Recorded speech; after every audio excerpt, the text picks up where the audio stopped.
Good morning, Chatty House. Good morning, good morning.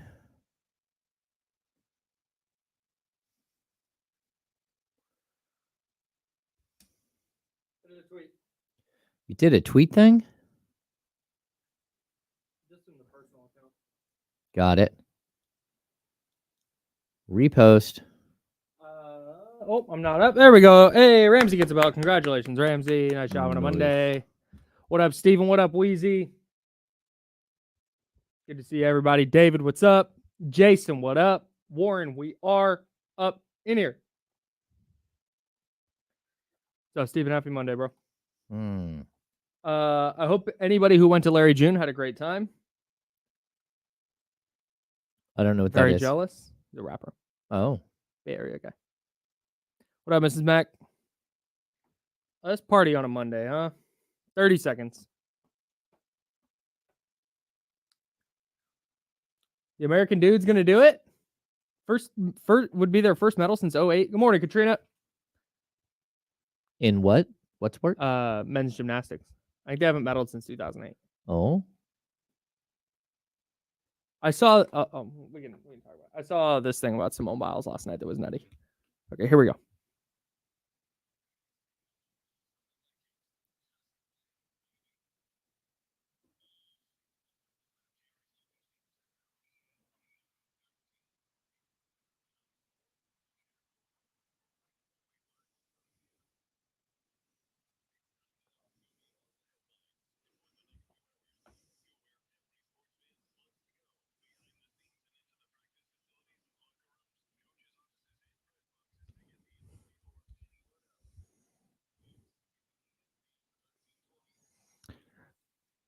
Oh, good morning. A happy Monday, everybody. And you cannot tell me nothing today. I got a new car over the weekend. Oh, yeah. And I got to tell you, you know what? Yeah, here, I see the people. They want, there you go. Yeah, thank you so much. Thank you. This is really great. This is big time for me. Yeah, a big shout out to Hyundai Kona, electric. And I got to tell you, having modern car amenities, phenomenal. Game changer for the commute. I have cooling seats. Cooling seats? Yeah, heated and cooling seats.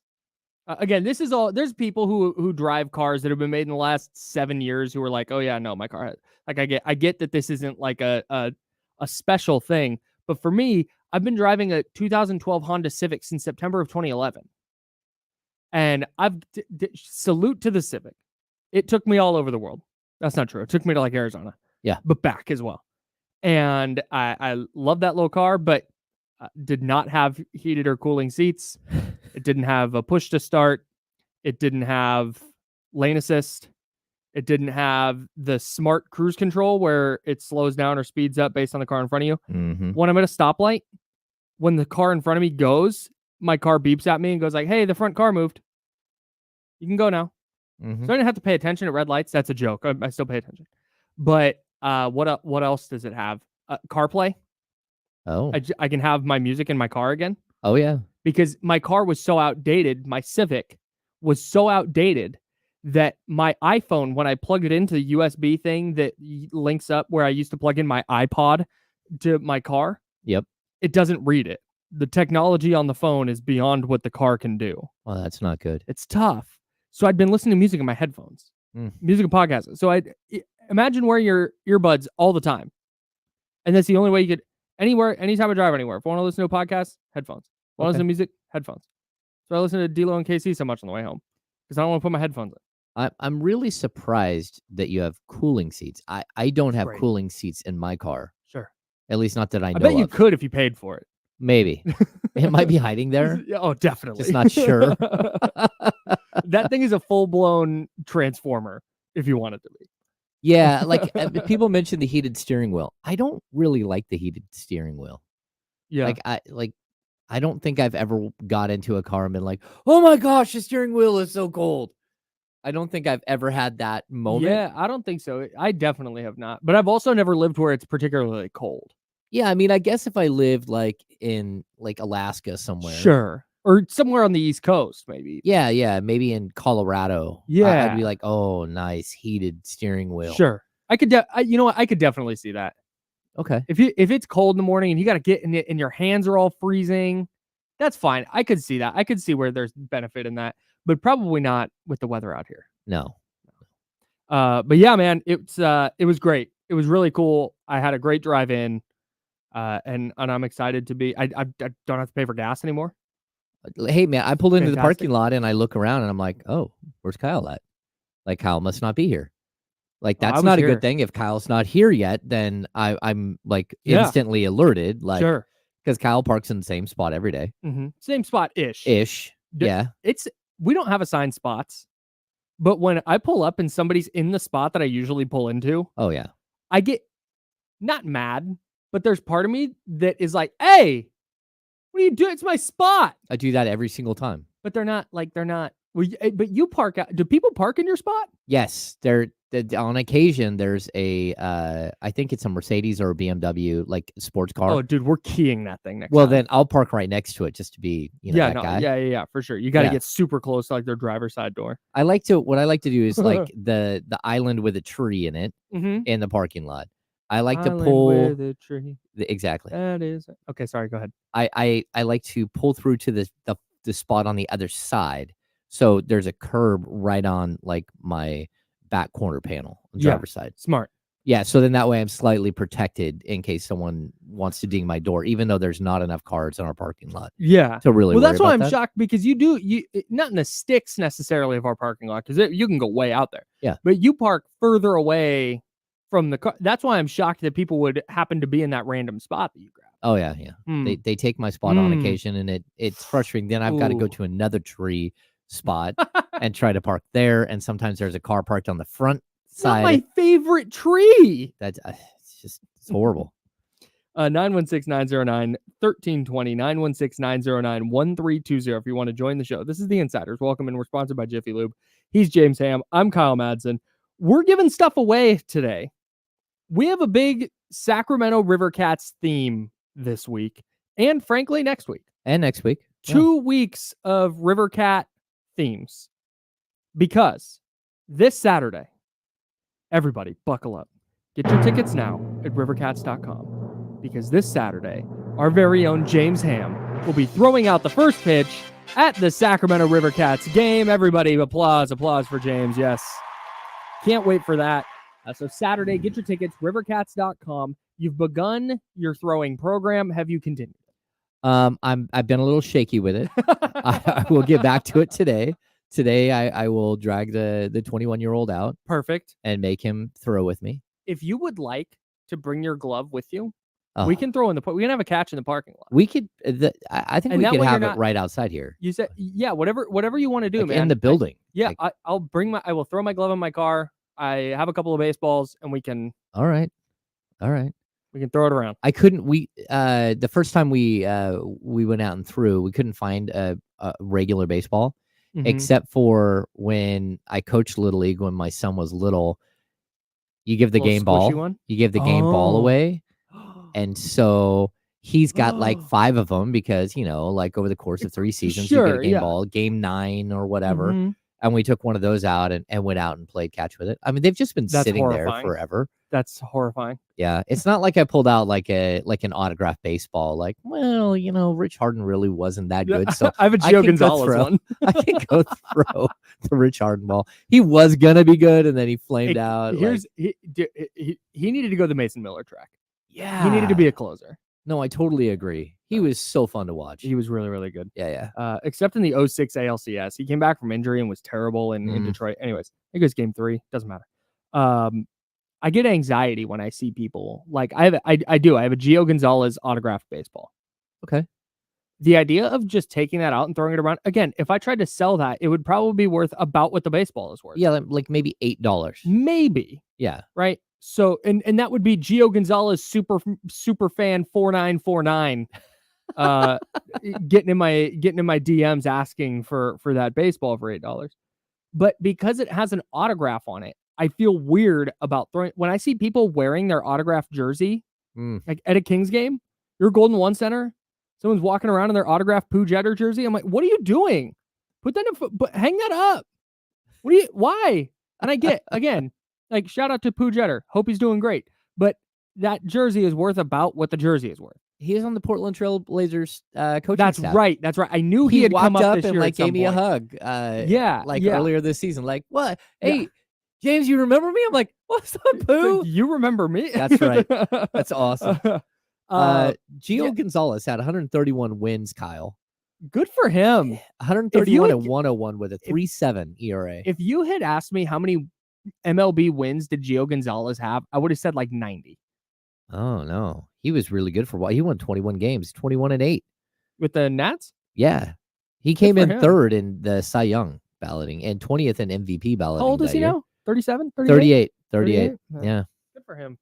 Yeah. So the idea of even something as small as that, like a little league game ball, it's like, man, that we had like 5 not that I'm judging it, just like that. Just my son, like he grabbed it and was like, hey, let's just use this. I'm like, all right, that's fine. Obviously very meaningful to him. Yeah. Well, I mean, he played soccer. He's got a lot of like trophies and medals and stuff from tournaments and stuff. So it's like that's the meaningful. They're stuff, on the list of things that are cool and meaningful, but they'll hide in a box somewhere at some point. I got this one. I got a baseball one time. I was playing in a tournament, no big deal. And it was right after I had started. So to make this travel team, I was on a house team with the same coach for 4 years or 5 years or whatever it was. Guy named Jeff Elberg. Shout out to Jeff. And he started coaching our local travel team. Okay. And he went, hey, we'd love to have Kyle on the team, but we need a catcher. Is that something he can take on? I was like, yeah, I love baseball. I want to play for sure. So obviously very rocky to start. Wasn't great, but just worked at it and got a little better to the point that I was a serviceable catcher. And this one game very early in my catching tenure, I just had a really solid game. It was like the best game I'd played defensively, particularly. And I went like 1 for 2. And after the game, the umpire was like, man, it was like my 5th or 6th game catching. And he was like, great job, and tossed me the ball. And I was like, yes. And I have that still. I wrote on there the team we played against, the fact I went 1 for 2, and I put it in a little case. Taking that outside to throw it around, will never do that. Never. Still. I'm so attached. Again, couldn't tell you what the score was. I think I might have written the score on there too. But it was this travel program called Star Maker was who we played against. And they had this one team, I forget what color they were. They were like Star Maker, red, white, and blue. And I think red was the best one, and then white, and then blue was their like bottom level. It was their low level team. So, but still, like, man, heck yeah, we beat Star Maker. I played really well. So it's just no, I was 13 years old. All right. It's just still got it. All right. I told you I robbed Never a home asked run. me to throw that thing. I robbed a home run one time. I was running full speed playing slow pitch softball. Mm-hmm. The 7-Up driver, they would come in because I worked at a grocery store. They would come in and refill the 7-Up. He lefty launched one to right field. I'm running back full speed, stretched out fully. I'm like, hey, why is there a tree limb right there? And boom, I hit the fence. Just as the ball hits my glove, I wrap over the fence, totally cut all the way across my belly. I look down, the ball's still in the glove. Come on. They gave me the team ball, even though they whooped us, just crushed us. The other team, hey, threw me the team ball. I think I just threw it in the bucket. We just kept playing. That's the right move. That's the right. Great catch, awesome play. But if you got smoked in that game, we got smoked. Yeah, it's like no, that's good. So James on Saturday will be throwing out the first pitch of the Rivercats game. Make sure to get your tickets at rivercats.com. It is a really, really great time out there. Just good baseball. Get to hang out, little intimate setting, good beer selection, good food selection. Really, really fun spot. So make sure to head out to Sutter Health Park this Saturday. And then coming up in the 11 o'clock hour, we are going to give you a keyword. And that keyword will be entered online at ESPN1320.com. And when you enter online, you will be entered to win a spot in our suite at Sutter Health Park, at the ESPN 1320 suite at Sutter Health Park on August 16th. So we're going to give you a keyword each day this week and next week. And every time you enter, you will be entered to win a spot with a +1 to our suite at Sutter Health Park on Saturday, August 16th. Friday, August 16th. Right? Yeah, Friday, August 16th. And we'll take 10 winners. Everybody gets a +1. We'll go hang out in a suite, watch some baseball. So we will listen in the 11 o'clock hour. We will be giving away the first keyword for the first 2 spots. There we go. Or the first spot with your +1. With your +1. It's going to be a good time. Really, really, really fired up for that. It's the day after my birthday. So I'm taking some time off, and I said, no, I'm coming up. So that's what I'm doing. All right. Coming up just to go watch a little River Cats baseball with you all. In the ESPN 1320 suite. Again, in the 11 o'clock hour, we'll be giving away we will be giving out the first keyword that you will enter at ESPN1320.com. So stay locked in for that. All right. You been tapped into the Olympics very much? I have. What has been your favorite event? What have you been locked into? Well, I got up Saturday morning and to support our guy Tony. Of course. I did watch field hockey. Yep. He did a great job. I watched field hockey. He did an outstanding job. I watched the entire time thinking, oh, dear Lord, I wouldn't be able to walk for 3 years if I had to run around with a stick on the ground. Like that field hockey is crazy. Like the stick needs to be, I sent you it like at least 3 times longer. Yeah, like minimum. Like the fact they are stick hunched. For ants. It is a stick for ants. They're hunched over the entire time. It was pretty painful to watch, but overall I thought that was pretty cool. And at the same time, was that when Team USA was playing, so I kept going back and forth. Team USA men's basketball, was the next day. Okay, so there was some other event that was going on that I was watching at the same time. No, I actually took in quite a bit of Olympics this weekend. I don't know. It was fun to watch. I wasn't like, I'm not 100% invested in everything. I love seeing our friend Kareth Berg awesome. on Sunday during the game. I thought she did a great job. Yep. I did watch. We were sitting at a local restaurant last night, and I was watching the women's badminton. Holy cow, that's crazy. Badminton's nuts, dude. It's so much fun to watch. It's the sport that looks the easiest that I think is the hardest. Yeah, because we all played it in like gym. Right. With like a broken down stupid racket that like missing a couple of strings. And every shot is lobbed and you're just running underneath it. They are smoking that thing. Yes. The birdie, I'm going to call it. Yeah. They're smoking that thing. You're not going to call it a shuttlecock? Nope. I'm not going to do that on the radio. Okay. Absolutely. And I think we got a thump. They just ripping it and just spin moves and backhands and diving. Just incredible. Or when incredible athleticism. When both of them swing at the same one, but like they're layered, and so you're not sure which one is actually swinging at it. That's wild. It's very, very cool to watch. Yeah. So I watched some of that. Well, gymnastics. I've got into it. Yeah. I did not get to watch a bunch of gymnastics. I don't know where I missed that. Yeah. But yeah, I'll have to tune in because it's been good stuff. U.S. men's gymnastics actually vying for its first medal since 2008.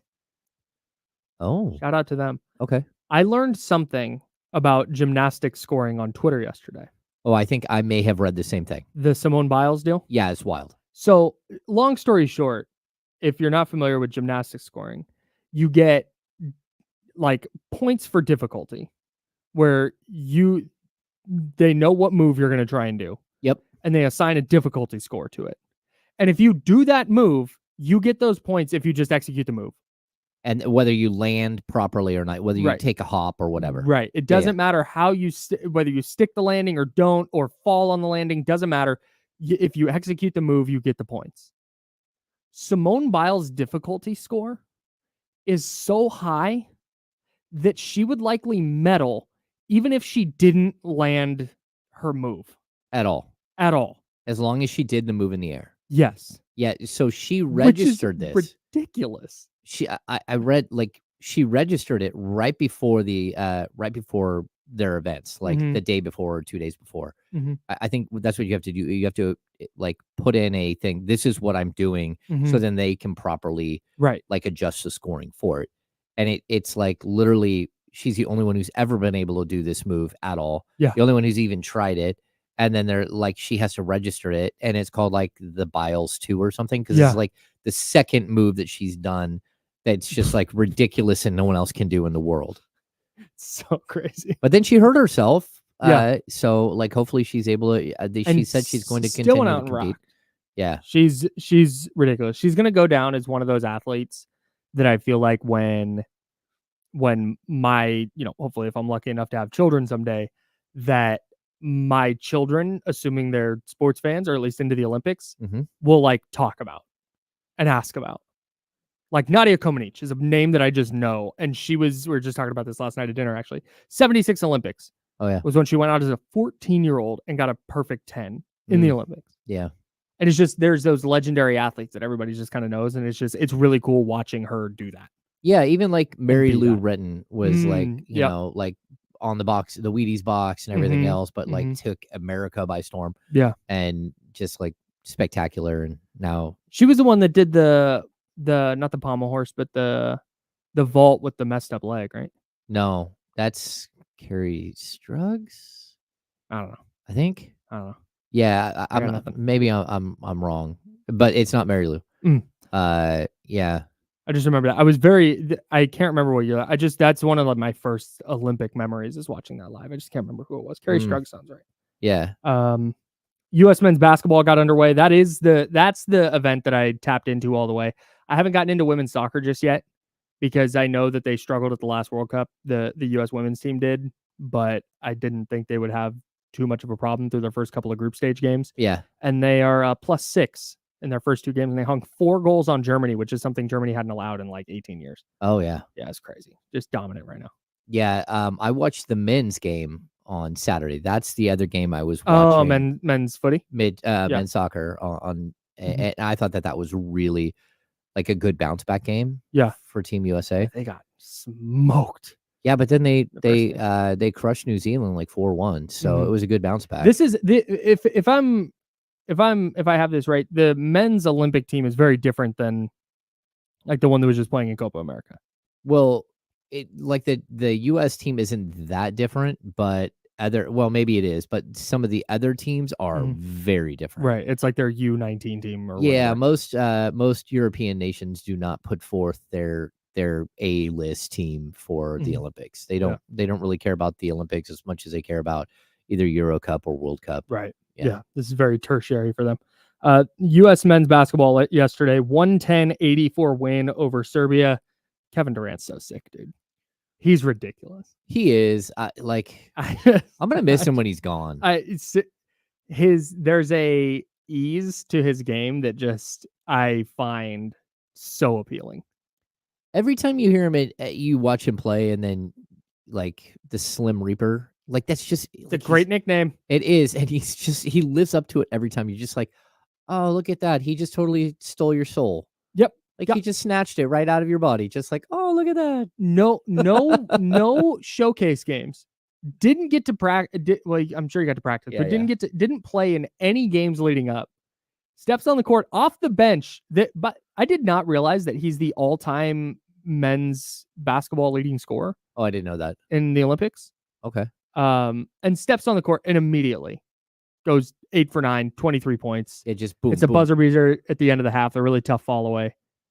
Just a reminder of is he older now and is he going to be an MVP candidate next year? No, probably not. But he is still a weapon, man. He's just absolutely remarkable, and the fact that we're getting to see this like last hurrah. He's almost 36, man. So he's not as old as a couple of the other guys as far as Steph and LeBron, but still what he's able to do is amazing. And then like Serbia. Holy cow, Nikola Jokic has lost like 25 pounds and looked incredible. It was like different guy. It totally looked like a different guy. If I didn't know that he was on that team, if I just had no knowledge of where he, I would have had no idea it was him. It's you always hear a camera adds 10 pounds, right? Mm-hmm. I almost feel like the NBA camera adds like 25 pounds, and maybe that like part of it was that, but he just looked lean and and tan and like ready to play. I thought in that game, Serbia, the biggest thing is that they kind of took away Bogdanovic. And so Bogey he just didn't get nearly the touches. Yeah. But then Vanya was there, which I thought was crazy because Vanya Marinkovic, most people are like, who the heck is that? Yeah, the great Vanya Marinkovic. He looked really good early. He was the final pick in the 2019 NBA draft by the Sacramento Kings. Oh, Sacramento Kings legend. Yes, I see. Okay. yes. And I had looked for him in the past, and it looked like he had just stopped playing basketball. But no, there he was. You're like, hey, look at that. Like, Just he out looks there. really, really good. Yeah. Like, so just an interesting, because like Vlade heard it for that pick for no reason. I mean, it's his 60th pick in the draft. So, and they had 2 other second round picks that year, including, I think, Justin James and Kyle Guy. Maybe I'm wrong. But I kind of feel like that was a draft that they had those guys, that they had multiple picks. Well, let me see. Oh yeah, there's Kyle Guy at number 55, and I believe that's the Justin James draft. Yeah, Justin James at number 40. Look at that. They had 3 second-round picks, so I was okay with them taking a flyer, and like I didn't think it really mattered either way. But I thought he looked quality. Like it was fun to watch. Yeah. Was the Vasilija Micic in that game the one that Oklahoma City traded? Yes. And basketball podcasters freaked out about it? Yes. Okay. And I'm out on him. He played well for the Bobcats once he got traded. The Hornets? The Hornets. Sorry. Same thing. That's like the San Diego Chargers. When I write, I type San Diego the first time every time. Oh, yeah. Every time. It's been 8 years now? Yeah. It's been so long. I still say San Diego.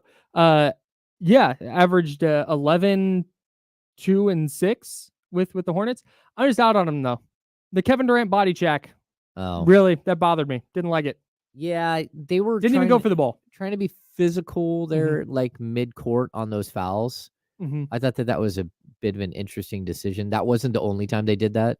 Like a couple of times they hit guys pretty hard, like and like odd positions on the court. Yeah, it wasn't like they like swung at a guy's head as he's going for a basket. Yeah, no, they just like linebacker move like in mid-court. If you missed it, go watch. He doesn't, because at first I thought, going for the ball. Yeah, good foul, whatever.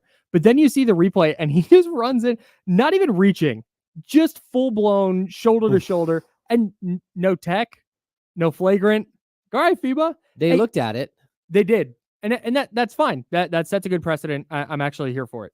I'm just used to watching the NBA where that's a flagrant one minimum. Yeah, like for sure. Did you see? And this is a rule that I think the NBA needs to adopt. That in FIBA, you get an assist if your pass leads to free throws. Oh, I love that. That's a great rule. Yeah. And I know that teams probably track stuff like that.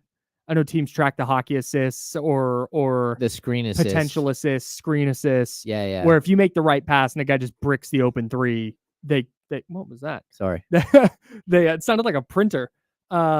They tab, potential assist or would be assist or whatever they call it. I think Synergy might track those too. Yeah. But I love the idea of free throws get you an assist. Because if Domas is sitting there and Keegan makes a sick cut and Domas makes the right pass and defender comes over and just hacks Keegan, Domas should get an assist. I think you have to hit 1 out of 2 free throws. Like I think you would have to hit something because if not, it would lead to nothing. But you gotta make the free throw. It would change the record books, so I don't know that they'll ever change that. But still, like I know Quinn Snyder, when he had Rudy Gobert in Utah, would talk about the screen assist all the time. It should be a legitimate stat. I don't understand why it's not. You know how many screen assists that Rudy Gobert had last night? He had 17 screen assists. We're like, do you know why it's not a legitimate stat? Is because when me and the Chatty House are hanging out at 32 Brews down at Sky River Casino, nobody is going, hey, he went 0 for 6 from the floor, but you see all his screen assists? Did you see that great screen assist he had in the mid-third quarter? It's like, bro, save that. Totally led to a wide-open dunk. Save that for minute 48 of your podcast. That's right. Like, I just don't. The screen assist. I get it. I get why it's important. I get why teams look at it. But the reason it's not a stat is because fans are not going to go, wow, you know what? Rudy Gobert is really good. You see all his screen assists last night? Impact offensive player. Yeah. That's not going to happen. All right. We got more Team USA hoops. One of their best players didn't play. We'll talk about why.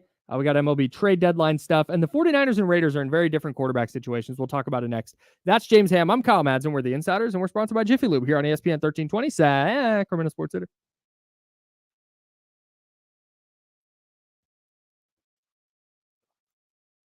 Oh, let's see. Damn it.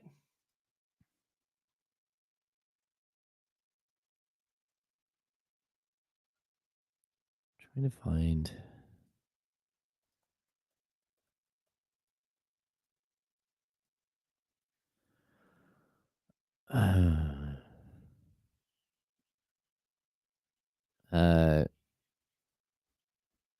Let's see. What's going on? Oh, yeah. Gobert, it drew down. Gobert did get dunked on all over the place. I don't know if that guy's actually an Uber driver, but it's a funny story either way. What happened? Gobert got just dunked on all over the place in France's game. Trying to find the box score. There we go. Give me the box score. No, he said box score in. I was bamboozled. No box score. Hoodwinked? Led astray? Yes, I was hoodwinked.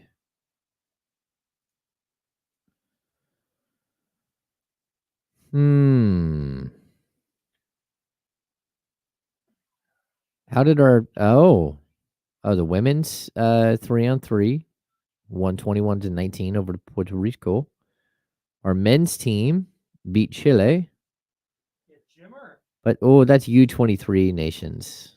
What am I looking at here? This isn't. Come on. National team. Why is finding a box score so difficult? Here we go. Box score. Oh, Kings legend Philip Petrusev had a couple of points. I was wondering if that was him last night or yesterday. Yeah. Wait, in 3-on-3? No. Or for Serbia? For Serbia. Yeah, he started at center, didn't he? Yeah. Good for him. Let's see.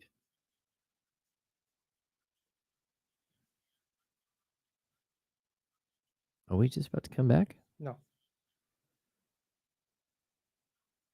Let's see. We got 6 points, 4 rebounds, and assist for Vanya. He did run a -27, a team worst -27. So maybe the Kings shouldn't go reacquire his rights, which I think have been traded by now.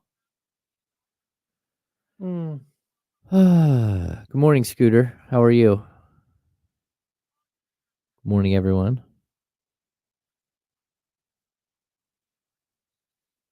All right, 30 seconds.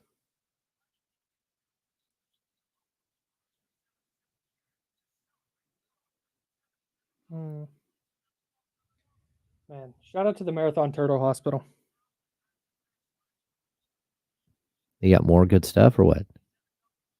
No, just the work they do is great. Saving the turtles. Okay, here we go.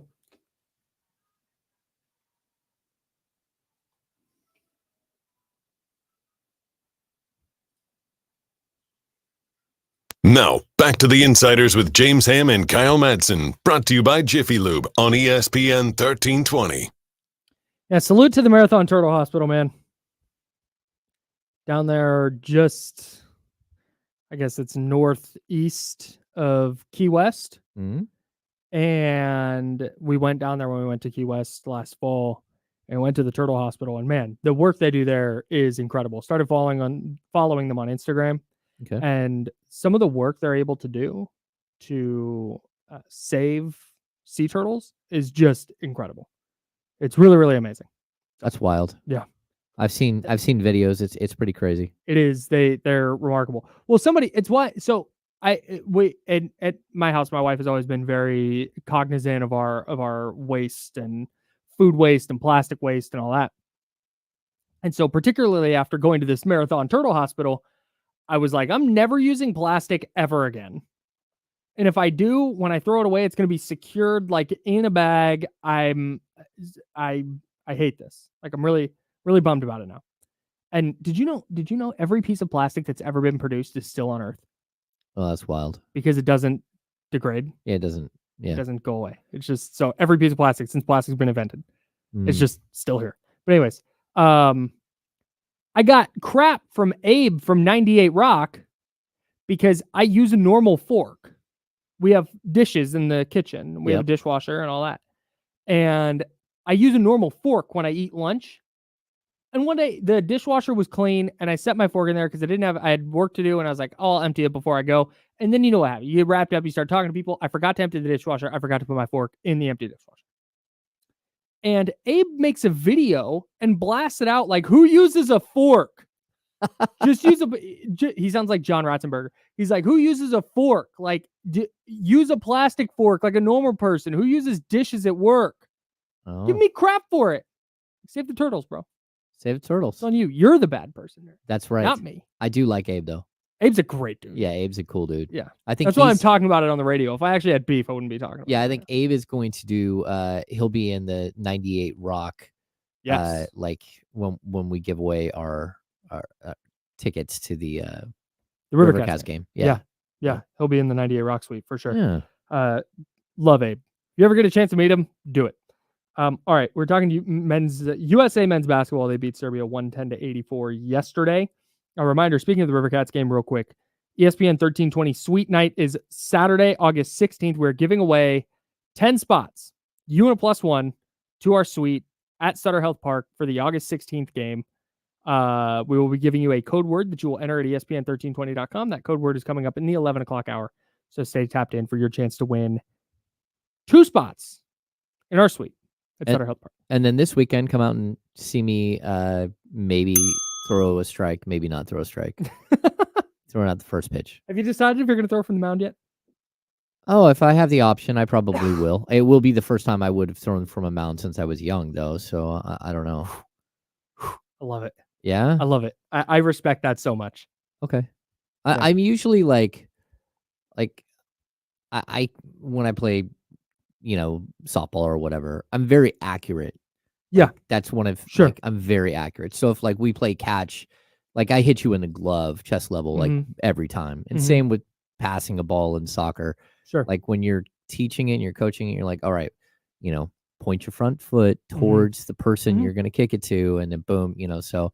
But as far as being able to throw a full 60 feet 6 inches, I don't know if I got that in me anymore. Yeah, from the mound with the downhill slope, that's tough. I respect it though. Yeah. That is this Saturday. Yes. Not to be confused with Friday, August 16th. That's this Saturday, August 3rd. I think it's the 3rd. August 3rd. Yep. We have calendars. James Ham throwing out the first pitch at the Rivercats game. Get your tickets, rivercats.com. All right. Team USA 110, Serbia 84. Overall, I have more stuff I want to get to from this game for sure. But overall, I was, for the most part, pretty happy with how Team USA played. Yeah. Little slow to start, but I think once they kind of got in a rhythm, once they stopped trying to feed Joel Embiid post touches, I thought they were good. I just feel like Steve Kerr's whatever, he's trying to be really nice to Joel Embiid and not to Jason Tatum. Buddy. I'm not quite sure what's going on there because Embiid just does not look like he's ready to play at all. And I get it. You're going up against Jokic. So maybe that's why. But that team just looks so much better with Anthony Davis and Bam Adebayo on the court. I'm just I have no idea why he's doing that. And it's almost like, hey, I've never had a center before. I'm going to coach one. Well, maybe that's it. I don't know. But they used to. So this was a thing that Phil Jackson did, and I'm sure the people before him did, and people since him have done. But it's just getting the center involved early, letting them touch the ball. Yeah. Because on a team with LeBron and Steph Curry and Kevin Durant and Devin Booker and Anthony Edwards, Joel Embiid is not going to touch the ball much. So it's a way to get him active and get him involved. But also, don't do that. I don't know. I don't want to watch the 16-foot attempted bank shot from Embiid. Fall away 16-footers. Dude, if you're in the game against Jokic, you only get 5 fouls. So that means go get that dude in foul trouble. That's why you're on the court. Yes. Go down there, battle, get him in foul trouble. You're one of the guys. You're a foul grifter, straight up foul grifter, and just go in and get the foul. Yes. Yeah. I don't understand. I get it in theory, but Joel Embiid is not going to be hurting for touches. I promise. Just run the offense. And once they started doing that, it started rolling. Stunner. Once they started letting Joel Embiid or anybody except Joel Embiid do stuff. Yeah. Yeah. I also like watching the Canadian team. Man, what a bunch of foul grifting. Like, you texted me that the other day. I just I don't want to watch you anymore. I don't care. I hope you lose. Yeah, Canada. Dude. Especially in FIBA, they don't buy it, dude. It's officiated differently. Adjust your game. The flop by what is it? Why am I drawing a blank? Dylan Brooks. Dylan Brooks. Yeah, like, oh my gosh. But even Shea, just again and again and again, you're just foul grifting the whole time, man. It's the whole team is just like shameful. team foul grifter. It's so bad. Yeah. It's not the right way to play the sport. And you can see, I honestly, and maybe, look, Joel Embiid is not bad at basketball. Joel Embiid is going to be an MVP candidate this year. Of course. If he plays 65 plus games. He will be. And he's dominant and he's very good in the NBA. But it almost looks like maybe he's banged up. Maybe he's putting too much pressure on himself and he's trying to, but he looks like when he goes to shoot his little fall away, like 13-footer, it's like he goes up trying to draw contact first and it affects his shot. Oh yeah. Like, did you see Kevin Durant catch guys closing out? He could definitely put his hands out and get, but no, just rises, fires, bang. Just do that. Go get a bucket. And if you happen to get fouled, cool. But don't, he's every time under the basket, throws a shot at the rim. He's arms right. Dog, you figure it out. You had 5 showcase games and now an actual game. Figure it out. Yeah. He's too good. That's why I complain. If Joel Embiid, if this was, if this was Miles Plumlee, not even Mason, Miles. Okay. And Miles is like, I got to do whatever I can. I'm going to try and draw fouls. Okay, fine. Whatever, dude. Do what you got to do. Yeah. But it's Joel Embiid. Go get a bucket. Yeah, it's wild. You're awesome at it. You don't need to go to the free throw line. And when you do, you're going to miss both. Which you did yesterday. Kyle, he just looks so unhealthy. Like watching somebody break down. Yeah. Like that is not a dude who's going to play till he's 35. Not even close. At least that's not what he looks like. You know, he's a guy who missed 2 seasons to get his career going. Like the window for his career is it looks like it's going to be very short. It's really bad. Yeah. I feel bad for him because he's obviously great and he obviously doesn't want to be injury prone. Yeah. But man, you can just see it kind of has its impact. All right. Another headline from Team USA's game. Jason Tatum didn't play. Oh, that was a tough look. No minutes. I think on purpose. Kyle, the worst was that he was sitting next to Durant the whole time, and they just kept panning over to Durant, who was being amazing. Yeah. And Jason Tatum sitting there like, yeah, just like, bro, why am I not playing? Insane. Wild. Steve Kerr talked about it after the game, and he said, I feel like an idiot, but I talked to Jason before the game. We got 10-man rotation, 40-minute game. Tough to get everybody in. Then figure it out, coach. 4 minutes left in the game. You're up 16, and you can't put Halliburton and Tatum in to get him some burn? Come on. But at that point, okay, so that's kind of what I thought too at first. But at that point, if you throw Jason Tatum in with 4 minutes left and he tweaks an ankle and he's done for the tournament, now you're the idiot that was playing Jason Tatum in garbage time. So there's no way Steve Kerr. Steve Kerr, and because this is not, I promise that it's not a dictatorship there. Ty Lue and Eric Spoelstra as well and Mark Few are certainly in on these decisions, at least a little. Yeah. There's no chance they look at their roster in front of them, just all-stars and Hall of Famers and all NBA guys and Derek White, just and Derek White, just all there. And they went, you know what the best way to operate this team is?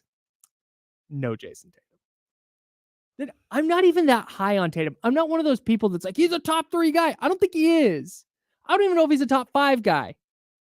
He wasn't even the finals or conference finals MVP of his team. Although I think history might tell us he should have been. But I'm not there. But it's ludicrous that he didn't play a minute. He is way too good. Yeah, it's wild. And Derek White got a bunch of burn. You're talking first team All NBA player. Jason Tatum couldn't do what Derek White does? No, I guess not. To me, it really is wild. Crazy, Like the love of Derek White is really intriguing to me. This is same. I'm with you, but also Derek White, proud member of the Bald Gang. What up? We talked about this last week. He's a top 3 guy on like every other team in this tournament. Oh yeah. So it's not like he stinks. No. So it's not like egregious, but at the same time, with what you need, are his catch and shoot numbers that much better? Yeah, I don't know. He had the ball in his hands a lot. Like Tatum's whole thing is playmaking. I think, man, I don't. To maximize Tatum, you really do have to give the ball to him and let him run. You got to let him go mano-a-mano a bunch, and that's not what Team USA is doing. So I still, like people are bringing up Devin Booker played a bunch. Like I thought Devin Booker was good. He was excellent. Yeah, like especially defensively. Yeah. Like, man, okay, Book. Yeah, him and Halliburton are both trying out like sort of the unkept look.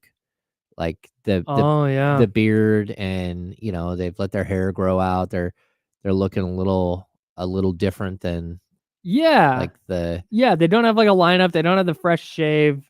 They definitely have that like post breakup look. Yeah. It's almost like they've gone from like white collar to blue collar, or at least are trying to. The look. Yeah. It's like, look, I'm trying to look a little dirty here. I don't know. But I'm here for it because I think like Booker was really good. Like he got going from 3 in that first half, and I was like, oh, look at that. There you go. God, his 3-point shot is so nice. Yeah. Like his jump shot is just cash. Yeah, 4 for 5 from 3, 4 of 6 from the field for Book. He had 5 assists, couple of steals, couple of rebounds, 12 points for him, 15 for Drew Holiday. He was 3 of 5 from 3. They went 18 for 32 from beyond the arc.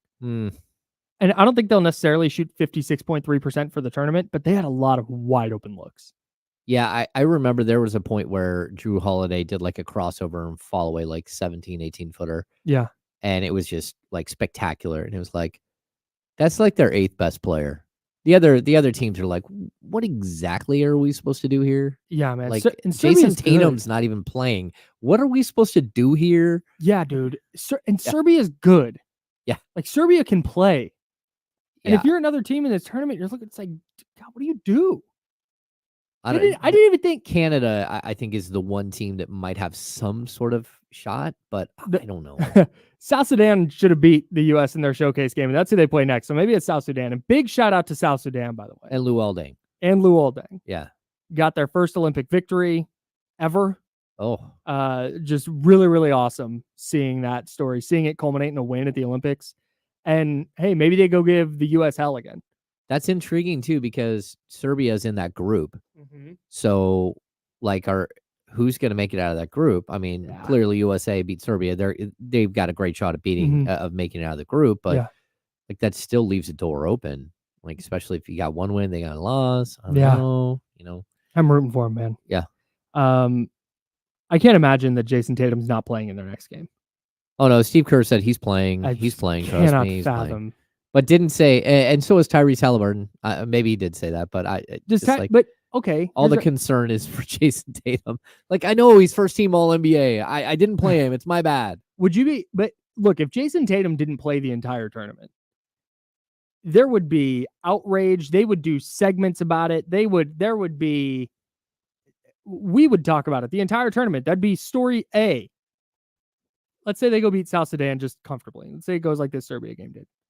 And they go win that game, but Tatum didn't play. We would open the show with no Tatum again.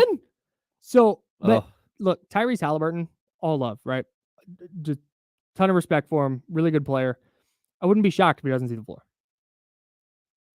Over Book, Drew Holiday, Steph Curry, Anthony Edwards, and Derek White.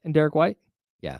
Derek White is 10 times the defender Halliburton is. Yeah, that's the problem that he has. Derek White 1 for 2 with an assist, a rebound, 2 steals, and a block yesterday. 2 points. Like if Halliburton's not making an impact on offense, I don't see a reason for him to be out there. Well, that's the problem that Ty has, is that the guys that he's up against for minutes are either 5 times the defender that he is, Mm-hmm. or they're a much better shooter than he is. Mm-hmm. And that's not to say Tyrese Halliburton's a great shooter. He didn't have a great shooting season, Mm-hmm. but he's not as good a shooter as Steph Curry or Devin Booker. Mm-hmm. And so you're up against those two, or how do you beat Derek White or Drew Holiday as defenders? Mm-hmm. And the answer is you can't beat any of them. Is he a better passer than all of those guys? Maybe. Sure. Like him and Sure. Steph would be like the top tier passers of that group. He's an elite distributor. Yeah, No yeah. But that means that you have to run that specific type of offense in order for him to compete. And a lot of that realistically is going to LeBron. Mm-hmm. So the reliance on LeBron is pretty crazy to watch. It is not, but it is insane. But you can tell he wants that responsibility. Yeah. Oh, yeah. They're not going, he didn't show up and go, yeah, hey, I'm going to kick my feet up. And they went, LeBron, we need you. No, he wants to do this.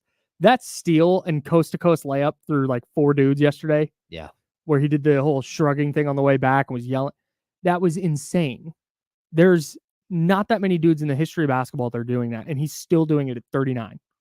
I don't think there's anyone in the history of basketball that attacks the rim like he does. Like, to be that big and that strong. Like, guys like Karl Malone, they dribbled the ball like 4 times at the most. Right. LeBron's able to do all of this stuff while, like being elite at everything. Just crazy. Like, really, really amazing. Yeah, doing it while getting the steal and then going coast to coast with it. You know what's really quieted down? This is Anthony Edwards' team talk. I will say I'm if you listen to the show, I'm a big Anthony Edwards guy, big proponent of Ant. Yeah. I love that he's brash in the way he goes about his business and he talks his smack, but he's clearly like having fun with it. He's not like mean about it. He's not like a jerk about it. And that's why it's fun. Yeah. But I love the way the old guys have just embraced him and the way that he is still himself, but without trying to be, hey, this is my team. You guys are done. It's my time. Yeah. Like he knows that's coming.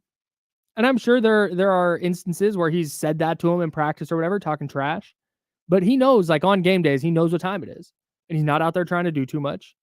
And I love the fact that when they're throwing him a lob and he's dunking it, they're all, celebrating with him. And I love it for him. And the fact that he grew up a huge Kevin Durant fan, and the fact that he grew up watching LeBron, he was 7 years old, 6 or 7 years old when Kevin Durant made his debut. He's grown up watching Kevin Durant be awesome at basketball. Now he gets to play in the Olympics with him. That's so sick. I think for him, he will be the player that gains the most from this experience. Ooh. I don't think without any question to me, he will be the player that grows the most from this experience. It has the opportunity to grow from this experience. Like, I think Bam can grow from this experience and maybe but he's going to learn how to be a leader, how to be It's a good point. A great teammate. I think that's Team USA. In order to win and be successful, you have to put your ego aside and be part of something that's just totally different than what you're normally part of. And so I think Ant is going to learn the most from this out of anyone, because again, like Halliburton's going to talk the talk, and Tatum just won a ring, so he's coming off like huge success, personal success. But to have a young guy and that's why, like, realistically, it's why so bummed out that De'Aaron Fox didn't have this experience last time, because it was there for him. Yeah. But he had other things going on outside in real life, and I don't blame him for leaving Team USA. Yeah, no, for sure. But I would have loved for him to have gotten that experience, not just in the first the 2 weeks of buildup, but the actual whole experience, to go far away from home with this group of dudes and just hang out nonstop. And it just wasn't in the cards for him. So, yeah, I think that's a good one. I think Ant for sure. I'm interested to see how this impacts Devin Booker, if and how this impacts Devin Booker. Yeah, because you saw how he played yesterday, where he understands that his role is not ball handling, it's not distributing, he is catch and shoot, he is play good defense, and he's really taken on that role. And watching him yesterday and watching Kevin Durant yesterday, and then the fact that the Suns go out and sign Tyus Jones for $3.3 million? League minimum. What are we missing with Tyus Jones, bro? What are you and I, because you and I are both in. You and I are both big Tyus Jones guys. He's lost in the aprons. Man. I know that sounds horrible. No, I think you're probably right, though. But I think that there's a handful of players this offseason that fully got lost in the aprons. And either you were part of some team's big master plan or you weren't. And if you weren't, then where are you going to go? Yeah. And I think that is one of the sneaky great signings. I feel totally different about the Phoenix Suns today than I did like on Friday. Dude, I'm with you. I saw that happen. And for a second, kind of vet min for Tyus Jones? Like a good starting point guard? That's like a really high quality player. That's crazy. Even if he's a really high end backup, that still has so much value. I mean, what he was able to do for Memphis and just basically keep them on the rails when Ja would miss 20 games was just absolutely spectacular. And you know, like his ability to not turn the ball over, his assist to turnover ratio is one of the greatest in the history of the game over his career. And solid defender to go, good defender to go and land in a place like that. He could, I mean, first of all, that team is still you're concerned about injuries. Book does miss a ton of games, 1,000%. And Kevin Durant missed a certain amount of games. It was actually really durable this season. But then you have Bradley Beal, who is just like so hit and miss. And you know he's going to miss 30 to 40 games a year. Now you have somebody who just helps stabilize everything. And it takes, and I know, and this is where I don't want to overreact and act like Tyus Jones is an all-NBA player, because he's not. It's not that. But when you looked at what the Suns needed, it's everything you just said. Yeah. On top of taking some of the playmaking onus off of Devin Booker and Kevin Durant.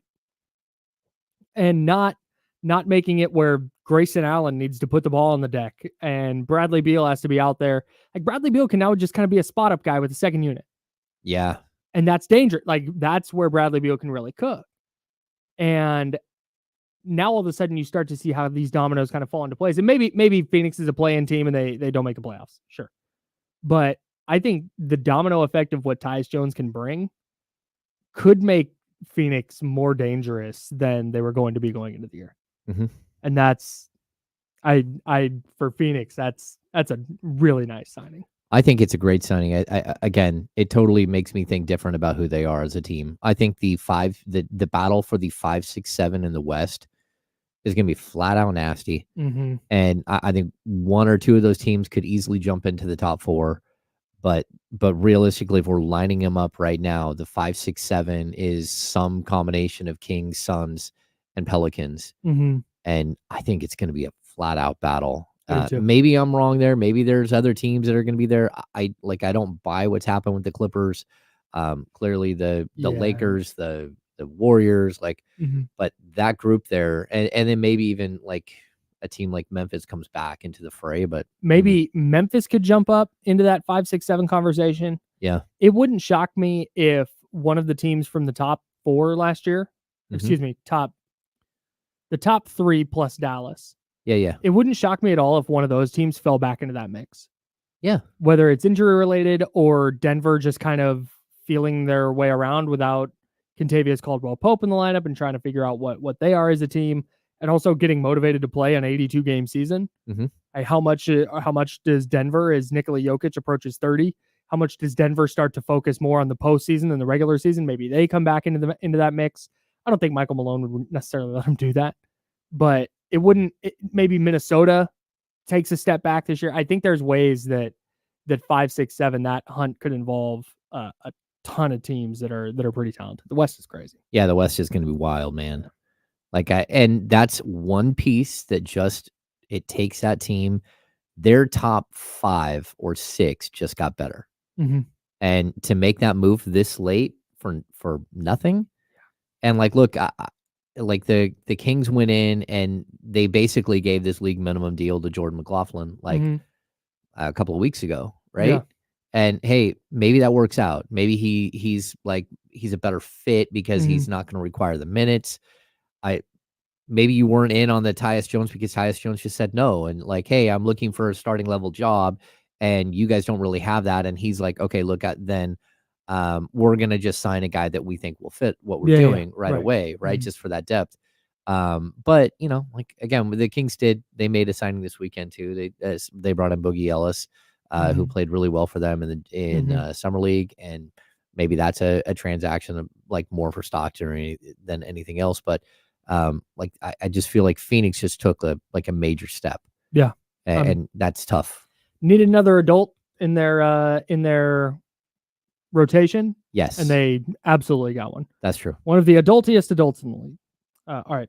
We got MLB trade deadline tomorrow, and the 49ers and Raiders are in very different places quarterback-wise. I want to talk about that, especially with a couple of the big quarterback contracts that got handed down last week. We will discuss that next on The Insiders. He's James and Kyle. Jiffy Lube, they're the sponsor on ESPN 1320, Sacramento Sports Center. Clear.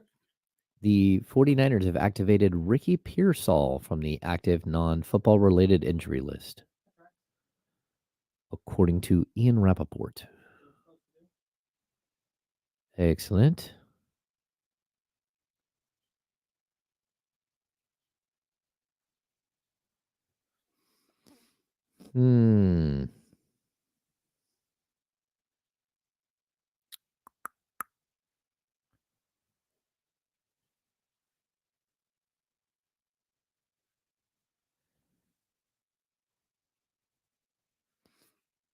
Did you email that guy yet? Yeah. Okay, great. I have to do the training though. Okay. So I'm going to have to do that today. Okay. So I don't know if that means I can't. The email is very cryptic. Cryptic? Yeah, it's like, hey, don't add any new podcast unless it's a standard podcast that you always put in. And I'm like, what are you trying to say here? You understand what I'm saying? It's like there's a bunch of stuff. There was a bunch of stuff in that was not necessarily for us. Oh, got it. About 2 minutes or so. 2.5. What up, everybody? Yeah, Drew, I don't think OKC's fallen for sure. Yeah, RIP, man. That's sad. 31 years old. Car accident, right? Tough, yeah. Yeah, see, the thing with this, Soren, and this is kind of what James said, the Kings might have called Tyus and said, hey, we've got this for you. And he might have been like, nah, I got 4 teams that are interested in me to start or play big minutes. Yeah. And that was always, again, I think things look a lot different with the Kings if Malik Monk's not back. So maybe that is somewhere where a player that you go and say, hey, we'll give you the mid-level. I'm just surprised the $3 million mark, and we've talked about it so many times, how once you take the lower level money, it's so tough to go back and get real money. Facts. Yeah. We have not talked about snacks yet. Will Z is talking about snacks on we can talk snacks on the Twitter.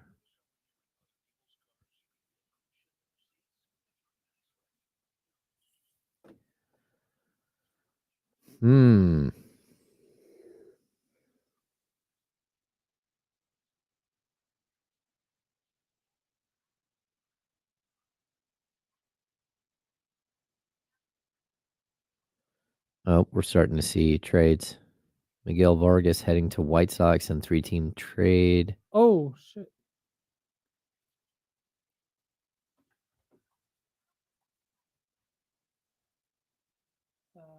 List. Dodgers. They get Crochet. Oh, Kopech. Yeah, things are starting to cook. Dang. Miguel Vargas is a good player, too.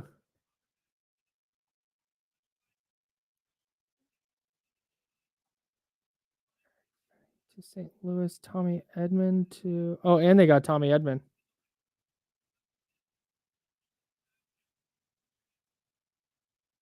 Good for them. Yeah, Dodgers acquire Michael Kopech. Here we go.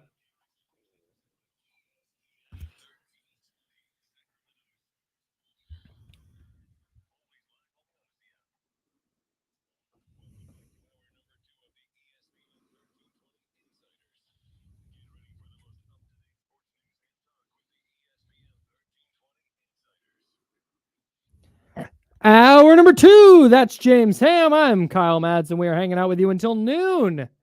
Sponsored by Jiffy Lube, we are, and then we'll hand it off at noon. We'll hand it off to D-Lo and Casey, and then we'll hang out with you until 4 o'clock right here on Sacramento's Sports Leader.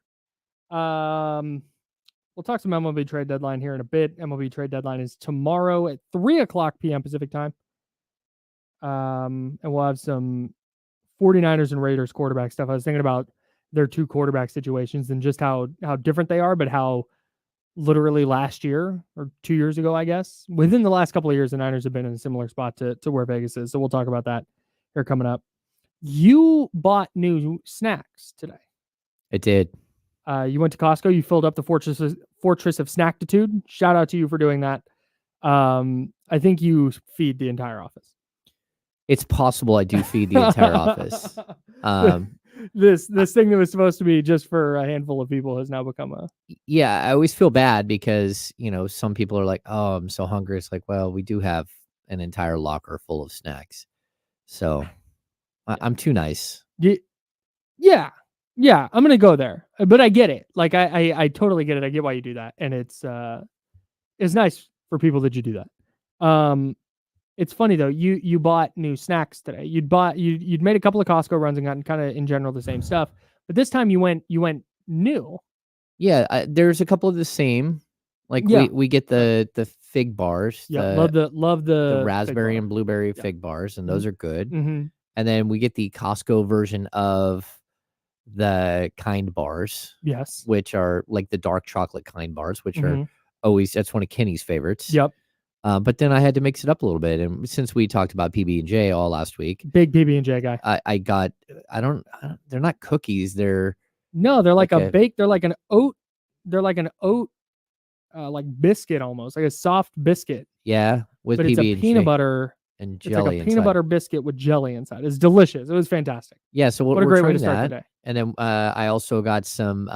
It's like a peanut butter covered in chocolate wafer. I'm having one of those after the show. Those are like the Skippy peanut butter bars. It looks incredible. Yeah, so we're gonna have to try that. So we had to rearrange the locker. I decided to leave everything in their box and just cut the boxes. Looks great. The ends of the box is open. Looks outstanding. Yeah, I'm excited for the new Fortress of Snackitude. Yeah. I'm not a super. I've gotten more adventurous with what I like to eat. Yeah. As I used to be super picky. I know I'm much as I've gotten older, I've gotten much less picky with what I eat.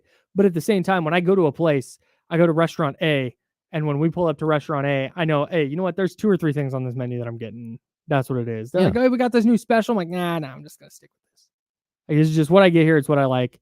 Or if I go to a Italian spot that I've never been, I kind of know in general what kind of Italian I'm looking for. Yeah, like I'm a Ciopino guy, so sure. A good Italian spot, that's kind of my go-to. Right. That's what you're gonna get when you go there.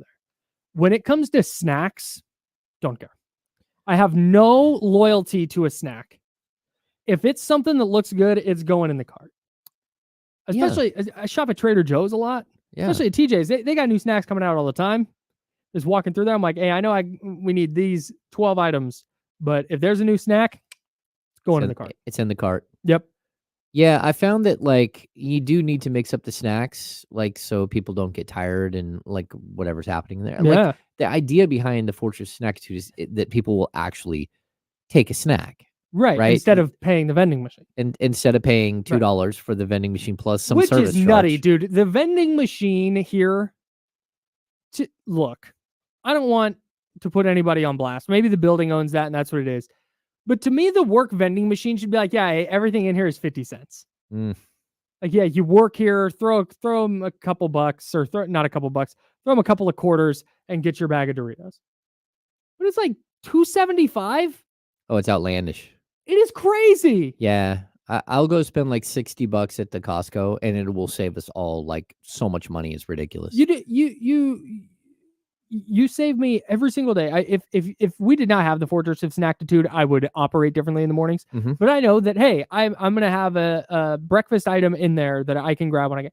But if I didn't, I'd be dropping a couple dollars into the vending machine to get the exact same thing. Yeah, it's crazy. Hey, I'm here for the people. Dude. I'm here for the people. You are, and we appreciate it immensely, even if people say you don't. Even if people don't say so, James, I promise. All right. The Dodgers made a trade. They dealt Miguel Vargas to the White Sox. It was a 3-team deal. Tommy Edman's going to the Dodgers. Michael Kopech is going to the Dodgers. So the Dodgers bolster their outfield. They bolster their pitching rotation because, of course, why wouldn't they? Yeah, of course. Also, Tommy Edman can play, I think, all 9 positions. So their lineup got deeper. Yeah, why not? I think it's gonna be crazy. Like throughout the day, like the Cardinals acquired Tommy Pham. That just happened, I guess. Oh, he's back. I don't know. Yeah, I think it's gonna be interesting to sit here and watch Major League Baseball because like a lot of times it's such a dud, like Major League Baseball trade deadline. But they did away with like the other. Yes. Which I like the other So it used to be that after the trade deadline, a team could place a player on waivers, and if that player cleared waivers, he could then be traded. Yes. And if a player was put on waivers and a team tried to claim them, the team that put them on waivers could pull them back. So there was just no risk of, hey, we're going to place every single one of our players on waivers. And if some team wants to throw out a crazy offer for one of them, great. But if some team wants to try and claim them, then we can just pull them back. Like that's how, and they've eliminated that. Yeah. So that's one thing. But 2, they have also, with the expansion of the postseason, you have a lot of teams this year at the deadline. I think the Giants are one of them. You have a lot of teams in the Giants position where they're looking and going, okay, let's see, trade deadline is tomorrow. We're 2 games under 500 or whatever they are. 3 games under now? Wherever they're at. We're a couple games under 500, 4 back of a playoff spot. We could just stand pat and make a push for this thing instead of selling, or theoretically, we could try and be buyers and really make a push to be contenders in the playoffs. Or we can just kind of stand pat and let this run its course. And that way we don't have to give out any assets and we might make the playoffs anyway. I think a lot of teams are kind of in that position. And so I was reading this morning on ESPN, Buster Olney and Jeff Passan were talking about it. There are a ton of teams who are going, theoretically we could be sellers, but we know that we're the only team selling. So our asking price is going to be super high. Yeah. That's kind of where the A's are. Yeah. Like, hey, we could be sellers, but then again, like we do kind of have to fill up a stadium in a new city next year. And so maybe we should keep some of these players. I still I would be surprised if they didn't do something like that just guts their fans one last time. Because it kind of feels like that's who they are. And, they'll make a move just to make a move to hurt their fans even more. Of course. That's what it kind of feels like. But if they don't, I'm kind of excited to see what happens down the stretch. So it sounded for a while like they're not getting rid of Mason Miller. Yeah. Which makes sense. He's still under team control for 5 years. While. He's pre-arbitration for a couple of years at least. Yeah. I think remembering that correctly. 2 more seasons after this, I believe. He's still in his 1-year guy. They have no motivation to deal him. Nope. But then I saw another report yesterday, and this could be trade season smokescreen where they're just. But I saw a report yesterday that they might not even be interested in moving Brent Rooker. Yeah, which would be like great. This is what you and I have talked about. Let there be some recognizable people in the lineup when they get here to Sacramento. Yeah. Let it be Brent Rooker, the all-star snub, who's going to hit 40 bombs. And let it be Lawrence Butler, who had this scorching hot July and looks like one of the best young players in baseball. Let it be Mason Miller. Like, allow fans to get behind this team. At least a little. Yeah. And then after a couple of years, when they all start to get expensive, then you can toss them. Well, I mean, but that's been the plan. Well, it should have been the plan all along that once you get a new stadium, that maybe you do have a group of players that all of a sudden you can buy out their arbitration years, like what the A's used to do. Like give a guy, a 6-year deal when he's 2 years before arbitration, or when he's starting to enter arbitration. Give him a 6-year deal, so you buy out their arbitration years, 2-3 years arbitration years, and then give them another 2 or 3 years on top of that. And you're keeping guys around, and so people can actually buy a jersey with the player's name on it. There's so much value to that. There's so much value to the fact that De'Aaron Fox jerseys, you can have a De'Aaron Fox jersey from 1999, from 2019. Yes. From 2017. Yep. Like you can Still still plays. Yeah, you can still have a De'Aaron. It's so valuable that kids get to watch one player grow up and become what they're going to become as a player, and support one guy for a long time. It's huge. And it's just investment in the team, man. That's ultimately what it is. Yeah. The Padres have not been, not granted they're gaining on LA in the NL West, but it's not like the Padres are winning 110 games every year. But they have an ownership group that invested heavily into that team, and fans come out. Yeah. They're still pretty loaded. Like they have a good squad, to be sure. Like they'll make the playoffs and maybe be dangerous there. But they've invested. They just, like, dude, if you show any level of giving a damn, you're going to get people to come out, I think, in any city. So that's I think where the A's have whiffed on this for 2 decades now, more than 2 decades. That commitment hasn't been there, and eventually it wears on enough people that you have 3,000 people a night at your games. Well, they rip the heart out of their fans, like Time and all time the again. time. I mean, like, how many times can we just go back? How many times do you go out and you have a guy who becomes a star, and then you trade him for 3 guys, 2 of which never make it, and then the one guy who does make it, everyone's so excited for him to make it up to sort of replace the guy that you already gave up, and then he gets up and he's no good, or he becomes good and you trade him. It's just like this perpetual cycle of really, really hurting. Really, it hurts your ability to be a fan of the team. It just, like, it strips away the ability to connect and stay connected to a player. Imagine, it's tough. It's the difference between, this is the best thing I can think to compare it to. It's anyone ever been on vacation? It's the difference between, hey, you're gonna go, hey James, I'm gonna send you on a trip to Hawaii for the weekend. You're gonna fly out Friday, you'll be there Saturday, you're leaving Sunday. And it's like, okay, that's nice, but think of the difference between that and, hey James, I'm flying you out to Hawaii for 2 weeks. Yeah. Like you're gonna get there and be like, okay, this is nice, but I can't settle in. I'm not gonna. No, I need a nice look. I need a minimum of 7 days. I need a day to get there, right, and then to unpack and have a nice dinner and relax. 5 days to forget, and then 1 day to, like, start packing up again and be like, all right, time to go home. Being an A's fan is going to Hawaii for the weekend. Yeah. Like, okay, we're out here. This is great. We're here. I'm on the beach for a day, but I gotta get up.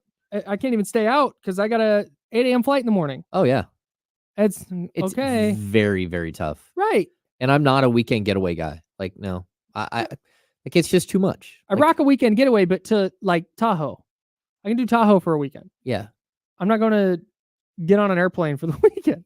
No, exactly. So yeah, it's like, again, it's a good way to break your fan base. And, like, for all the problems that the Kings have had over the years, like, DeMarcus Cousins was here 6.5 seasons. De'Aaron Fox, again, he's going into year 8 with the Kings. God, that's crazy.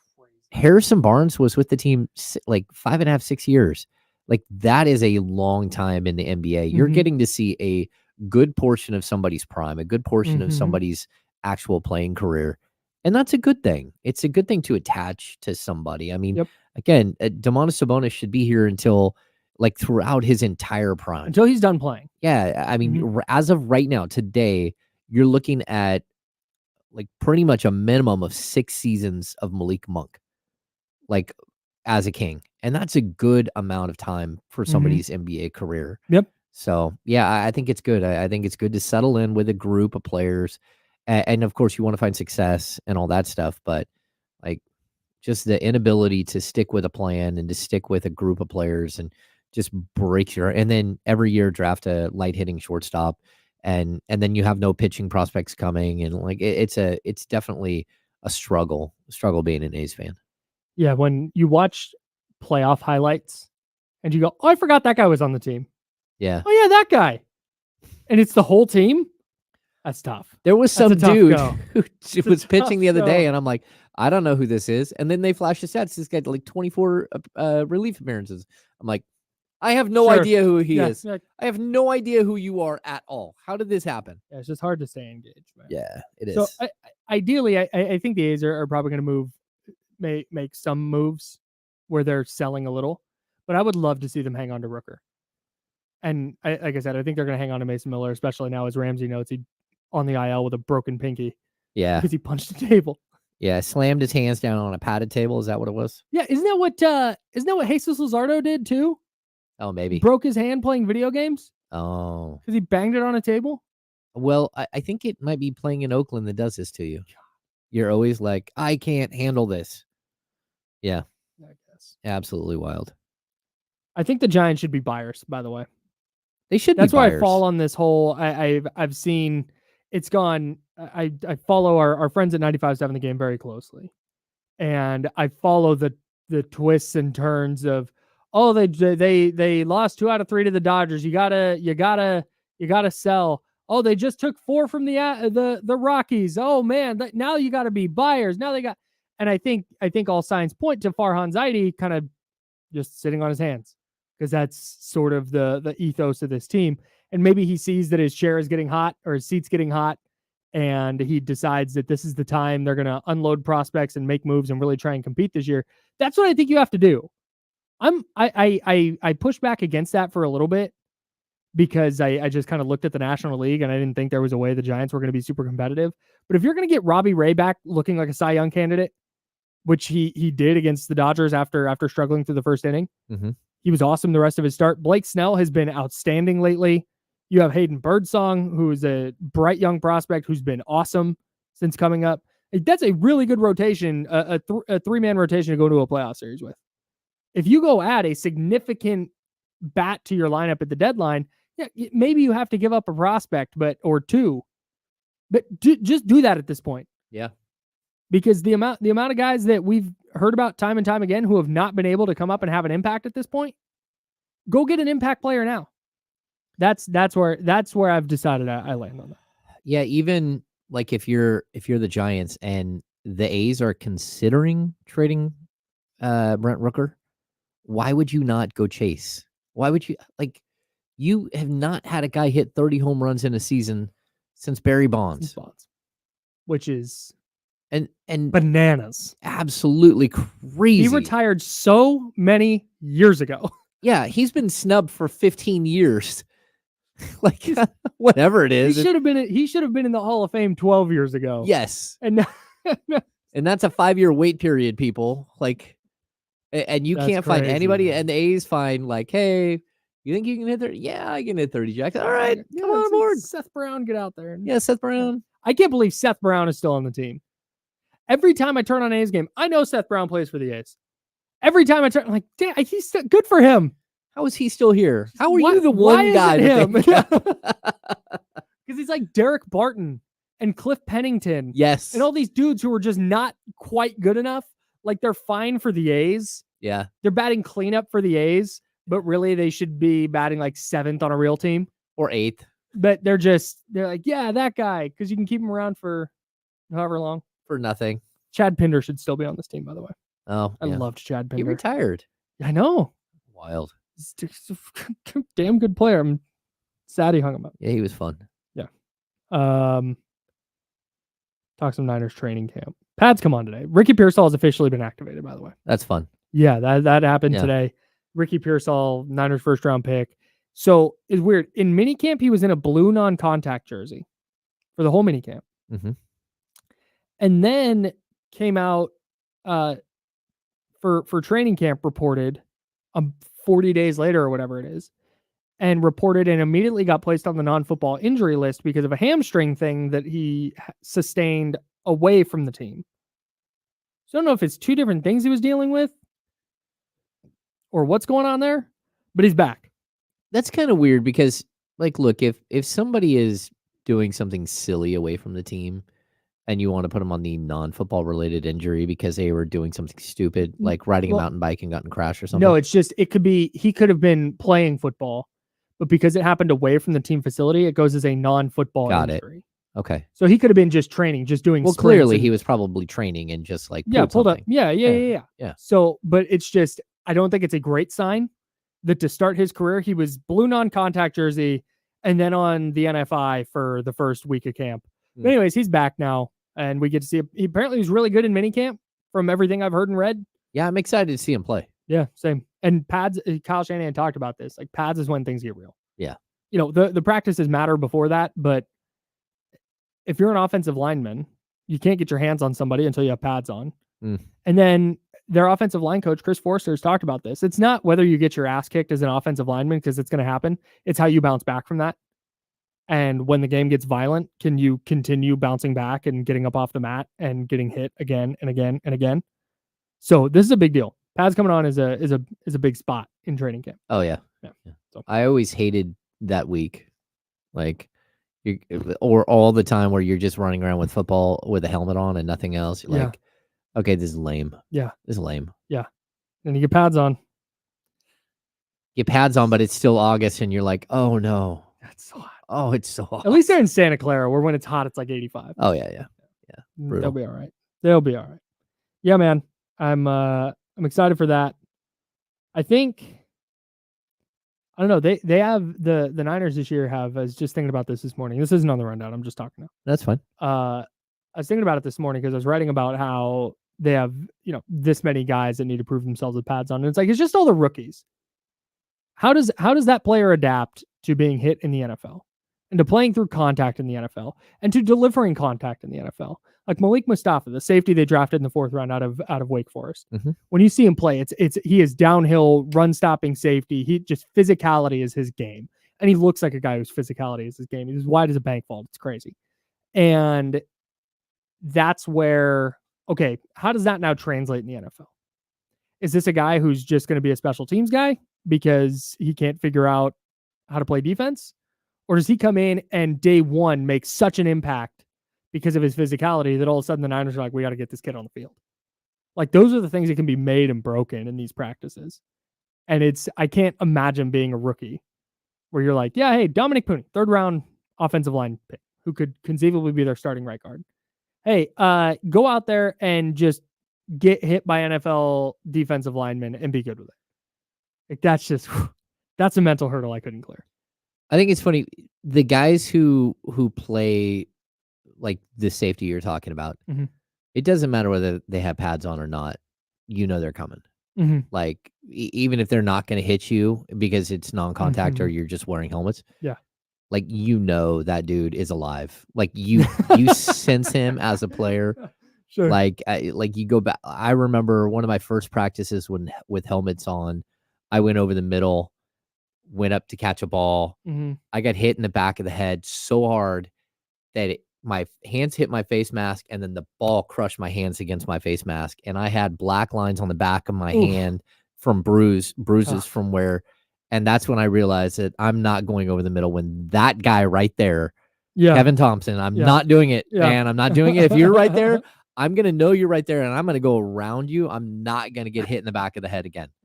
But those guys, who they are, and you can hear them coming even when they're not wearing full pads. You're like, oh no.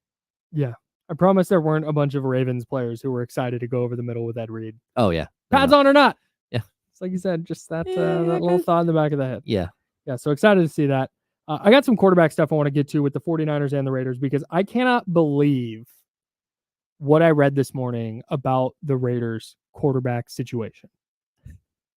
I am flummoxed. I am floored, aghast, shocked, stunned. Are you though? It's the Raiders. No, I am. We'll talk about it. No, we'll talk about that next. And we'll also give you our first key word. If you weren't listening earlier, we're going to give away a keyword every day this week and every day next week, because we're giving away seats to our suite at the Rivercats game on August 16th. So go to ESPN1320.com right now. Have it all loaded up. So that way, once we give you the keyword, you can fill out the entry form and insert that keyword, and you will be entered to win one of those spots in our suite. You want a +1 at a suite at Sutter Health Park on August 16th. Keyword coming up next. Plus, I can't believe what the Raiders are doing at quarterback. We'll talk about that next as well. He's James. I'm Kyle. We're the Insiders, sponsored by Jiffy Lube.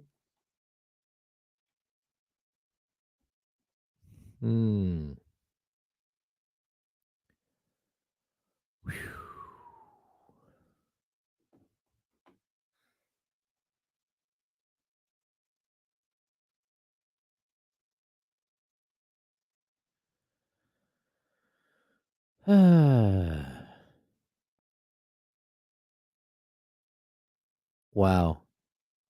From Royal Ivy.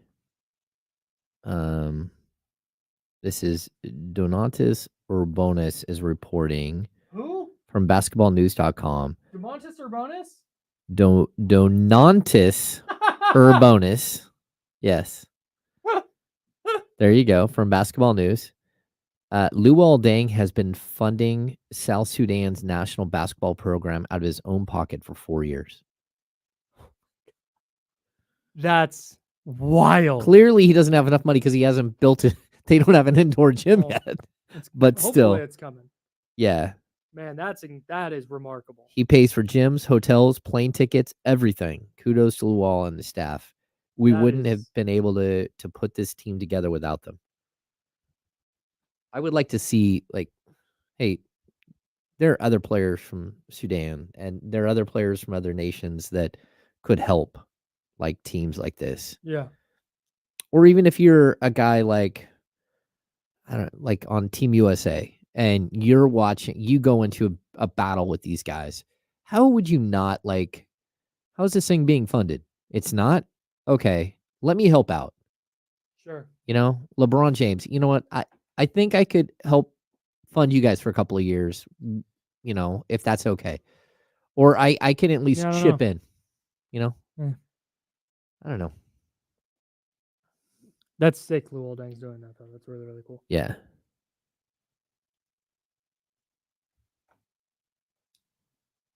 I want to watch Chase Budinger play volleyball. Yeah. What do we got up here? Anything cool?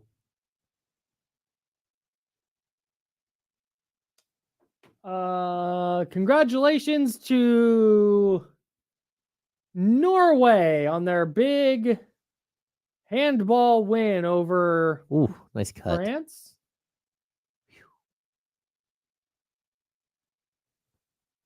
I wonder what kind of athletic skills translate to handball. Yeah, that's an interesting one. Like, are you basketball coded as an athlete, or is it more soccer? That's a good question. I don't know.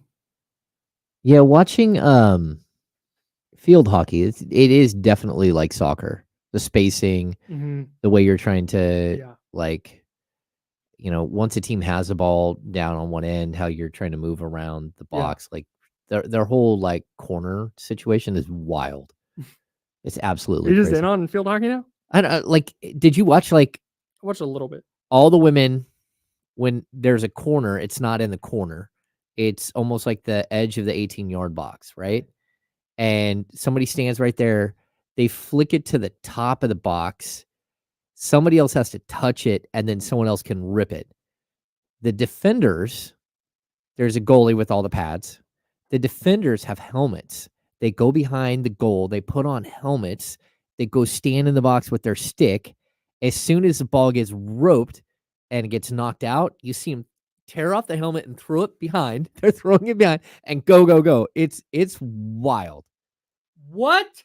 Yeah, like it's like they have a full helmet. Crazy. And then there's one lady who doesn't have a helmet but is in the mix, like right in front of the goalie. She's the one who kind of runs towards the ball once it gets hit out to the top.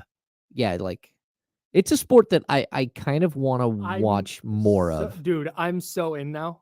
The whole time, though, I was thinking, my goodness, how could you possibly move like that the whole time? Like, it's so horrible to, like, run with this little tiny stick on the ground.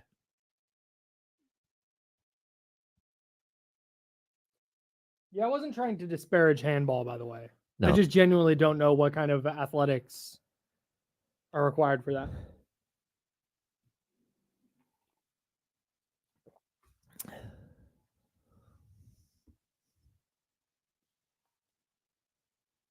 Now, back to the Insiders with James Ham and Kyle Madsen, brought to you by Jiffy Lube on ESPN 1320. Olympic athletes just blow my mind, man. Yeah. The amount of skill, like there's the shooting right now. This is wild. With the stormtrooper outfits on. And like the way that they do that entire thing, the shooting thing is totally wild. It looks like a. What kind of is that? Like just an air rifle, No, I don't think so. or is that just like a purely competition gun? It's a pure competition gun. Yeah. And I don't know how far away they are either. Yeah, air Oh, it rifle. went off the screen, so we have no idea. Oh no, it is air rifle. What? Crazy. All right. But just there are people who are that good at that, like that. They're standing there with an air rifle and they're shooting at targets. Yeah. I stand here today as a lizard brained radio guy, and I go, I could do that. That is an Olympic thing I could perform in, but like, could I physically do the act of standing there with an air rifle and shooting it in a direction? 100%. Would I hit anything? Probably not. Probably not. And that's what every single. So we were watching handball was on earlier. If we've got in our studio here, we have the 4-box USA or Olympic NBC screen on. Anyways, handball was on, and I look at handball and I wonder, are handball athletes like basketball guys? Are those basketball players who went, yeah, hey, basketball is not, in the cards or not my bag, but hey, this handball sport is sick. Are they volleyball players who went on to, because there's that arm, spiking versus throwing. Yeah. You got to jump and you got to move. Or is it soccer? Is it more soccer movement? I have no idea. But I know it looks like a game. Oh, look, we've got some field hockey now. But I know it's a game that looks like, oh, I could do that. I could play that sport. But I know I can't, I couldn't. Well, I can tell you, I could never play field hockey. Field hockey, not with my back. No chance. Not with my back. Yeah. No. I would last like maybe with your a back, minute and a half. I'd be like, nope, I'm good. Now I can't walk for a week. Yeah. No, I'm good. Yeah. All right. Olympics, anytime. Congratulations, by the way, to the U.S. men's gymnastics team. They have medaled for the first time since 2008. Want to get a medal count real quick? Oh, what did they medal? What did they get? Bronze, silver? I think they got bronze. Okay. I believe. Team USA and France are tied with 14 golds apiece. Or no, I'm sorry, 14 total medals apiece. Okay. Team USA is 7 silver, 4 bronze, and 3 golds so far. Okay. I imagine Simone Biles and co will change that some. Yeah. Bet they get some gold. U.S. women's basketball is tonight. Today at noon, they play Japan.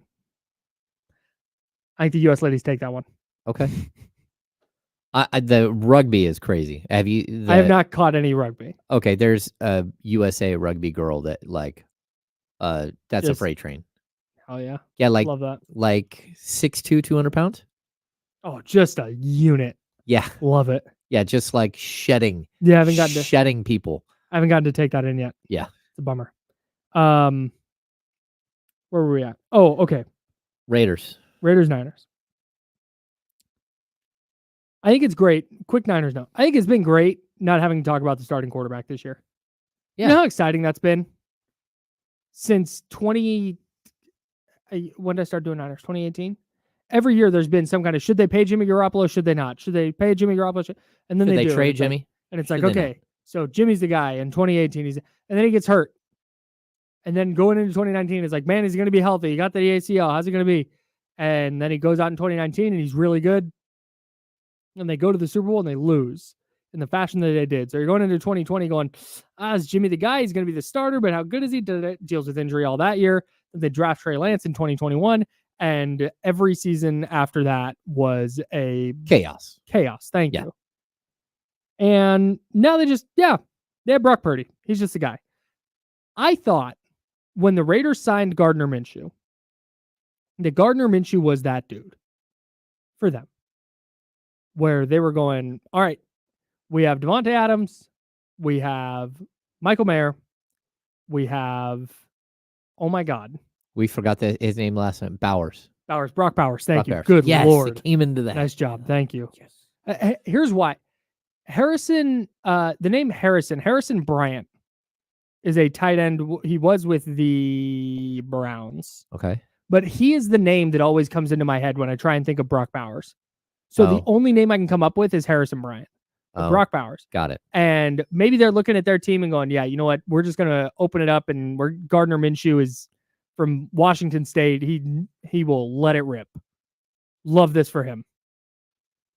And I read in ESPN today that they're having a legitimate QB battle there between Aiden O'Connell and Gardner Minshew.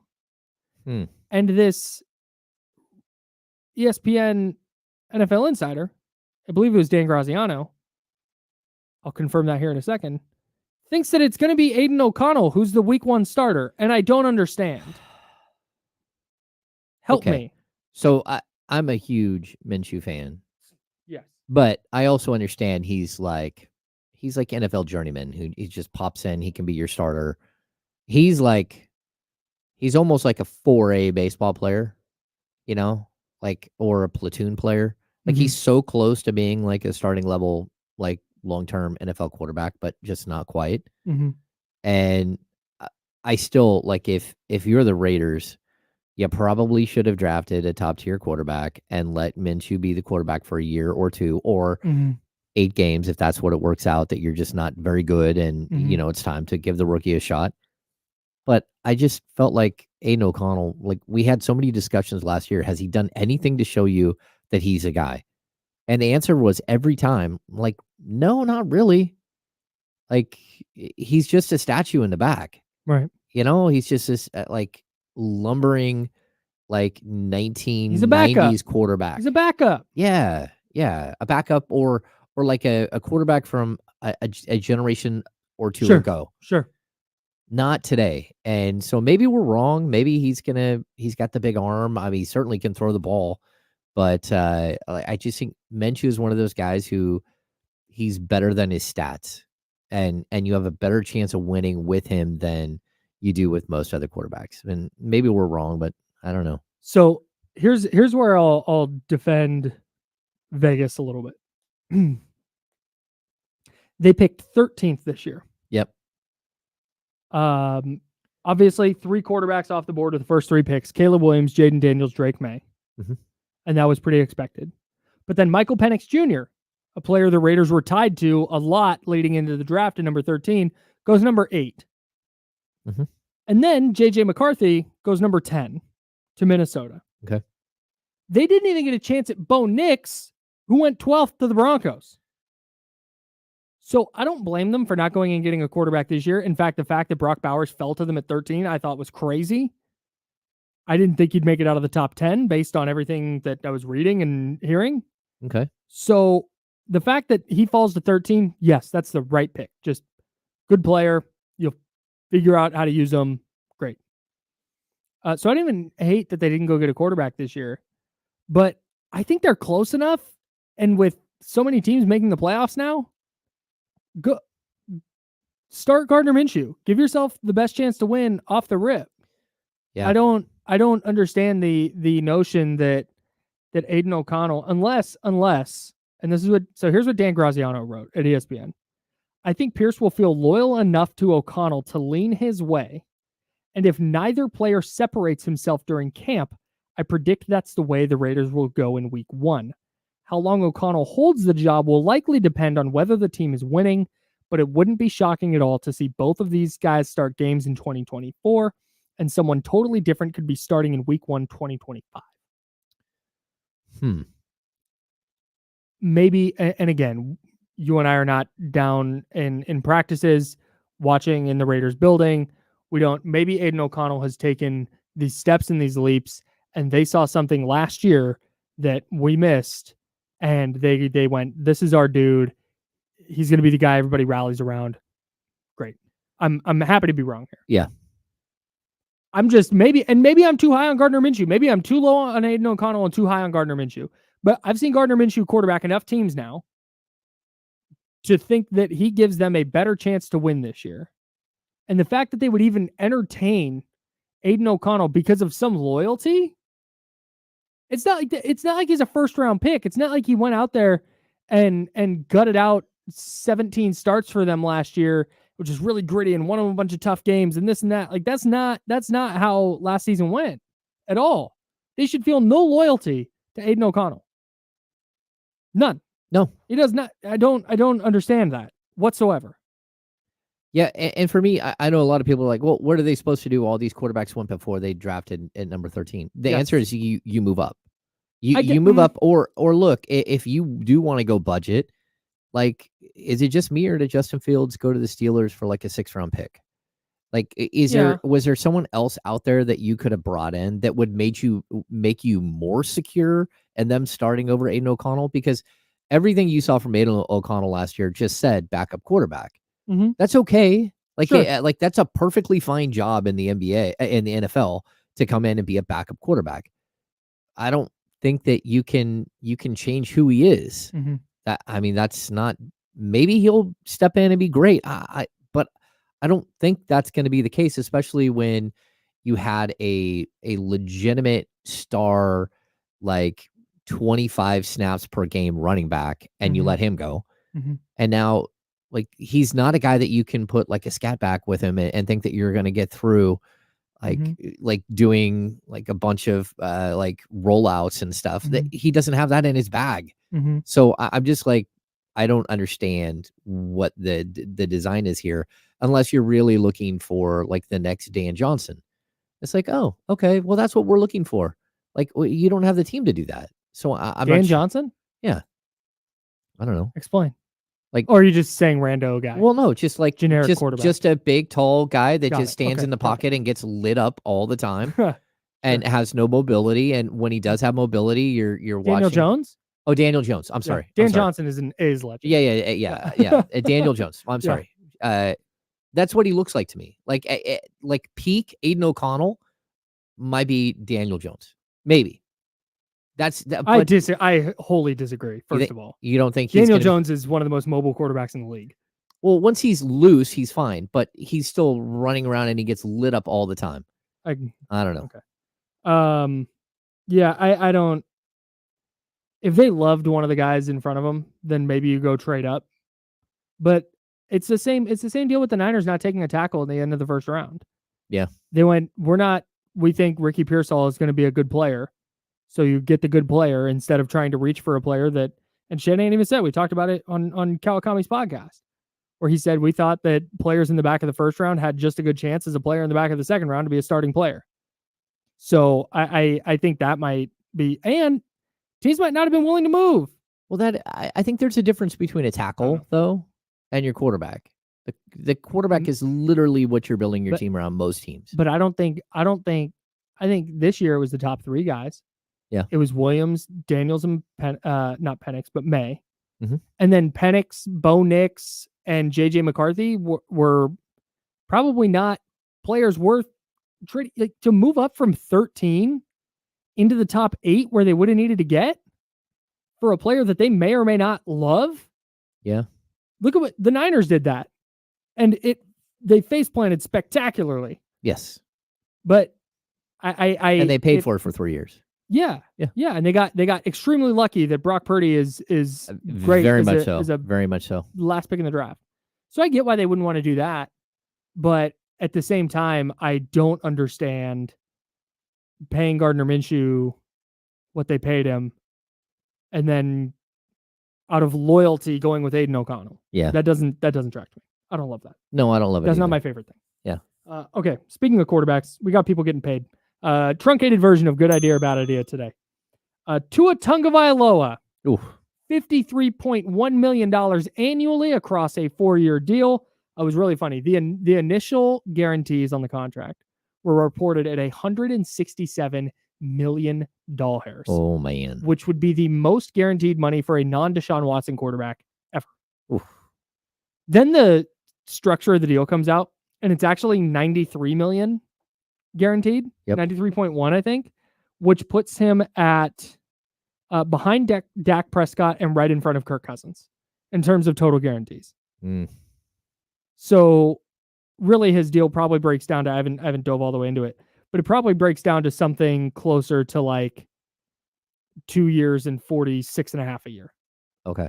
It's probably closer to what it breaks down to, which is probably a little more closer to what you're wanting to pay Tua. And then same thing with Jordan Love. Jordan Love, his deal, gets reported as this massive guarantee, and it ended up being $100.8 million, which puts him behind Kyler Murray, Jalen Hurts, Jared Goff. So these weren't the earth-shattering contracts that were initially reported, as typically happens.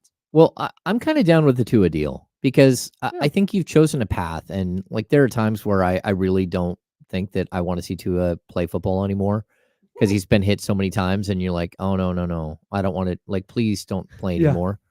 Like, I don't want to know what you're going to be like when you're 35 years old. But then there are other times where you're like, okay, look, the things he does are pretty amazing for that team, and I'm okay with it. So you got to stick with the guy at some point, right? Yeah, I'm right there. Oh, my bad, Damian. Damian Barling here for the handoff. Oh my God, I'm gonna stop. No, I'm gonna stop. I'm done. You got it. That's my bad. I'm trying to do too many things. I got it. I'm here to help. Right. I know how to operate all of this stuff. I should be able to help. How shocked are you to find out that the Tua Tagovailoa contract and Jordan Love contract were not as massive as they were initially reported?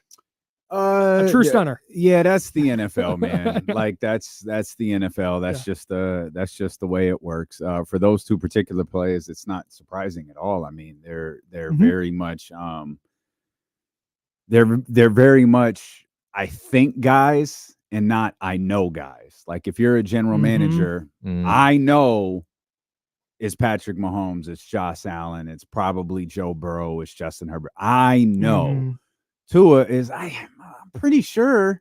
Yeah, like I think. Right. Like I think. I'm pretty sure.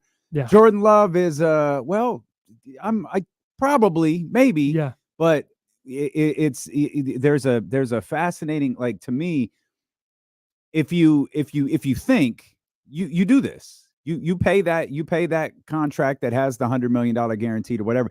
But you could do it once, which is why the thing with Dak Prescott is so unique, because this is twice. And you kind of know where you can get with Dak Prescott. And anything further, if Dak got to the NFC Championship, the Super Bowl, whatever, that's out of the norm. So signing a second deal when you're not quite sure, that's different. That's tough. Right? That's a little bit different. So not that Dak won't get paid elsewhere, because if the Cowboys don't pay him, someone will, because he is a starting quarterback in the NFL, but a team has to make the decision, are we willing to pay this contract a second time? And that's the more unique thing. It's why the Brock Purdy conversation is funny. What are the 49ers going to do? The 49ers are going to pay him. He is going to get cash. They're going to pay him a ton of money. There's no question about that. He is their starting quarterback. They've invested everything in he being the guy moving forward. It's why Trey Lance is in Dallas. It's why all these, different scenarios that the 49ers had, they're all gone. Brock Purdy's the guy, and he's going to get a really big contract that I think is going to be, depending on how this year goes, it's going to be closer to what you see from guys like Joe Burrow. He's going to be an I know guy rather than an I think guy. And the only thing that changes that is a disastrous season from him, and I can't imagine that happening. And I think even like with Purdy, you got rid of you allowed Darnold to go. You're even taking like all the training wheels off. Like, okay, like we're gonna bring in Josh Dobbs, we're gonna bring in some guys, but realistically, none of them are competing at all. Where it even felt like last year they hedged their bet just a little bit. Like, oh, okay, well, we're gonna bring in a former number one overall guy just in case you're not the guy. But now it's like it's over. And there were dummies calling for it. Sam Darnold, he's the guy. He's the best quarterback in training camp this year. Like, will you sit your ass down? It's you happening. sound ridiculous. It's happening again in Minnesota. It's already happening. Sam Darnold rips a throw to Justin Jefferson. Like, okay. Tua Tagovailoa, by the way, I nailed it. His guaranteed salary runs out after 2025. Oh, that is a 2-year contract. Really? I thought it was 3. That is amazing. His guaranteed salary, he has $50 million guaranteed in 2025, and then nothing after that. Wow. Yeah. That's a bold play by Tua. That's because he's I'm pretty sure guy. Yeah. Where if he plays well, the Dolphins are like, great, we're gonna run it without back thinking about it. Yep. Yeah. But that's hedging your bet. I think for both sides too. It's like, hey, 100%. I want the $96 million upfront, like whatever it is. Like, I'll take all that right now. Yep. But then like, for me, watching him on the field and when he got hit the second time when he came back from the concussion, then got hit again, and his hand started curling up on the field and stuff. Yeah. It was like, crazy. okay, look, man, like you might want to reconsider what you do for a living. But in the scenario that Kyle just laid out with that contract, you could always do the Christian McCaffrey thing in that 2026 season where the money is there. You just guarantee it, right? We saw it. Now, this isn't the most flattering example, but you saw this with Joe Flacco. Joe Flacco, at the end of that monster deal with the Ravens, he was playing on non-guaranteed money. He was earning it all because he was still the starting quarterback, which I don't think anybody expected to be the case. Right. But he played out that entire contract and earned incredible. Yeah. But they didn't have anywhere else to go until they got Lamar. They didn't even go to Lamar. Flacco gets hurt, and it was like, oh, we've got a franchise quarterback here. Yep. And so it's not unheard of for that to happen. It's just not really likely. Yeah. And Flacco kind of knew, well, I'm not gonna hold out.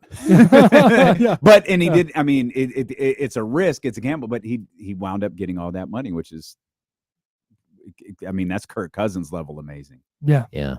For sure. A $25 million roster bonus due for Tua on March 15th of 2025. That's for the 2026 season. Okay. Okay. So I okay. So by the 20, so if he has by a the good year, he's going to get paid $25 million that next year. Right. Guaranteed. Guaranteed. Yeah. Yeah. Okay. And if he's awesome and continues to be awesome, then they can restructure that. And I'm guessing there's nothing like that in the fourth year. I would bet that it all ends after that 2026 season where everything just becomes 100% fake.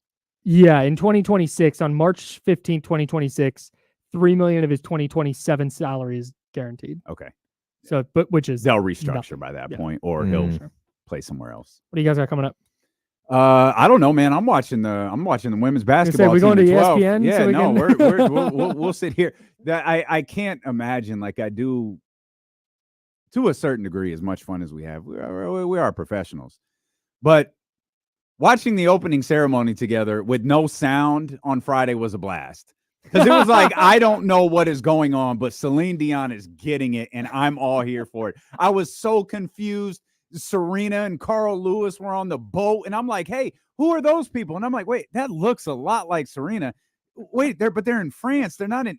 That is Serena. Oh, it was so much fun. So, and that's awesome. What we're going to do today. We're going to watch basketball. Can't wait.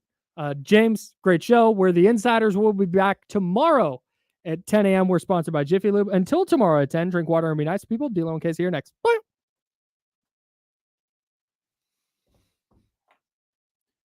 All right, chatty house. Good show, guys. Appreciate you. Bye, friends.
I think Your boy he was was fine. Your boy was a bit of an acquired taste. He was fine. It was whatever. I did like the pronouns he and him line. I thought that was a good line. What? I think he was talking about KD. Probably it was in the first half. No, Kevin Durant. Pronouns he and him. I was like, all right, Dwayne Wade. All right, man. I popped a little bit for the line, but still chill. D-Wade was okay. D-Wade was okay. He's He had no problem. I was talking about the other team, the other broadcasting team. Oh, you know who they're. I don't. We talked about it. Oh, we did? Yeah. Only the worst announcer in the NBA, according to. That one. Oh, yeah. Yeah.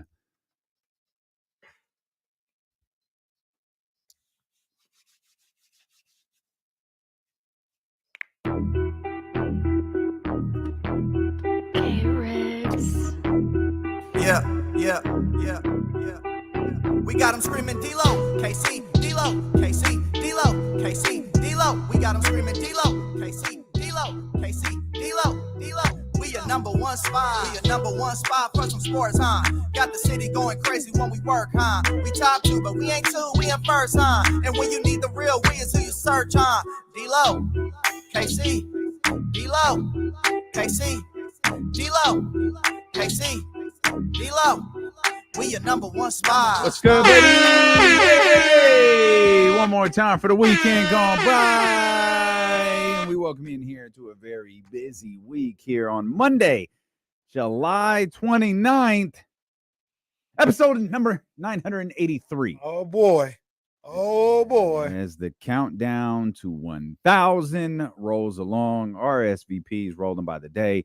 We'll let you know how you could be a part of that 1,000th episode coming up Wednesday, August 21st. It's going to be a little bit different than the shows at Sky River. We got those coming up in September. It's going to be a little bit more organized. There's not going to be as much coming and going. We're going to ask you guys to get here at a certain time.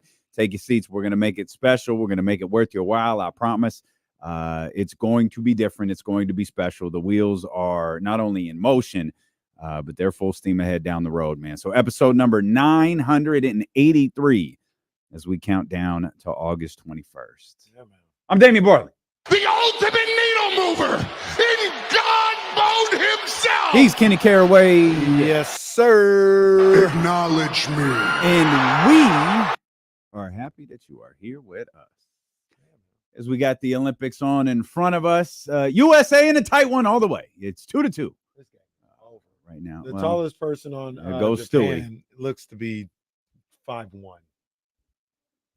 And that might be being generous. Holy crap. That is a little team out there. I thought, no, it was China who had the tall girl. Yeah, China did. That's our man Albie Akani's old squad. He turned that Chinese national team into a juggernaut out there. Not gonna happen for Japan today. I'll tell you right now. The score is 4-2 USA. This one's over. They might score for the rest of the quarter. I don't know how they got the 2. That's a shoot. Look at Diana starting. That's my dog right there. Diana Taurasi out here starting at 50, and Jason Tatum can't get on the floor. Man, it's a cold world. It's a cold world. Man, that's cold, gang. This is what we're going to be doing for the next couple hours is watching. We'll do it for the next couple hours. We're going to be watching women's basketball. But little floater action. I think YouTube and Peacock have done a fantastic job with their Olympic coverage so far. I have thoroughly enjoyed it. Yeah, I can't speak to YouTube. I don't know. They're so happy they scored. They're so happy. Japan's so happy they scored. That was a hell of a floater right there, boy. Man. Oh, my God. They huddled up. The ball went out of bounds. They was hype. Oh, Asia's rattled. She throws the ball out of bounds. I've just been informed that the insiders forgot to give you their key word for the River Cats contest. Oh. Come on, insiders. Who's producing this show? Head over to ESPN1320.com and enter the keyword strike. Enter the keyword strike over at ESPN1320.com for your chance to win a spot in the suite at the River Cats game on August 16th. Again, go over to ESPN1320.com, You'll see the River Cats logo. You'll see a spot to enter the keyword. That keyword is strike. This contest going on all week long, and you can read all of the rules right there while you're entering your keyword over at ESPN1320.com. I'm going to tell you this right now. America needs to settle down. America's throwing the ball over. America's got more turnovers right now than they got baskets. They need to calm down. They rattled. None of this would happen if Caitlin was there. They're well, your girl was talking about Caitlin yesterday. I know you saw that. Yeah, I also think she was full of crap with that assessment, but if she's being truthful, I respect it. But I don't think she was. Yeah. I think she was massaging everybody's feelings a little bit. And also, I thought, by the way, I'll be clear, I found Dawn very enjoyable yesterday in her time with Mike Tirico. But she was asked about Caitlin, and she was like, honestly, if Caitlin was playing like she was at the, end of the first half of the WNBA season, she'd be at the top of consideration, which was funny because it's like she wasn't at the top of consideration already, because it really boils down to her and Enrique. And like you could pull a few others there too, but I thought that was a bit disingenuous on Staley's part. Yeah, well, she ain't gonna go on NBC and be like, she wasn't gonna make it anyway. Well, she should have. That's what she should have said. That would have caused a lot of mess. Oh, look at that coach! Look already up yelling. Look at them coaches on the sideline. She gonna pick up a technical before the game's over. This team gonna defend. I know that much. That's what's gonna happen. You goddamn right they gonna defend. They absolutely will. With Kara and Mike Tebow out there, ain't no chance this team isn't defending. Where'd she come from? But they better stop turning the ball over. Hey, where'd this lady come from? Hey, what's going on here? Wait a minute. The whole complexion of the team changed. Wait a minute. Where'd she come from?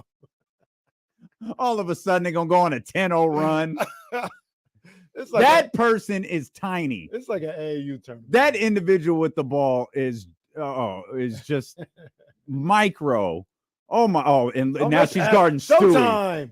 Goodness gracious. You talked about the this coverage. Is like a watch along. Just consider the next 2 hours a watch along with D'Lo and KC. That's how we do it. We watching the game. It's not going to be a game for much longer. I promise you that. But you talked about the coverage.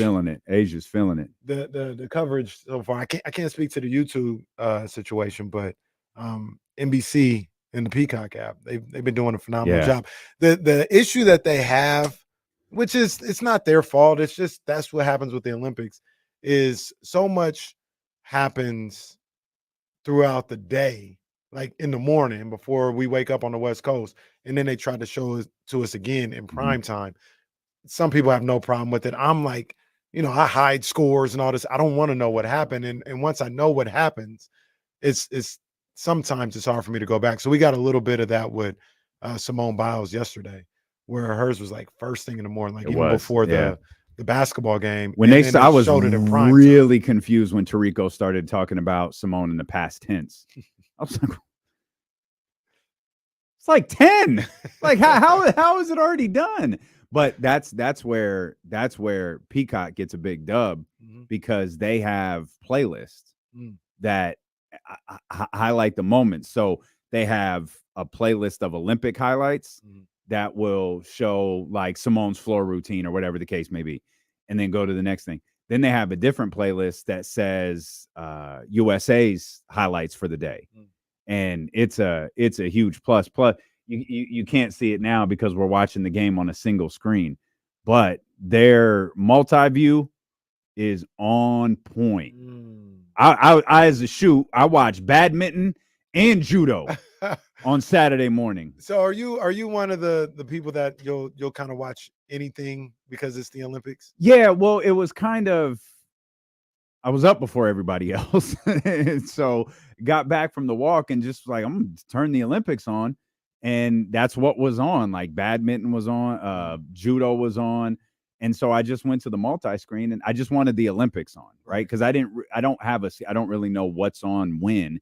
So there's a time delay. Something I want to see is going to jump up at some point. So I just put the multi-view on. And there's a guy that I follow on Twitter. I retweet it every time I see it, but he does a really good job of breaking down the day. I think I saw you either retweet that or did you put it on IG? I retweet it. Yeah, I retweet it. he breaks everything down, the time and all that. He starts on Eastern time, but he does a really good job. So I watch a lot of stuff because it's the Olympics. Oh, I ain't gonna watch everything, right? So like after the basketball game, I was like, oh, it's the Olympics. It's Sunday. It's still early. What's going on? And then surfing was on. I said, there's Major League Baseball still going on. I'll turn it to the Phillies and Guardians. That's what I'll turn it to. But yeah, the app, the Peacock app, I watched Canada and Greece. I missed it during the day. I kind of was able to stay away from it. Was able to not know who won. And Giannis and SGA. That's the other thing about like the way they're doing it. And I talked about how great this tournament is. I'm gonna watch the other games. Yeah. Like the other games are gonna be really interesting, and some of them are gonna be for who can get into the bracket play or whatever the case, who can come out of that pool. So I'll watch the other game. Watch boxing. They take the headgear off now in boxing. I don't know if this is the I first saw that. So I'm gonna take this is gonna sound crazy, and my sincerest apologies. Boxing was one of the things that I watched too. I've never really watched boxing before, by the way, in the Olympics. So I'm not, I'm not starting the 14th round here anytime soon. But if you tell me to watch something, I watch it, right? Yeah. So I've probably watched a little bit more boxing in recent years, either live or after you told me go see this. Than I have in a long time. Over the last 4 years, I've watched a lot more boxing. Watching this, again, this sounds ridiculous. Watching these dudes in the Olympics is like, man, you can't fight. Like, what are these guys doing? Like, I don't even know if the two and it's funny you say that.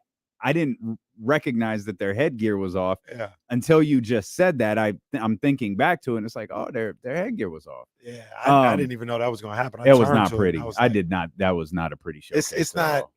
It's not it. It did not look like the Sweet Science. It looked like chaotic memes outside of downtown Sacramento somewhere. 916 times. 916 times. That's what it is. They Kelsey Plum. Sorry. Back in the day, that was a lot of these fighters' introduction to the world, right? Yeah. Like Sugar Ray, Floyd Mayweather, all these guys like be on the Olympic team. You win a gold or some Oscar De La Hoya. You win a gold medal, and then that propels you in your professional career. But I mean, that's not the case anymore. Like Tank, there's a guy that's like supposed to be the next Tank. That's on Mayweather Promotions. He looks just like him. It's crazy. Kind of fights like him too. Back in the day, he'd be trying to get on the Olympic team. I think he's 17, 18 years old. He already turned pro at like 17. He's like, it's whatever. So that dilutes, at least for America. Cuba might be different. Puerto Rico might be different. But at least for the USA, it kind of dilutes it because all the best fighters are already gone pro at this point. I think I love Kelsey Plum. Shout out Kelsey Plum, always. I rewatched a good chunk of the opening ceremonies as well. That was phenomenal. They did a great job. Oh my God. They did. And it wasn't until after I rewatched it that I read about all of the different stuff. You didn't see? Oh, there was No. Oh, there was a group of individuals that were throwing temper tantrums left and right. It was because of everything, or because of Bron? No, not LeBron. No. Why? Well, there were drag queens involved. Oh, no. Okay, yeah. Ryan Garcia lost his damn mind again. Well, that's hard to believe. Yeah, he lost his mind. Somewhere Dana White threw something, I'm sure. Not money. Definitely wasn't money. At least not at fighters. We'll come back. We'll talk more about the Olympics, and Boogie is back in Sacramento. Hey. We'll explain. Boogie is back in Sacramento. Okay. We'll explain. Steele and Casey. Not with a hoodie. No. Though if he did, that show would go crazy because we can speak from experience. Steele and Casey, just getting started here on this Monday. Sacramento Sports Leader, ESPN 1320. Japan out here shooting the rock, though. I got it. Yeah, got that.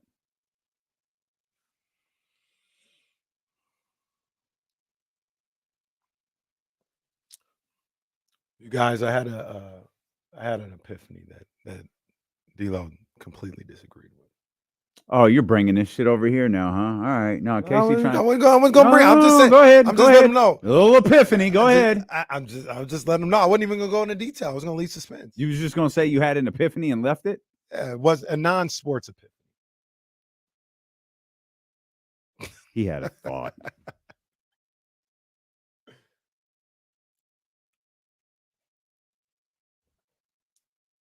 Another bucket. Bang. They are hidden. She hesitated on the pickup out there. That's why that shot went in so clean. A Kelsey USA jersey would be fire. Though I can't envision. I need my Angel Aces jersey. I'm not Angel, my Scott. Asia. Oh. Asia Aces jersey. I saw a dope little Angel graphic tee I liked. This is all I get served are ads for graphic tees on Instagram. I think it's your fault, to be honest with you. Oh, I ain't never bought a graphic. Like, how is this infiltrating my account? Proximity to Kenny Caraway. The microphones pick it up. That's a shoot. They do. I'm not even That's lying. an absolute shoot. It's not just the microphones, it's the cell signals. They're close to each other. Oh, this dude likes graphic tees. Let's serve it over here to his boy. See what happens. Her height is 2.03 meters. That's fantastic. I haven't gotten any ads for dog food yet, though, so I don't know if it works both ways. Well, to be fair, I haven't researched dog food recently. Do you give the dogs like regular food? Sometimes, yeah. Like, that's not their daily food, no. Her daily food, no. It reminded me of that episode of the Wayans Brothers when Dee's boyfriend had food out or whatever, and he left it on the counter, and they put it in Pop's chili, and everybody loved Pop's chili. They were like, "Oh, this is amazing." And the brothers were like, "Oh, the secret ingredient is dog food. This is crazy." Entered them into a contest and all this other stuff. Like, bro, how are we gonna put dog food back in the chili? Like, he doesn't know. This is crazy. Like, what are we gonna do? So they got dog food or whatever, and then they got to D, and they're like, "Yeah, man, we got to him just in time. That dog food that you had, that was the secret ingredient." And then she's like, "Dog food? That wasn't no dog food. That guy spoils that dog. He feeds him filet mignon." That's what was in the original chili. They put dog food in the chili. We were talking about cooking during the commercial break, sort of. I made ribs on the grill for the first time. Hey. And one, flawless. Your boy's in his bag on the grill. I see you. But there will never be another living creature more excited when the rack of ribs come out than Sprout, because I had people at the house, and of course my brother, "Hey, can I give her the bone?" And I'm like, "Oh, she'll love it. It's not a pork bone, it's a beef bone. She'll love it." All right. She got like 3 of those things. I mean, man, that dog was that the first time that she got that? Oh, very much so. Yeah, now she hooked. Oh, very much so. Then I made a plate for my mom to go, and all of us, she's like looking around, like, "Hey, okay? Come off them ribs, homie." All right, man. All right, man. Little taste of heaven for the first time. That's a true story. That is a true story. As Japan and USA go to their first time out, still kind of closer than I anticipated. Well, that's because USA is throwing the ball all over the place, and Asia got them settled down. Then Asia came out, Brittany came in, and I think maybe they just all got to get their Olympic nerves out. I'm not sure. That reminds me. Did you see that stat about the game yesterday with USA and Serbia and Jokic? I don't think so. This is crazy. It's crazy. They probably would have lost either way. It doesn't matter. But Nikola, the tweet was Nikola Jokic impact on the game is immeasurable. Oh, my goodness. This one is kind of interesting. He played 31 minutes in that game. During that time, the score was 81-81. In his 9 minutes that he was off the floor, 29-3. Oh my God. Oh my God. Hey, LeBron. Hey, salute to Jokic. That was a fantastic game yesterday. They That were was a hooping in the first. Team USA just went to another level. yeah. And I thought both teams. Kevin Durant hooping. took him to another level. Oh. Like that was for a dude who honestly was wondering like when is he gonna play? I don't mean to do this. I don't mean to do this because like usually it happens like when somebody has a good game, you say all this other stuff. If Kevin Durant on Wednesday goes 4 for 17, trust me, my feelings won't change.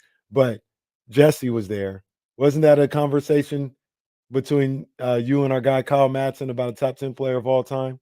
KD and Steph? Just KD in general. Yeah, He's KD, like, yeah. KD ain't top 10. Yeah. I was fighting for KD top 10. There's not 10 people that's ever played this game that are better than him. I just don't see it. I don't see it. What Dude's Wilt Chamberlain with basically a 3-way Wilt Chamberlain score. Yeah. That guy's too much. What he did yesterday was pretty insane. Like the game is like just locked. It's a fight. And he comes in and that man doesn't touch the rim. Ooh. And I mean, when he took that shot at the end of the quarter, that fall away at the end of the quarter, and it just arcs up and straight down. It's like, you've got to be kidding me. I was mad when he missed the one. He was insane. I was we ended up watching it like as a family, right? Like we all were in the bed, me and my wife. Well, wasn't like that. My son and my daughter, and we were watching the game, and they'll tell you what I was just passing out in the bed. I was just like, oh my God, just passing out. He did a shot, then Jokic hit Joel Embiid with the one-on-one, got the and one, said, Jokic, that's my mind. I was losing it. That first half was incredible. And when he hit that shot, like you just talked about at the end of the half, I almost fell off the bed. And the killer was what KD did, drowned out what LeBron did. LeBron, this entire international stretch has been absurd. Like he's playing at an incredibly high level in the 20 some odd minutes that he's playing. Yeah, he is showing, and I'm sorry, this is part of the story. It's part of the story. This man's gonna turn 40 in a few months. Yeah, come on, man. Yeah, and he is dominating the Olympics. He's dominating in crucial moments. It's special to watch. This is just like I talked about with Kevin Durant, and I can't imagine there's 10 guys that's ever played the game better than Kevin Durant. Like I can't picture it. I'm Jordan. I'll make my arguments for Jordan. But say it. Can I say definitively that somebody has played basketball better than LeBron James plays? And now we're going into like the longevity, which is crazy. The longevity. The longevity is stupid. Absurd. Oh man. Absolutely absurd. That's why the line Father Time is undefeated has to end. Yeah, Father Time lost. Yeah, like Brady did it and LeBron is doing it. These are the two that beat Father Time. Yeah, like he's no longer undefeated. No, it's all right. It was a hell of a goal. It was better than Goldberg Street. Father Time is 1,000,002. Yeah, Brady and LeBron are Kevin Nash. Brady hit him with the taser, and LeBron power bombed him. This thing's over. It's funny you say that because I was thinking about that because of the whole age thing and LeBron, Tom Brady, and trying to think of somebody else. Like I kind of thought about like maybe Floyd Mayweather. I think when he was done, he was 40 or close to 40, and he was just still dominant. But I mean, even if you want to include him, that's just those three. It's just those three. These guys are insane. Yeah. LeBron, what he did last night, I wanted him to get the triple-double yesterday. It didn't happen, but I wanted him to get it. Brittany just grabbed a rebound with both feet on the floor in one hand. Come on, man. This thing was a 4-point game a split second ago. Now USA is up 12. Japan has called timeout. They're thinking about their life choices. And and USA is rolling. This is what we expected. This is what it should be. There, as fun as the tournament should be on the women's side, the men's side, that should not be the case on the women's side. This is gonna be a cakewalk. This is it should be like this. USA women are still they are the top. There's no Jokic's, right, equivalent to, Jokic and or even a bogey. Like they're just not there anymore. I wonder when that will change. Well, probably, I mean, Lauren and Penny were both on the Australian team, and they were like, Penny's just one of the nastiest shooters of all time. And like Lauren is, we were looking over that list a couple days ago. Like, you could make a strong argument Lauren's underrated. But that was the Australian team. Like, Russia gave USA a run in 2008, but like that game was a legit fight. Like, it was a fist fight, but the team everyone was worried about was Australia. They haven't lost since 90. Well, they won in 96. So Yeah. They haven't lost since 92. No, I don't. I think they maybe they haven't lost an international game. Well, tell me that stat too. I was just thinking like gold medal. Like they've won the gold medal every time since 96. Did they win it in 92? I don't even remember I don't remember the women's Olympic team in 92. Teresa Edwards Did they is the have only one? person I remember. Who was it?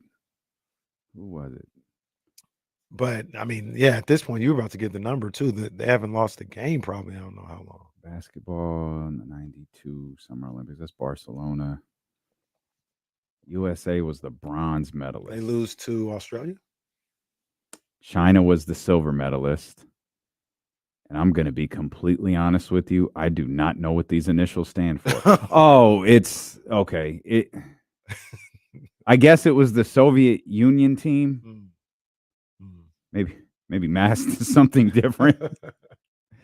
I have very little, as much of those Olympics as I watched, I have very little recollection of that team.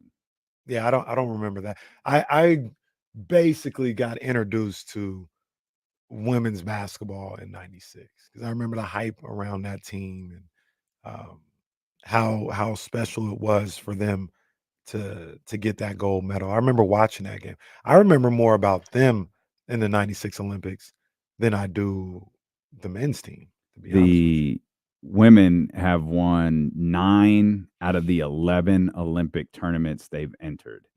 We obviously just read one that they didn't. Gosh, Japan, these girls can shoot. I think the other one actually might have been Pat's team in 76. 9 of 14 from beyond the arc is Japan. That's their only hope. Gosh. They tried to get a rebound a second ago, and Brittany was like, nah, you good. With that being said, though, it's still a 12-point game. Yeah. Their only hope is to get them shots up. But you said 9 of the 12 they've entered, 9 of 11 they've entered? 9 of 11, I think is what I said. They had lost 2, right? Yeah, 9 out of 11. They lost in 76, which I'm almost certain was Pat's team, and then the one we just read back in 92. And what I'm trying to find is the last game that they lost. That might have been 92. It might have been. They have no Olympic losses since 1992. Oh, no, that's not true. Dumbass. No losses in any major tournament since 2006. In 2006, I think they lost the World Championships. That caused a revamp of what was going to be the 2008 team, and that's how Kara got on it. They didn't blow the team up, but it was like, this isn't working. Right. There's no chance we're going to allow this team to lose at the Olympics. If we're getting complacent, cool. Let's open this thing back up. Everybody started reporting to camp. The thing got wide open, and that's how the team changed. I'm laughing because they lose a game for the first time in 10 years. This isn't working anymore. Yep. That's a shoot. Yep. Lose a game. Did that keep them from winning the World Championships, or did they just lose a game like in pool play? No, I think they lost the world championships. Let's go back 2006. Yeah, they won the bronze medal. That's not acceptable. Not acceptable. I mean, Not acceptable. We don't know if that would have happened, but they weren't taking any chances. They said, hey, we're not doing this. I'd like to believe they would have lost had they not revamped the team. I agree. That's the way it should be. That's oh, man. They didn't miss 3 in a row. They got like 9 Caitlins on this Japan team. Oh, look at this little one. Cash. You see the way Come she on, walked man. away from Oh, that yeah, one. she knew. Uh-oh. Somebody got the wind knocked out of her. Took a knee to the stomach. Is that what it was? That's what I think. Yeah, she was reacting like she just got a Brock Lesnar knee to the gut. But yeah, I mean these ladies are phenomenal. You know, one of the things as I see Japan shoot the lights out from beyond the arc, one of the things that I noticed in that game yesterday with the men is, and I don't think they'll fall off a cliff or nothing like that. I think it'll be fine. Like these are the best players in the world, some of the best players in the world. But they shot the lights out. Like they made what they shoot like 58% from the field. Mm-hmm. Yeah. And from 3, I know at one point they were shooting like 60-some% from 3. I only say that to say, you know, will it continue? I don't think they'll shoot like that. I think they'll shoot good enough to kind of keep it going. But they shot crazy. they shot crazy in that game yesterday. So I think part of it is the Tokyo and the, you know, kind of weird situations for 2020 and 2021. Mm-hmm. But not only am I like excited for I've enjoyed everything we've seen so far. Like I enjoy, you know, just flipping the TV on and putting a multi-view on or some Olympic sport on, or having, you know, the women playing basketball when the show starts. Like I love that. Absolutely. I absolutely love it. The I didn't feel this way 3 years ago or 4 years ago or 2021. It was just weird. The men's team they shot 62% from the field, 56% from beyond the arc. They made 18 threes yesterday. Wow. So I don't expect that. I think they'll still shoot threes. They'll shoot great, but that's kind of crazy. The percentages were crazy yesterday. How many Tatum hit? Let me see. Oh, that's Let me see how many Tatum. Wow. Hit. Wow. Oh, never mind. Wow. That's crazy, man. How many Tyrese hit? Damn, let me check. That's cold. That's hate. That's hate. Oh, there was damn. look, no, this no, nothing. This is just I love that all of the questions. This is funny. This isn't hate. It's funny. I love that all of the questions were about Tatum, and no one went, "Hey, coach, how come Tyrese didn't play?" Like not one person asked that question. Again, it sounds like hate. It's not. It's just funny. Yeah. Oh, Tatum, world champion. Oh, great players. Didn't play. No one asked why. It's almost like walking into the hotel room. Wow. That was They cold said video. the silence is deafening. That was a cold video, man. But that's the nature of these teams. Like the games are shorter. We talk about this. We talked about this when the team was formed. You can in 08, it was Michael Redd. Delisha Milton-Jones on the women's side didn't play a lot. Like that happens. In 12, I can't remember who it was in 12 on the men's side that didn't play a lot. I don't remember. Somebody in 2012. But it happens every year or every cycle where there's just someone who doesn't get a run. But what's funny about it to me is while no one will say this, it'll give you a little peek into who fought for who to be on the team. And as crazy as this sounds, it goes for Tyrese. I think it goes for Tatum too. Because the first question these guys will ask when selecting these teams is, because they you know, I hate this. It's basketball, but international play is a little bit different. It is. And the question they'll ask is, who can play every game? And once you get through the list of guys who can play every game, that's where you start to get to other players, almost like specialty players. And you could almost hear this in Steve Kerr's response to the question yesterday with Brian Windhurst, where it was like we kind of knew the way that Serbia was set up, and he acknowledged it's not like I hated the line. I felt like an idiot not playing him because it almost made it sound like he forgot, like he didn't realize but clearly when you hear the whole clip, that's not the case. He said he talked to Tatum before the game, and he said, the way this matchup lays out with Kevin Durant back, there's a chance we don't really get to you in this one. Now with our matchup tomorrow, that's going to be completely different. And so this isn't a thing where you're not playing the whole Olympics, but it gives you a little insight into who the committee thinks is kind of a situational player versus these guys who they think they can play every night. Because I think KD's going to start tomorrow. Oh, yeah. I think they was trying to get KD on the floor. Right. And he did. He got on the floor for sure. And now I think Kevin Durant's back to being Kevin Durant. That's starting. Everything. I agree with everything that you said there. And this guy is a hell of a ball player. I've done a bit of a 180 on him a little bit. Guy can go hard, Pauls. But on the Matthews Mattress Chatty House, I agree with Randy Lilly. Derek White getting run over Tatum is wild.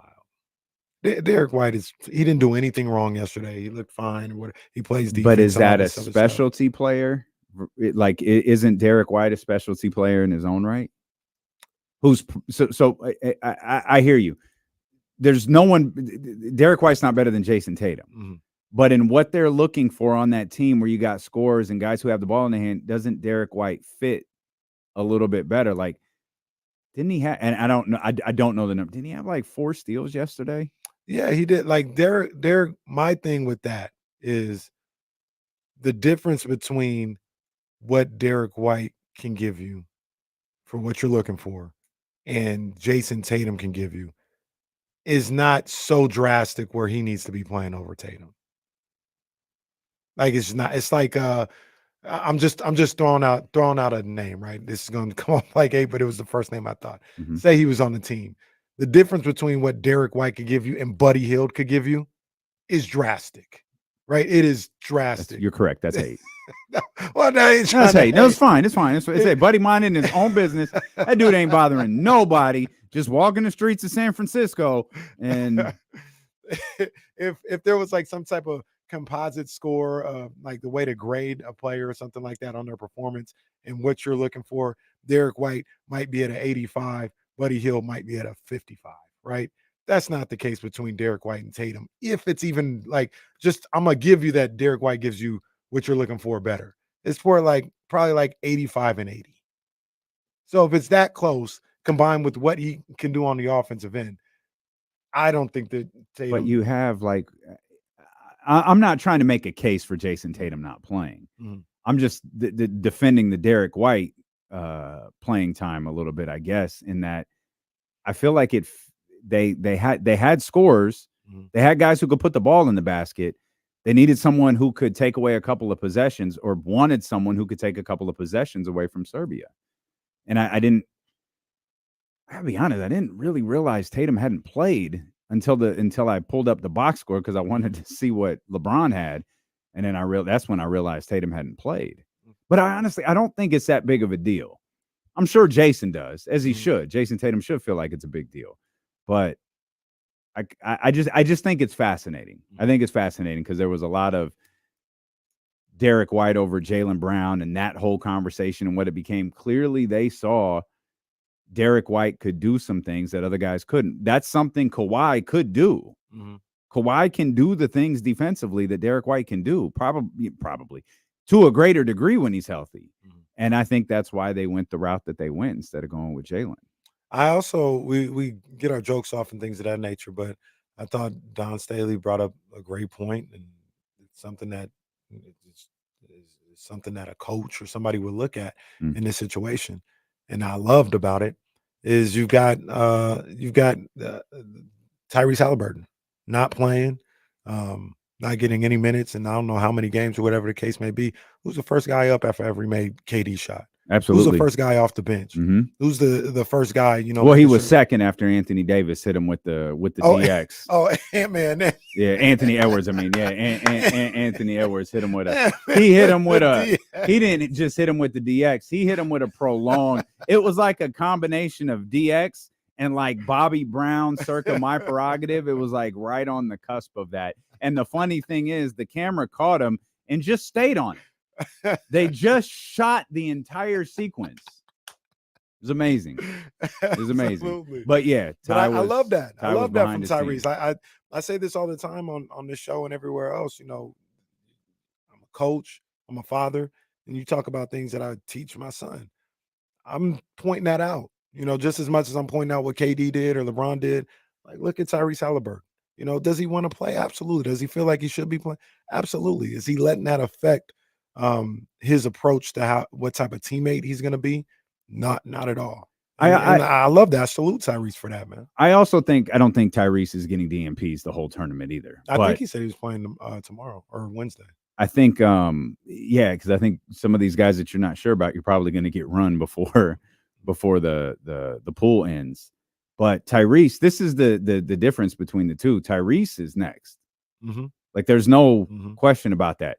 The weird thing with Tatum is Tatum's now-ish. He's now. I mean, he's already won a gold medal. I think either at the Olympics or. Well, he ain't passed. Like, no, Tatum is. I would say he won a championship like a month ago. No, for sure. But I would say he's more AD than LeBron. Oh, strong. Right? Like AD, like Kevin Durant, LeBron James. I'll even throw Joel Embiid, Steph Curry. This is their team. Okay. It's going to be Anthony Edwards' team. You could have. I'm just trying to. I know you could have. You could have left a couple of guys out of there, but it's fine. Go ahead. But you look at maybe 2020, probably 2028. That's Ant-Man, Tatum, Tyrese, Bam, those guys. You know what I mean? Like that. I get what you're saying. Like, he's a little higher and further along than Tyrese. I meant a little bit more. But like, even if you translate that to the NBA, even if we translate the now and next thing to the NBA, what Tyrese is doing is fantastic. Mm-hmm. Like, there's no questioning what Tyrese is as a ball player. Tyrese is still next, though. Right. I hear you. He's not now. Yeah. Tatum in NBA term is now. Right. And that's kind of more of what I was looking at. The team, by all accounts, this team is LeBron James' team. Like, this is the game of basketball is LeBron James' game. Man, that's a shoot. That's a shoot. And Steph, it's crazy. This is Steph's first Olympics. That's crazy. I always trip out when I hear that's amazing. I don't know, what happened if he declined. I'm sure he declined a couple times or whatever. But 16, I'm not sure what happened in 2020. I wouldn't have gone either, to be honest. Like, I wouldn't have gone. Mm-hmm. And now we're here. Yeah. But this is like, it's LeBron's team. Mm-hmm. But if we're doing who recreated the photo? Steph and KD? Did you hear about that story? I think Steph said it. They recreated the photo we love so much, the iconic photo. With Magic and Bird and was it? It was Steph, KD, and LeBron. Yeah, that's whose team it is. Absolutely, it's those three right there. We'll come back. We're in commercial right now. I think USA is up maybe 10-8. Japan is. I apologize to them. They're not going to win, but you should. They are. I'm gonna need them to stop hitting threes at some point. But we're having fun, man. Watching basketball, talking basketball. And I did mention Boogie is back in Sacramento. We'll talk about Boogie Ellis and the deal that he signed, and why a lot of Kings fans are excited about that. That's up ahead here with Dealing with KC, brought to you by Sky River Casino. Get in on the action. Sky River Casino is the place to play with 2,100 of the newest slot machines and over 80 table games. Sky is the limit at Sky River Casino.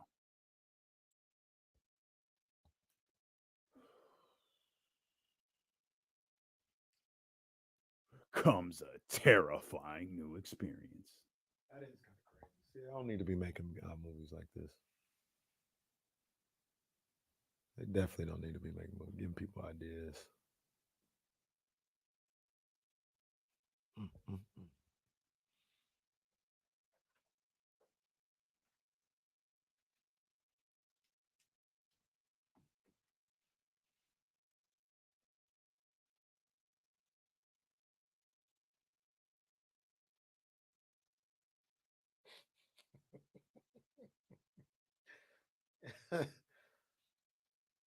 I asked Jonathan for a laptop a couple weeks ago, or whatever the case may be, and he told me, he's like, "I'm working on. I got you.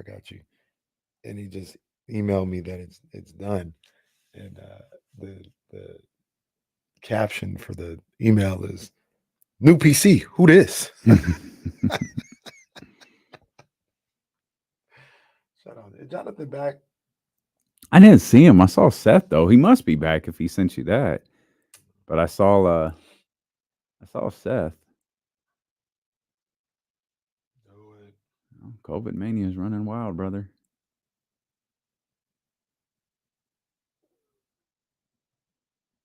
This is a bizarre ass commercial. Wow. Soccer team won Today? Saturday, I think it was.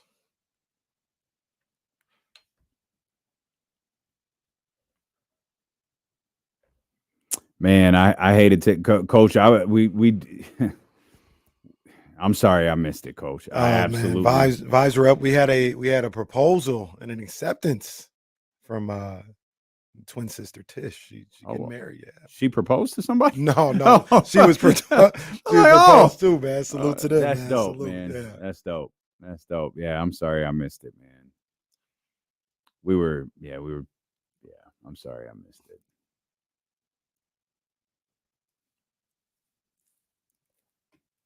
Coach, you got to pull up on the 21st. We need you to be here for that show.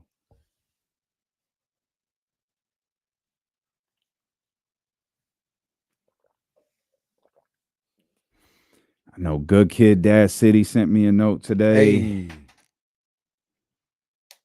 Hey, shout out to Dr. David's kids, man. Did you see that? Oh yeah, man, that's some good stuff, man. We got Shout out newcomer of the year, and his son. We got defensive player of the year, and Alyssa. Come on, man. Lock up. Come on, man. Dr. David raising some ball players over there. Let's go. It's 7 p.m. Friday. It's 95 degrees.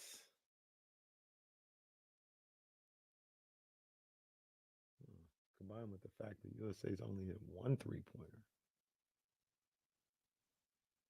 Bow Wow and Soulja Boy were performing at SeaWorld. I saw that. Shout out to them, I guess. You know what I randomly thought of over the weekend? Wow. Wow. That's one of my favorite things. I guess the world will never know what I was thinking about over the weekend because Jesse's a hater. No, sometimes it's like that. Hey, shout out to Morgan. Oh my. Uh-oh. Did you get an email from Morgan? No, I'm not on that list. Oh my. Hold on. Y'all gonna have to excuse me for a second because I just got an email from Morgan. I don't know who Morgan is, but she sent me something I need to look at real quick because I just Is Morgan Reagan? No. Oh. Nope. Okay. View. Oh, come on, man. Uh-oh. Yeah, I need you to check it. Oh, check your Ticketmaster email. Kenny, y'all don't know this. KC has 4,767 emails. I only have 4, I think. Check the Ticketmaster email. And then tell me if you got anything That's there. going to be tough. For God's sake. I'm not. I told you in the text, I'm not even logged into that email. I'm going to have to, give me some time. Give me a second. Give me a second. At the concert tomorrow. Anybody seen Kenny? No, he couldn't access his email. So Complex. I got mine. Hey, yo. Hey, did you see? Did you get him yet? I hadn't even. Oh, okay. Yeah. No, we got a nice little setup for Chris Breezy tomorrow. Hey. Yeah, we got a nice little setup for Chris Breezy tomorrow. Y'all just gonna have to excuse me because I just need to see. Shout out to Morgan, whoever you are. Well, okay. Well, shout out Morgan. It's lit. It is lit. I'll be walking around like Luka. Be talking to people sitting elsewhere like Luka. Get away from me. Get out of my seat, good man. Before I call you what I called the Madsen of Kyle. Move. Security, this man is in my seat. Oh, come on, man. This is what I needed to see. I needed to see the map. We up tonight. That's the place to be. Yeah, we up Last tonight. time I seen Breezy, I was down there. I wasn't that close, but that's the place to be because you got access to the lounges. Yeah, we up tonight. We're gonna have a good time. Not tonight, tomorrow. Shout out Weezy80 in the chat. Do you guys want to play What Did Draymond Green Say Now later? Come on, man. Come on, let's do it, man. Wow. Do we have the audio? Yeah, it's on Twitter. I just looked it up right now. Oh yeah, pull the audio up. While you pull that up, I was just to pay off something we talked about. I got the quote as to what happened with Steph Curry before. He talked about it. What happened? But like why he hadn't played in the Olympics. Oh. So he says in quote, this is a quote, he said, in 2012, I didn't get picked because I wasn't on the level I needed to be. In 16, I was coming off the finals run, and I didn't feel I would get the rest I needed to get ready for the next season. And in 2020, it was a COVID year, and just that whole process. I don't remember what was going on family-wise, but it wasn't a good time for me. Yeah, I don't blame anybody who 2020 just said, nah, I'm good with that. That's crazy. That's just crazy, though. Like, Steph, that's his first time in his whole career. He looks like he's having a blast. One of the things that I love about the Olympics, and this one specifically, I guess because I'm seeing a lot of it, is just the people, right? Like the Team USA people. I guess they're you would know about this, but they're trading pins for the sports and stuff like that. And somebody from like fencing was talking to Asia and Steph, and then somebody table tennis challenge Anthony Edwards. Anthony Edwards. That was pretty cool. And then did you see the lady? I don't know what she does, but I forgot her name. The Jamaican sprinter is like her favorite athlete, and she just like almost passes out because she gets to meet her. Oh, I don't think I saw that. Yeah, no. So somebody on Team USA, I don't know what she does, but she like got a follow back on Instagram from the Jamaican sprinter, and she was like losing it. She's like, oh my God, she's like my favorite athlete of all time. She's losing it. And then like Ann Foster, I think is the sprinter's name. She's one of the baddest to ever do it. And she's like, hey, do you want to meet up? But the girl is like with her teammates, like going crazy. Like, I can't even type right now. Like, what should I say? Like, she's losing it. She hands the phone to her teammate, like, just type because my hands aren't even working right now. Like, it's crazy. And she's like, do you want to meet up in the village? And then the friend sends it from her account. And she's like, all right, send. She's like, oh my gosh, I just sent it. Oh my gosh, I can't believe it. And then she's like, yeah, sure, let's meet up, whatever. And she meets her, gives her a big old hug. And she's like, I love you. Like, you're my favorite ever. Like, da-da-da-da. She's like a fencing player or something like that. But Shelly Ann Frazier, that's what it is, Frazier Price. But just like all those moments with the Olympics, man, seeing these people fan out for people that they love to see in their sports as well is pretty cool. Yeah, that's amazing. That's awesome. I love that. I absolutely love that. Pin trading is a big thing there. I saw there again, there was just some great memes and videos and all of that stuff coming out of the Olympics. We're in halftime of the women's basketball game right now. So I guess let's see what Draymond Green has to say. Draymond Green, this guy. Man, I didn't even comment on this. I was gonna leave it alone, man. I mean, I didn't even see it till Weezy threw it in the chat. I saw it this morning. Yeah, and I was like, you know what? So my thing was, at some point, we have to stop paying attention to this dude. This is fun. It's July, But if y'all call for it, like, we play the hits. If y'all want to hear "Not Like Us" again, then we're gonna play it. God damn it! That's what the people want. Let's go full screen here with that image, Jesse, and Draymond Green. 50 something. He took $100 million discount. He did the Draymond Green. I signed that 4 for 100, and if I waited, I could have got like 4 for 180. But I need to lock my money in. I'm so glad. God, I didn't hear that part when I listened to it back. That's my fault. We caught him. I didn't hear that part when I listened to it back first. It's you, me. It got dumped, so it's good. Shout out to the Odyssey app and those on YouTube. Well, they get that exclusive. You essentially get the Patreon version of Dealing with KC. You basically do. That was Jeff Teague. That was Jeff Teague doing, saying what he said. But the point still remains. He took Draymond the wild, Draymond Green. He wild for that, man. Yo, whose man's is this? He took the Draymond Green. That dude, look, Ramsey says, Pinocchio, Draymond Green, like Donovan says, Draymond is such a confident BSer. Like, that dude cannot talk without lying. Now, what he said might have been factually accurate. Which part? Well, if he had waited, he would have been eligible for 180. Not I was about to say. But thinking he would have gotten it is an entirely different story. Nobody, I'm a big believer in you have to be confident in yourself because not everyone's going to be confident in you. Mm-hmm. Sometimes you've got to prop yourself up because other people won't prop you up. Don't rely on anybody to prop you up. 100%. Boy, Draymond takes those feelings to an entirely different level. That guy, bro. To the point where what he's saying when you put it all together makes absolutely no sense. By the time all's said and done, Draymond will believe he is the greatest player that ever existed. He said he doesn't want to stick around too long because he doesn't want people to treat him the way he treated Paul Pierce on his way out. Bro, you're already there. He's been there for about 3 years. You're already significantly worse than Paul Pierce was when Paul Pierce left the league. Talking about they don't love you like that. Fam, the whole league can't stand you.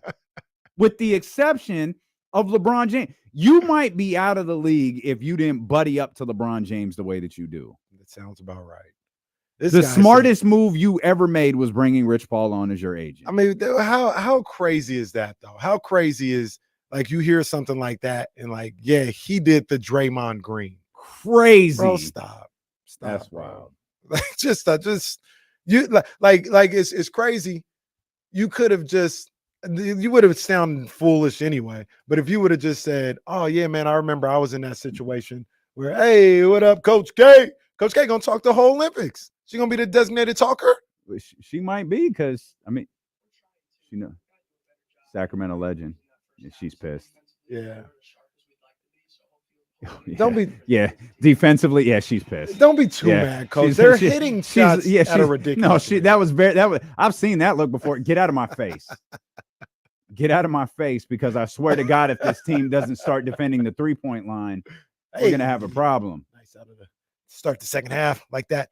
But if he would have said, I remember I was in a situation that was kind of similar, you would have been full of it because you weren't getting 100 whatever million. It's also 80 versus 113. Right. But yeah, do you? He could have referenced that, but the outright call it the Draymond Green. That's why I don't nobody like you. He signed the Draymond Green. So who said it? Someone said it in the chat earlier. Here. Teague had Draymond super comfortable that whole damn interview. That dude is giving us a week's worth of live content out of that one interview. Oh man! All right, well, all right, bro. Do you, bro? Do you? whatever makes you happy in life, sir. But it's just it's getting to the point where it's like, hey, man, like we know who you are. We know how you getting down. At some point, we need to make a list of Draymond Green's greatest hits because the smartest dumb play in NBA history or whatever that line was has to be really high up there. That has to be really high. That's top 3. That might be now that I think about it, might be top 5. And that's how crazy the things he says is. That might only be top 5. It was 2 blocks on that play. They ready. Wow. They can write home that they did some good stuff out there. Japan can write home. They did some good stuff. Every time you do that, they go on a 7-0 run. Every single time you do that, they go on a 7-0 run. Hey, what happened? Why did USA lose? Kenny Caraway in Sacramento. Don't do that. Hey, so I don't know. Someone might have to call and explain. I got really, really nervous when I did this, but was it yesterday morning? Was the game yesterday morning? It was yesterday morning, right? Yes. So the Robert Downey Jr. clip from Comic-Con dropped. I saw that, yeah. And it was the hottest thing on the internet, and KD was going crazy. So I was like, and here's the thing. I have no clue what it means. I've even tried to read about it, and I'm not sure that I fully understand. But everything about that moment was pro wrestling. And he rips the mask off, and the crowd goes crazy. And I'm like, this is perfect for Kevin Durant. And then as soon as I posted it, I got nervous because I was like, I think the comic book people are going to kill me for this because I don't actually know what that clip stands for. Could someone explain what the hell happened? I think I understand what happened. I'm not a comic guy, but I think so. Here's what I know. It's still the Marvel universe. This is Avengers. I know that. Robert Downey Jr. was Iron Man. Now he's something else. Yeah, I forgot the name. Dr. Doom. Dr. Doom. Okay, he's Dr. Doom now. Yep. Yeah. He was a hero, and Dr. Doom is a villain. What I don't, I'm so far I'm good, right? Okay. Yeah. How do these two things converge? They're gonna have to tell that story somehow. So there is no story. I don't know. I'm not sure if it's like I don't know how something, that some happened. comics or whatever that are just the images of comics or whatever. They're gonna have to tell some story to make it make sense, I guess. Yeah, I don't know how the story in the universe goes down. I know how in real life it went down, which is bizarre. Is it the Jonathan Majors thing? Yeah, and Okay. they needed. Well, it could be worse. We've seen Robert Downey Jr.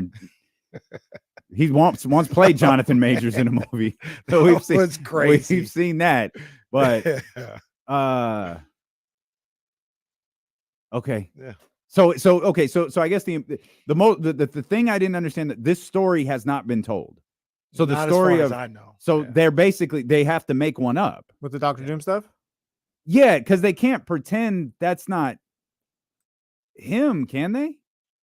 I mean, I guess Well, they can. Because That would be kind of crazy. Warren in the chat says that in another universe, Tony Stark becomes Dr. Doom. So that's like where the comic stuff plays in or something like that. But Okay. maybe I don't know. Like I don't know that story. It's told. Okay, Warren says it's told in the comics. Okay, that's what I couldn't find. Yeah. I figured there has to be some way this ties together that I just don't know, because the crowd went nuts. There's like a couple of people near the phone though from the straight on view that I think was circulating the most. There's a couple of people that you could hear go, wait, what? Like have this kind of like weird reaction. So I don't know these movies. I don't understand the story, but I did see, of all of the, besides Black Panther, I saw the Iron Man movies. Like Yeah, those were great. I thoroughly enjoyed those. Iron Man is what got me into the Marvel stuff. Iron Man was fantastic. I tried to watch the I think the last two Avengers movies without I didn't. Those are my favorite. I just throw those on in the background, like just The Office. I didn't understand. Like I mean, I thought the movies were fine, but yeah, they were. But great. like I knew things were happening that like if I was around people who knew the story, they'd probably go crazy right now. And I just felt like someone trying to watch WrestleMania without having Probably seen accurate, wrestling yeah. all year, trying to watch that movie and understanding what it means. It was I don't know. I thought it was pretty self-explanatory. The movie? Mhm. Oh, all right. Yeah, Damien. Oh, that's Well, that's no, a way I'm of your partner just going, yeah, you idiot. Like, how did you know? No, it was pretty easy for me. I don't know what yours was. But I don't. It's just you got this guy. Name all three accountants on The Office, jackass. Jill, John. No.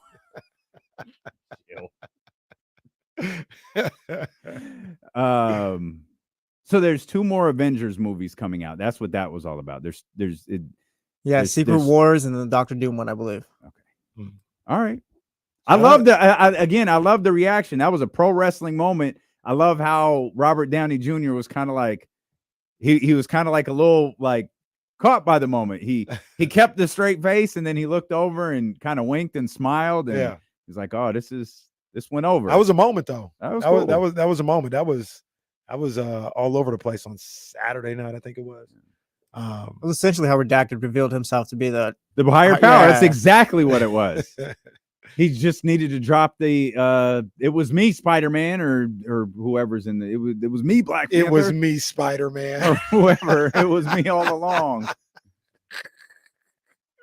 They did a great job with that too. I think because I don't think there was like any hint that it was Robert Downey. Yeah. They were able to keep that a secret. Yeah.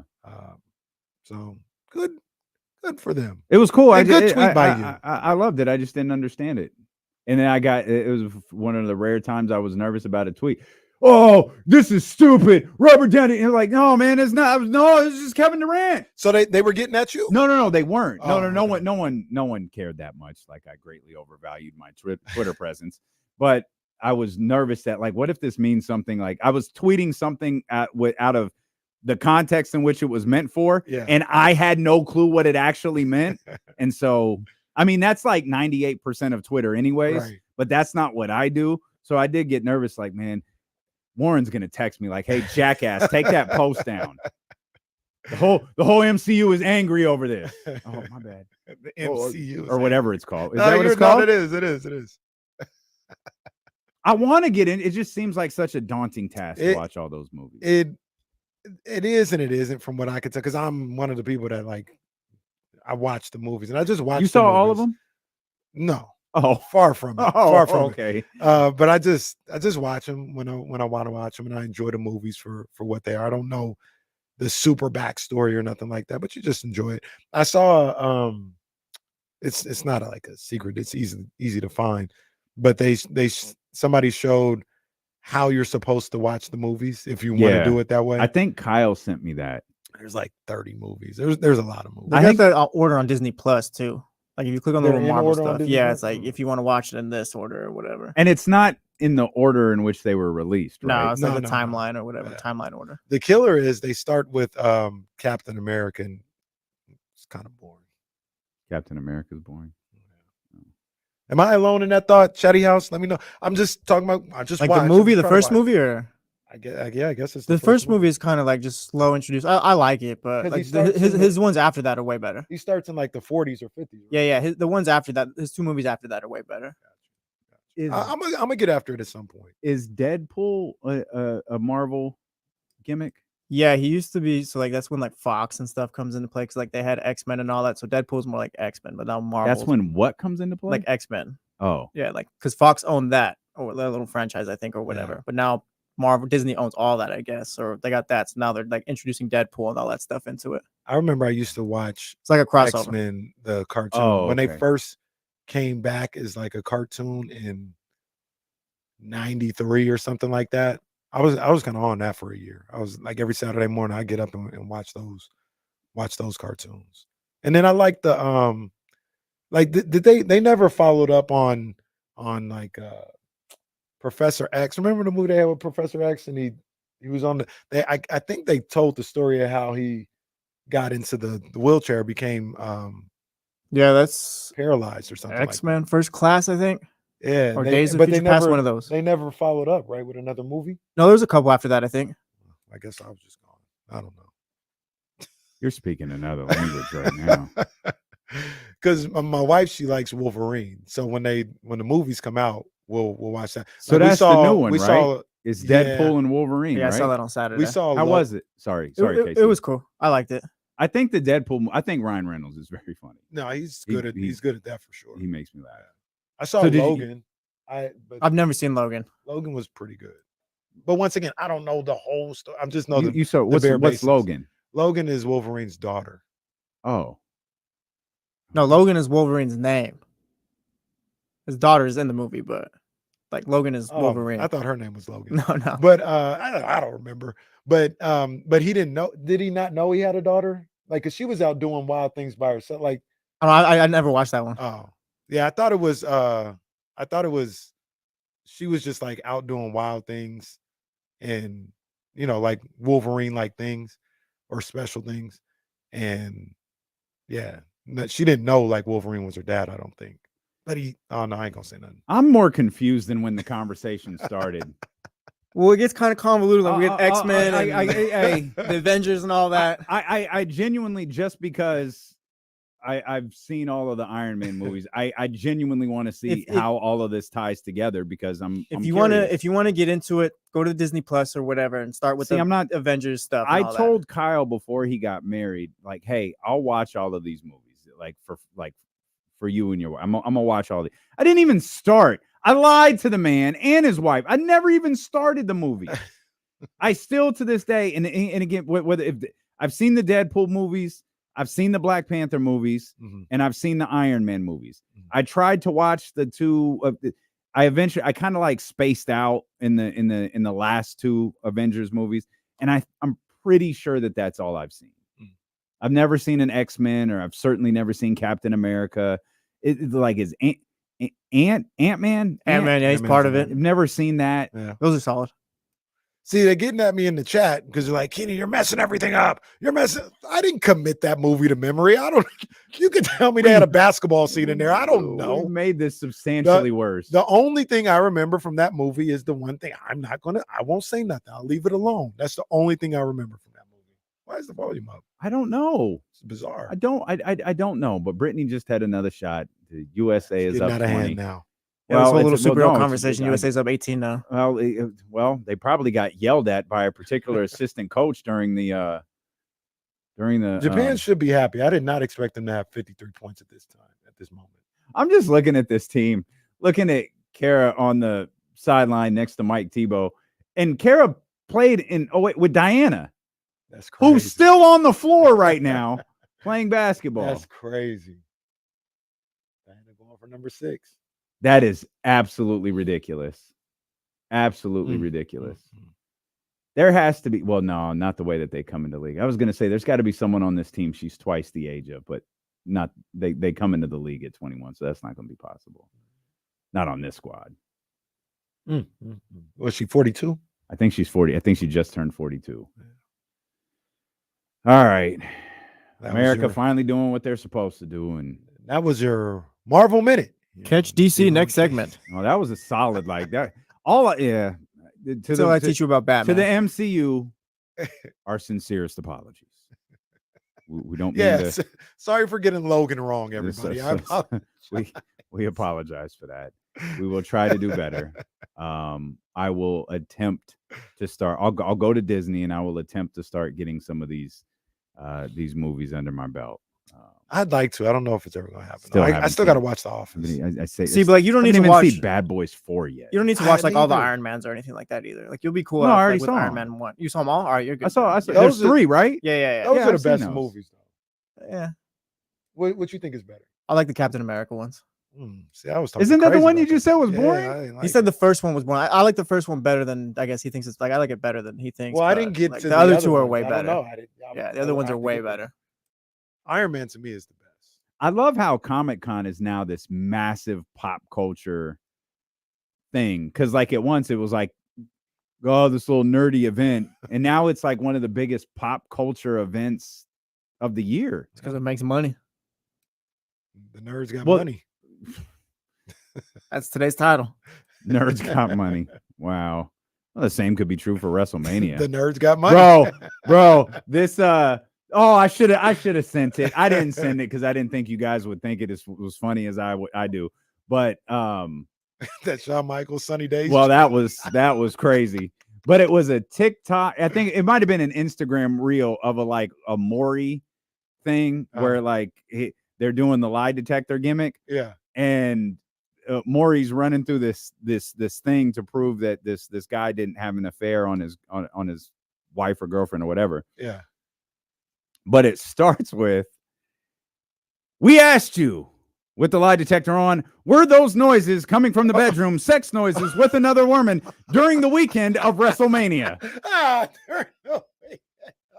I was like, oh, no. Oh, man. WrestleMania is part of the fact checking of it all. Oh, it was incredible. We'll come back. We will get to the Sacramento Kings. I promise. It's D'Lo and KC, brought to you by Sky River Casino. And it's rare for me to do this. Can we talk a little bit about the Giants? For sure. ESPN. Well, See, well, I guess we don't, because now I know how you feel. I had a question that you just answered. No, I got major questions too. I got major questions. The other one, Casey, ESPN 1320.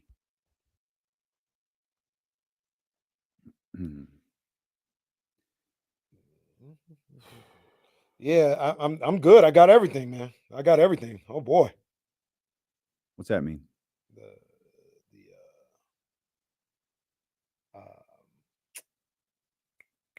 The tickets. Right? Are you G? Yeah, man. 5? I'm 1 and 2. Okay, I'm 3 and 4. Yeah, man. But I don't have no friends. So Keep me on the aisle so I can dance like Chris Brown when the songs come on. all right. You have to forgive us. Normally they give us like row Z.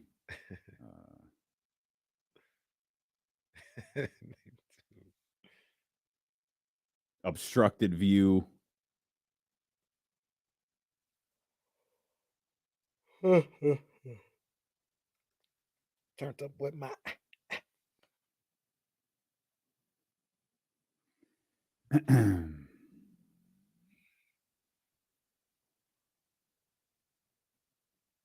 Yeah, I looked up just in time to see that. I looked up just in time to see Kelsey talking to the camera. And we're headed to the 4th. I think Mike Tebow's still mad. Japan. Too slow. Japan's got to look at this and say, we can come out of this pool. Well, they're gonna have to shoot fantastic. But...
Michigan, what's happening, buddy?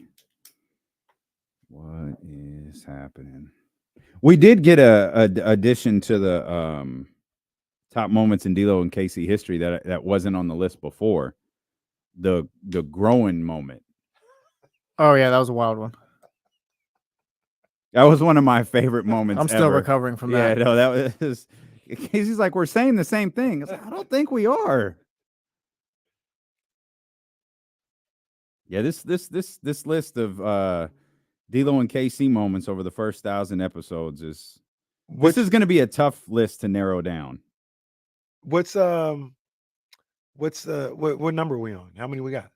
We got 1, 2, 3, 4, 5, 6, 7, 8, 9, 10, 11, 12, 13, 14, 15, 16, 17, 8. We're at 18. Oh wow, right, we got a variety to pick from. So Yeah. we could have a legit top 10. Like people might have to vote on we'll it or have to something like that. work to get this list to 10. Like I can see some I'd already cross out like in the full like spectrum. We have the earthquake right now. We have OJS. We have the guy who called and said he can't quit OJ. We have the Ricky Starks interview. The birth and evolution of Drake bars. We have Phil from jail. Rick Ross. That's a great one. Rick Ross and Brett Barrister's first appearance on the show. Terrence Davis the night before going crazy on TNT. We have Guru calling to defend R. Kelly. We just leave Yo, that off. that title right there, that caption is No, if there was ever, I wish to tell the whole story. Well, I don't have time to tell the whole story. Kenny and the never-ending saga with The Office. Joe Davidson entering witness protection. The fact that's a top 10. The birth of Maddie McQueen. The many faces of Matt George. KC calls D'Lo a pop DJ. Kenny gets chatty housed. Which time? OK Lake Show. I'll get that one out of here. Ramsey bans Deuce. That's crazy. And growing. That's the list right now. If you have more, tag us at D'Lo and KC, at Damian Barling, at not IMK Diddy. That's what it should have been. At not IMK Diddy. King KC _916 dash apostrophe. Yeah, Drew Down says that. Man, he's heavy breathing. That's not going on the list. Oh, Mrs. Mac 10, the Alcatraz conversation. Yeah, that's gotta go. Yo, that's a good one. Because honestly, we solved a mystery that day. Yeah, we really did. Mrs. Mac 10 for the win right there. That's a good call. Oh yeah, do we get the Real Chill throws it in the chatty house? Do we get the guy who complained about Kenny laughing, who called in? No, Kenny's laughing. It just takes away from the show. I don't know. What do you think? Kenny laughing. Oh, that's good stuff. Oh, Alcatraz. Oh, I can't believe the turkey drive.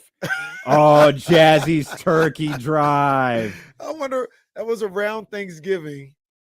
What happened with the Kings? The Kings had a bad loss, and she called opening segment and said, "You losers can't come to my turkey drive." And Dave said, "Wait a minute, don't call them losers." She said, "No, you can't come to my turkey drive." Jazzy's turkey drive. That's a good one. I forgot all about that one. Jazzy's turkey drive. Man, I would have to say, let's see, this year, that year. I think it was probably 21-22. Yeah, I don't know. Are you looking for the game? Yeah, I don't, you know what it might have been? It might have been when I'm looking right here, when they lost to the Scranton 86ers. Ah, okay. In that day. So that's the game right after Puke Walton. And that was just an all-time low. Puke Walton, he got fired after that game. Yeah, and they But Jazz didn't call when he got fired. No, she lost. He got fired on a Sunday. They played Monday, uninspired, and lost to Scranton 86ers. And that was a dark time for Kings fans. It wasn't good. That was a dark time. The starting lineup for that game was Korkmaz, Thibault, Maxey, Drummond, and Niang. Oh. And they lost. And I think people had really had it with that team at that point. They had really had it. It was either that, because that wasn't around Thanksgiving. I was about to say it was either that or when they blew the Lakers game. Yeah, that was November 30th. So, isn't she a Laker fan? I don't think she don't have a team. Oh, she doesn't? No. Tyler Jennings threw this one in the chat. What about when we sent the DX tank to? No, that was funny. Yeah, that was funny. The chat takeover. Yeah. Yeah. Well, he said, he said like this. That was hilarious. You know what my favorite part about that is? You throw an idea out to the chatty house, and they it's that old you give them an inch, they take a mile. Yeah, it's like, oh no, we're not going to go over there and put in a coffee order. We're going to go over there for 30 minutes and flood the account with coffee emojis and double mochas and lattes and all of that different stuff. Putting their orders in. That was hilarious. For those watching and forgive me, radio audience, what did it look like again on the?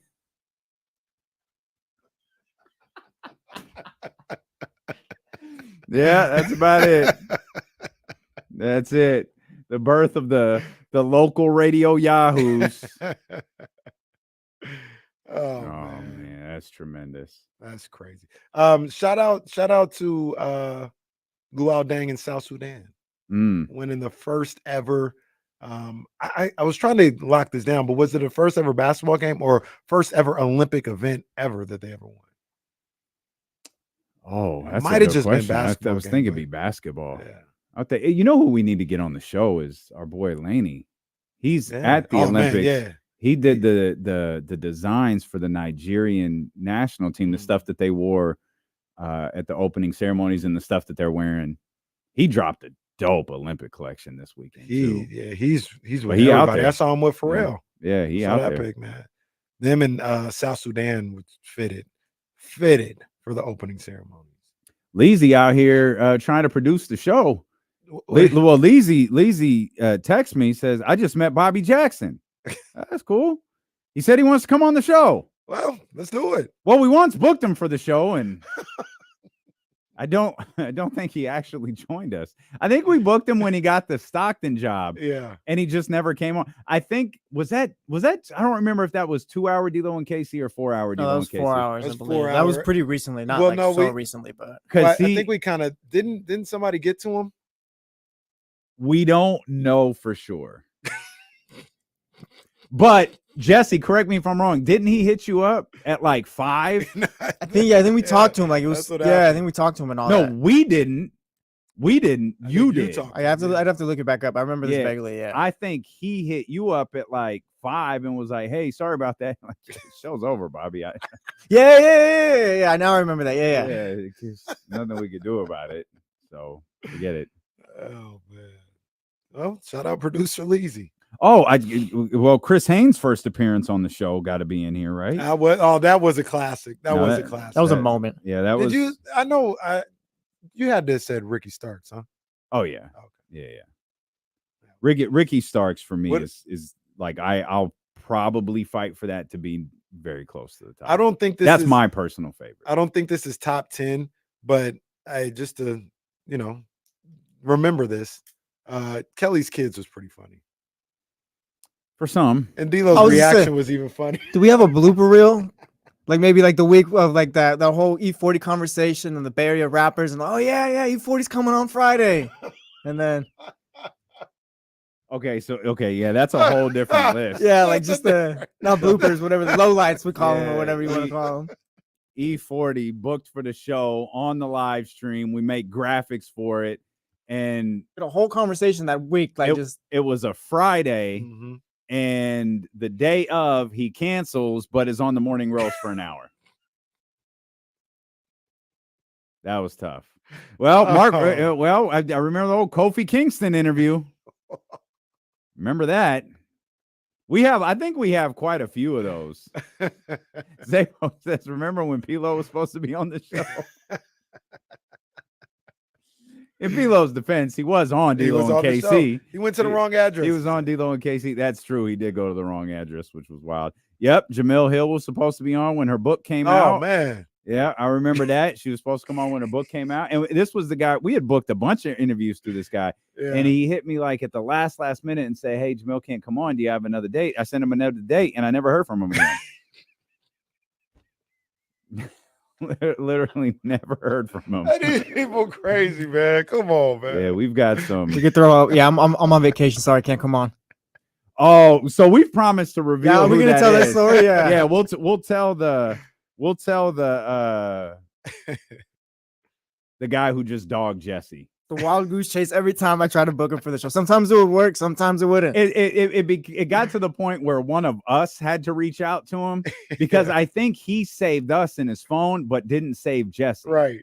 So I'm not even sure he knows my name. Nah, he knows your name. You think so? Yeah, I've heard him say it, I think. Oh, maybe he had. I don't know. But I just thought he knew I was Casey's friend, like Mark Jones does. No, Mark Jones absolutely knows D'Lo as well. Stop playing. But the funny thing is, and we'll go about it a little more in depth, but like, yo, why are you doing us like that? What you talking about? We tell the vacation story. But I don't even think that's the best. That's the best response he's ever given us to. No, he No, had it's some. not. He had some gems of a response. And Ramsey mentions John Halliburton. We get our jokes about Tyrese off. Tyrese was the first Kings player to appear on the show. He was. He was before Rashawn. He was Yep. before Harrison. He was the first Kings player to appear on the show. We recorded it from home after practice at like 6:30 on like 10 minutes notice. Yeah. He's like, hey, we got him. You guys when? ready? Now. Oh, okay. And shout out to Kenny who caught it because I didn't know. We're signing off with Tyrese. Hey, Tyrese, thanks for joining us. Tyrese doesn't say anything. I had no idea my mic had cut out. Oh, man. But Kenny caught it and was like, appreciate you, Tyrese. Thanks. And he's like, all right, guys. And it was like, the hell? Was he not talking to me? So we hang up the thing in case he was like, hey, you cut out like right at the end.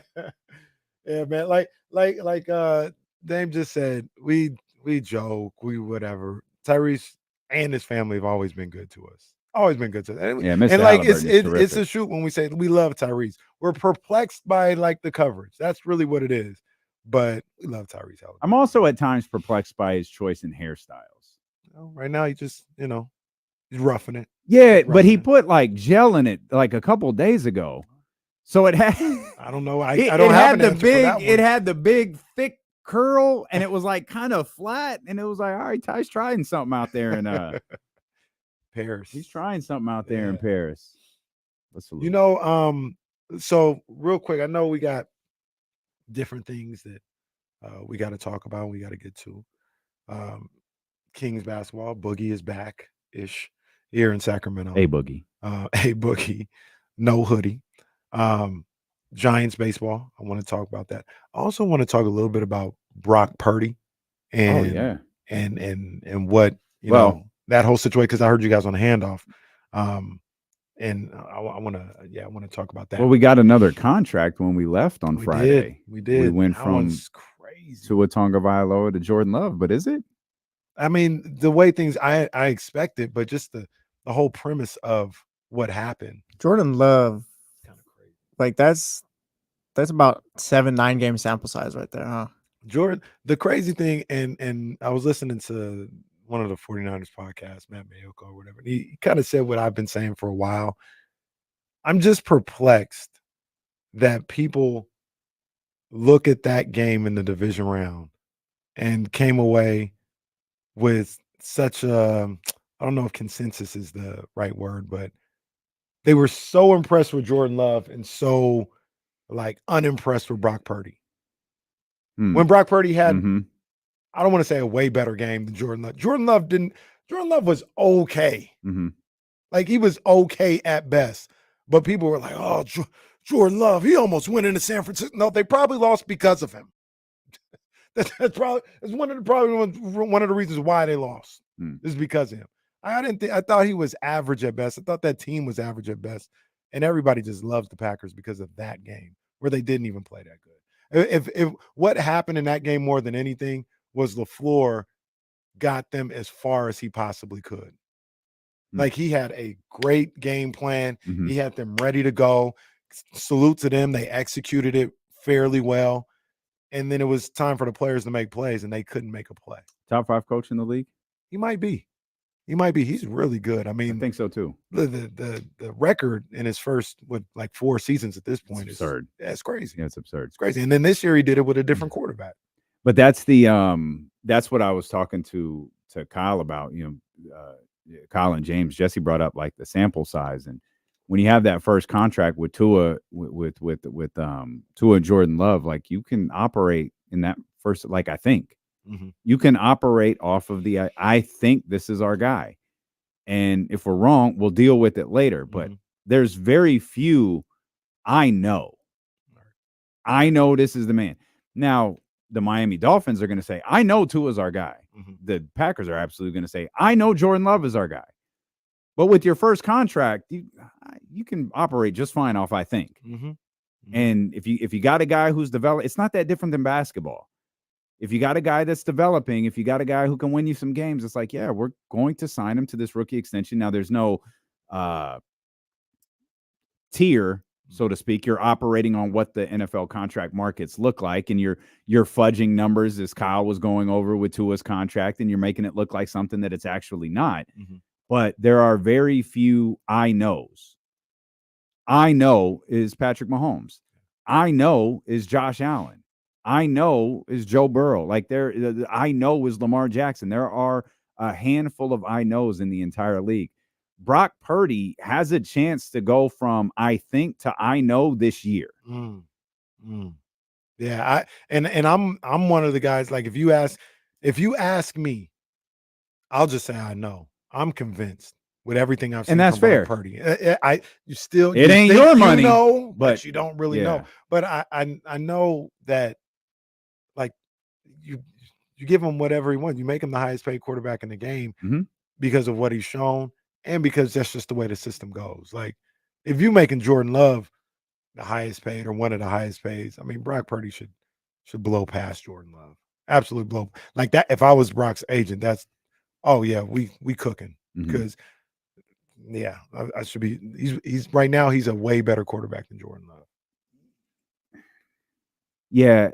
I don't Jordan know Love is good. Jordan Love is good. I don't think going to feel that way. Bad. Though. They probably don't. But they both have they're working from different measuring sticks this year, because Jordan Love now, even if that contract doesn't kick in this second, Jordan Love is now working with a different measurement, because he has a big contract now. Right. Brock still doesn't. Right. Brock's still paying for $1.50 in some envelopes. And so, like, and it's crazy to think this dude is the franchise quarterback of the San Francisco 49ers, and he hasn't yet made life-changing money. His endorsements are giving more money than his contract. And that's not life-changing money yet. Right. Like, his entire life, 1 year from now, almost certainly at least, 1 year from now, his entire life is going to change forever. And it's just a question of what type of season does he have? How much growth does he show over an 18-game season into the postseason, all of that stuff. And another difference is, and you talk about, Jordan Love expectations, all of that. No one expected the Packers to be great with Aaron Rodgers gone and Jordan Love at the helm. So if you set the barometer really low and you exceed it, it's different than when you come into the season going, that's a championship football team right there. Right. Matter of fact, anything short of a ring on their finger is a failure. And that is the both very fortunate and very difficult world that Brock Purdy, Kyle Shanahan, and the entire San Francisco 49ers team lives in. Yeah. No, that's spot on, man. Brock Purdy last year, 31 touchdowns to 11 picks, 4,280, fifth in the league yards in the game. And I always bring this up too, because it's just it's staggering to me. 31 touchdowns, 4,280 yards, all while throwing the ball the least amount, 32 in pass attempts in the league. And people, talk about Brock, and the first thing they always think is regression. Like, what if he falls back to the pack or whatever? And that's a possibility for sure. But what nobody really talks about, which is, I'm interested, what if he's actually better this year? Last year, he didn't get an off season, and the story came out the other day. He was rehabbing up until November. He was still rehabbing the elbow up until November, and was able to have the season that he had. He's got a full off season. First of all, he's got a full season under his belt, knowing that I can do it. This is what we do. Then he gets a full off season to actually just work on his game, work on different stuff, getting a full training camp now.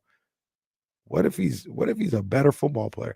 I expect 4,000 yards, close to 30 touchdowns again. And I don't expect the picks to be, because of the way he plays, should be 10 or fewer. That's what I expect from Brock Purdy. I mean, I expect him at the very least to do this again. It's final in Paris, 102-76 is the U.S. women get their first victory in pool play. I believe there's only 6 pool games this year. I think it dropped down in 2020. So the women get what I believe is their 56th straight Olympic victory. Wow.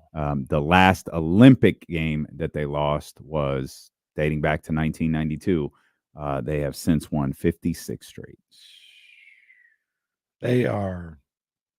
I don't think there's going to be anybody that can mess with them at least for another decade. Like there's nobody on. There's no one on. Right there's no one that we're talking about who,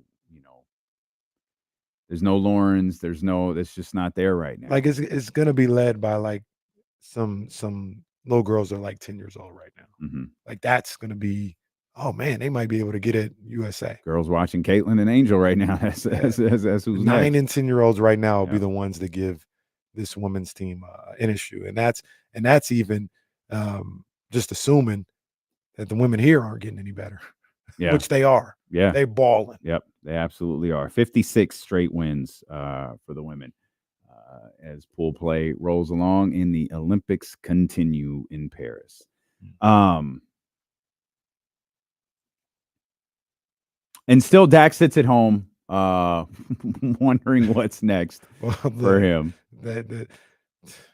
Dak might be sitting at home with a smile on his face, like, I'm gonna get paid. He is, because it's just a question of whether it's by the Dallas Cowboys or somebody else. He's gonna probably be like, I'm gonna get whatever I want from the Dallas Cowboys. Because see that footage of Trey Lance at camp the other day? I didn't. Man. Well, it's still early. It's just one day. Oh no, is that bad? Jesse, you see it? It's not that good. Oh man, jeez. Okay. Oh man. Well, yeah. A little off about that one. A little bit. Not as off as John and Kyle were, but still a little off. You think the Cowboys know whether Dak can win them a Super Bowl or not? Like whether or not they believe in him, I guess. Like, do you guys think Dak Prescott can be that guy? And basically, I'm roundabout way of asking, if you're not completely sure at this point in his career, So that's the difficulty, right? Like when you're going into your first contract, like Tua, Jordan, all those guys, it's like, I don't know, but we can. If you get through the first contract and you're still in the I don't know stage, that's a problem. Like you'll understand. That's like you're Ryan Tannehill at that point. And if you have to make a decision, do we pay this guy and hope we see something that we've never seen from him before, or do we try our luck elsewhere? And both of those propositions, in the defense of Jerry, Steven, who's ever making these decisions for the Dallas Cowboys, both of those propositions are very scary. See, the issue is, like, if I was a Cowboys fan or working for the Cowboys, the way that we're trying to do things now, we cannot win with Dak Prescott. If we're going to win with Dak Prescott as the quarterback, it's got to be almost like that for his rookie year. We got this crazy run game, crazy offensive line. Like, he don't have to be the star. Like, I joke about it and I pointed out a little bit, but they want Dak to be like this super quarterback.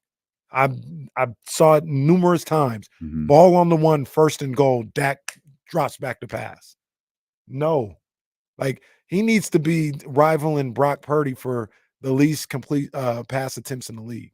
And that's not because he's sorry or nothing. But do they have a running back who can carry they don't have Christian McCaffrey. I don't think they do. Well, but isn't that part of the problem? They got to go. Find these guys. If you don't have Christian McCaffrey, well, they thought they had one, then they thought they had another, and they didn't have either. I mean, I can't fault them too much for Zeke's incredibly rapid decline. They should have tried to go get Derrick Henry. Derrick Henry last year? No, he's free agent this year. We got cut or whatever the case may be. He signed with Baltimore. Cowboys should have been all over that. I don't think that's the answer, bro. How old's Derrick Henry? He's old enough to be good. I think or still young enough to be good. Is Derrick Henry the same age as Ezekiel Elliott? Nah, I mean, I don't Zeke's know. 29. I don't know. He might be 31. Derrick Henry's not young. Derrick Henry is not what he was, but is better than what you got. And you need somebody like that. He's 30. You know what was funny? Yesterday, the Barry Sanders clip that popped up yesterday. Barry Sanders abruptly quit the NFL, however many years ago. Mm-hmm. He was 31. He was a 31-year-old running back. Today, that's nothing. Right. Then it was the most shocking thing in the history of sports. Right. We'll come back. Much more to talk about in the NFL, and I promise we're going to get to the Sacramento Kings as well. James Ham is going to join us at the top of the 3 o'clock hour. Steelo and Casey, brought to you by Sky River Casino and Sacramento Sports Leader, ESPN 1320. Pino, I wouldn't say he's not a monster still. He's still really good, though. 13 assists for Chelsea Gray. Goodness gracious. He's still better than anybody the Cowboys got. Is that what their plan is to bring back Zeke and he's the starting running back? Oh, they already brought him back. I don't think he's going to be like are. running the ball getting every carry, but yeah, he's one of the guys. Yeah, he should have been. Derrick Henry, a Hall of Famer? Probably. Yeah, he might be. Probably. And I'm not even sure like that should be the case, but he probably will be. Dr. David just tagged us in the clip. You getting subbed out, bro? No! No! That's one of my favorite NBA clips in history. You getting subbed out, bro? No! I'm not what's that site called? What's that site that we love? Legends. I'm not Legends, but I know what he said there. No!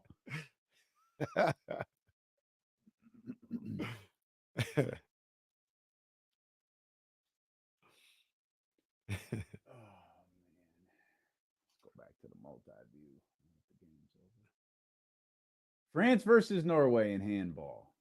Handball, I haven't really been able to get mine. Just still that's what it is. What are we on? Single events? Where's the multi-view? What are they done for today? Oh. No. Must be slowing down for today.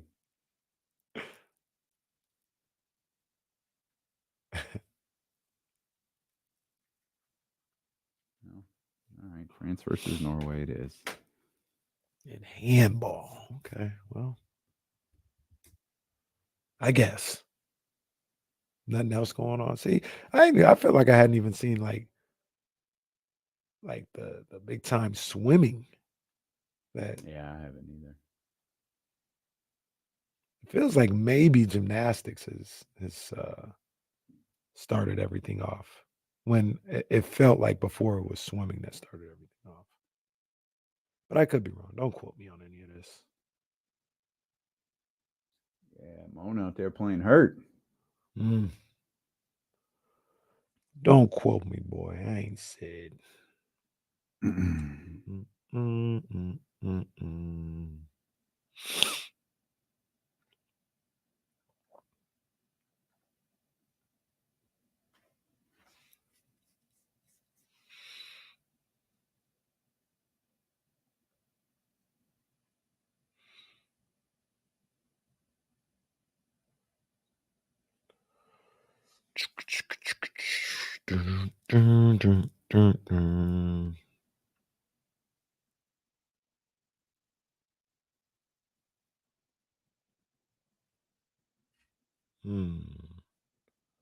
That looks so dope. Okay, so it is late in Paris. That's why the games are winding down. Like, where are the multi-views? Where's all this stuff at? It's over. That the torch, I don't think it stays up in the air the whole time.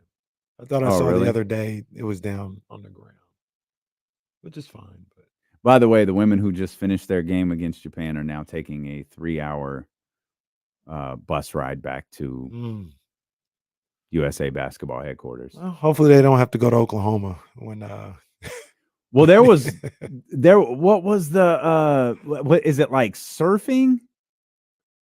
it's like 10,000 miles away or something. Oh, It was no. something crazy. I don't remember what it was. I don't remember if it was Tahiti or where it was, but the Olympics were very, very. I think it was surfing. I'll have to find where. See, that is. yeah, I'll watch some stuff, but some of it I don't have a problem with it. I'm just not interested in surfing. No, I got They had you. the equestrian yesterday, I think, after the game. I'm gonna go watch baseball. Oh, you hate horses. No, it's fine. It's fine. But Coolest part about equestrian is that little clip that Kevin Hart and Snoop Dogg had, however many, the last Olympics or whatever it was. what were they doing? They were doing like a Lights little off. skit or It's whatever. 1:00. Well, our office is apparently on Olympic Paris time, as they've just Because it's everyone's birthday, huh? when no one walks around, the lights cut off, and Kenny just turned around and noticed the lights are off. It's Monday at 1:49. No, that's a little wild. I don't think I've ever seen it that dark behind you guys at this time. No, that's a first. incredible. That means Kim is gone. What the hell? Did they all go get lunch without us? Lunch? It's 1:49. Like, what sort of lunch are they on? No, I probably went to the Tribal Chief's birthday party. That's probably Air what horns it for the is. Tribal Chief. No, he ain't listening. Yeah, are we a He joke? ain't even here. Why are we here? Unbelievable. Unbelievable. We have a lot of there's some Kings things to talk about. I don't want to leave because James is going to join us at 3. We might just kind of wind up on a run. I do want to ask you a little bit about the Giants, though.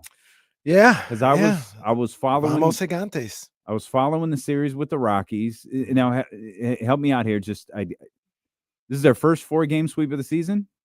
It sounds about right. I don't know for sure, but it sounds about right. It felt like.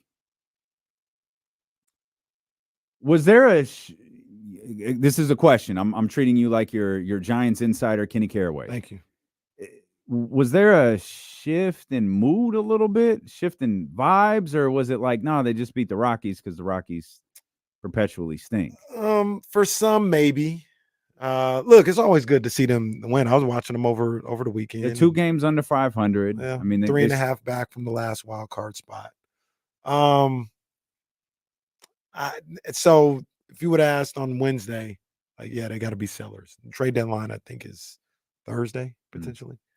Maybe Tuesday, maybe Wednesday. It's this week. Very good. But, No, that's no, it's August 1st. Giants so what Insider. Is that, Wednesday? I think that's Thursday. Yeah. So, you say, at that time they probably should be sellers.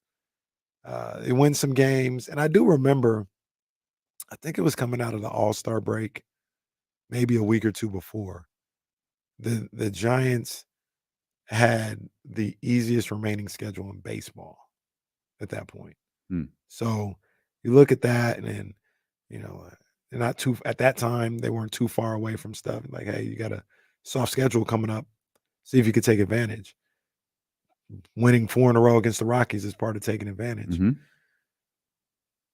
Here's the problem. Should they be sellers? Should they be buyers? Pick whatever side you want. You could be right. It's fine. The problem is it doesn't feel like it matters either way. Even if you were buyers, it doesn't feel like it would matter. It just doesn't. And that's the killer right now. That's what's a problem for me as a Giants fan. Is it just seems like you're so far. Are they lifeless? They're not lifeless because every time you count them out, they have a weekend like this. And you see the young guys. This guy Fitzgerald just won't stop hitting home runs. It's like, what the hell's going on here? And then you've got Blake Snell, 15 strikeouts on Saturday. Saturday, I believe, was a scheduled doubleheader. You don't get those too often. I think it was a scheduled doubleheader. So Blake Snell gets his 15 strikeouts in that game and shows what he can do.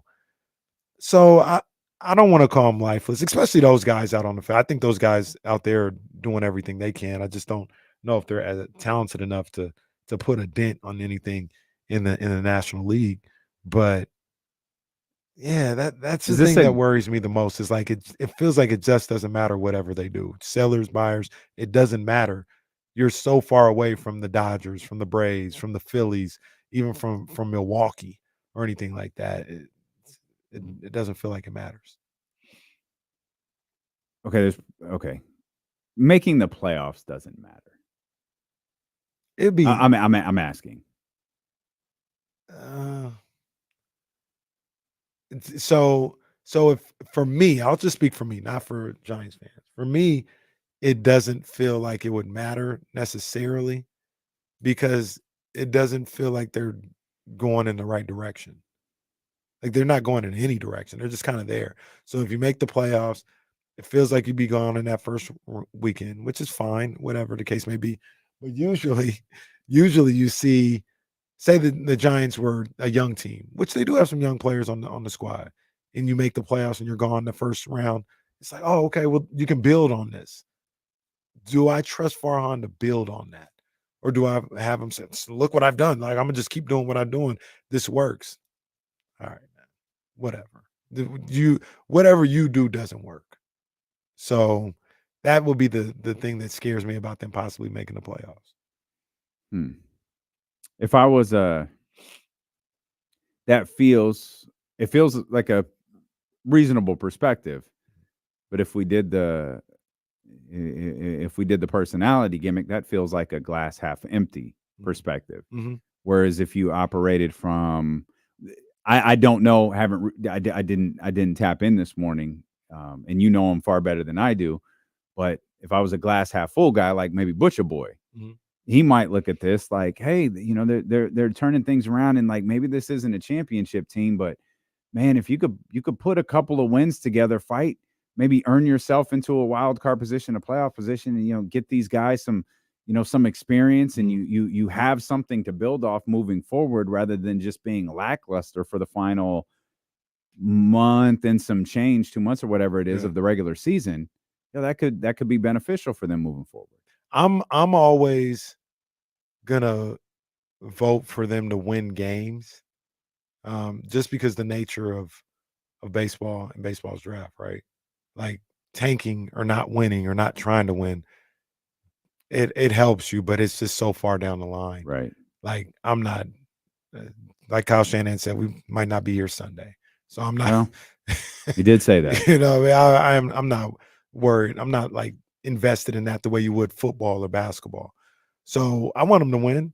I want them to make the playoffs just because, but I'm still very much concerned about the way Farhan goes about business. Like they're in the discussion right now simply because baseball added like 2 more spots.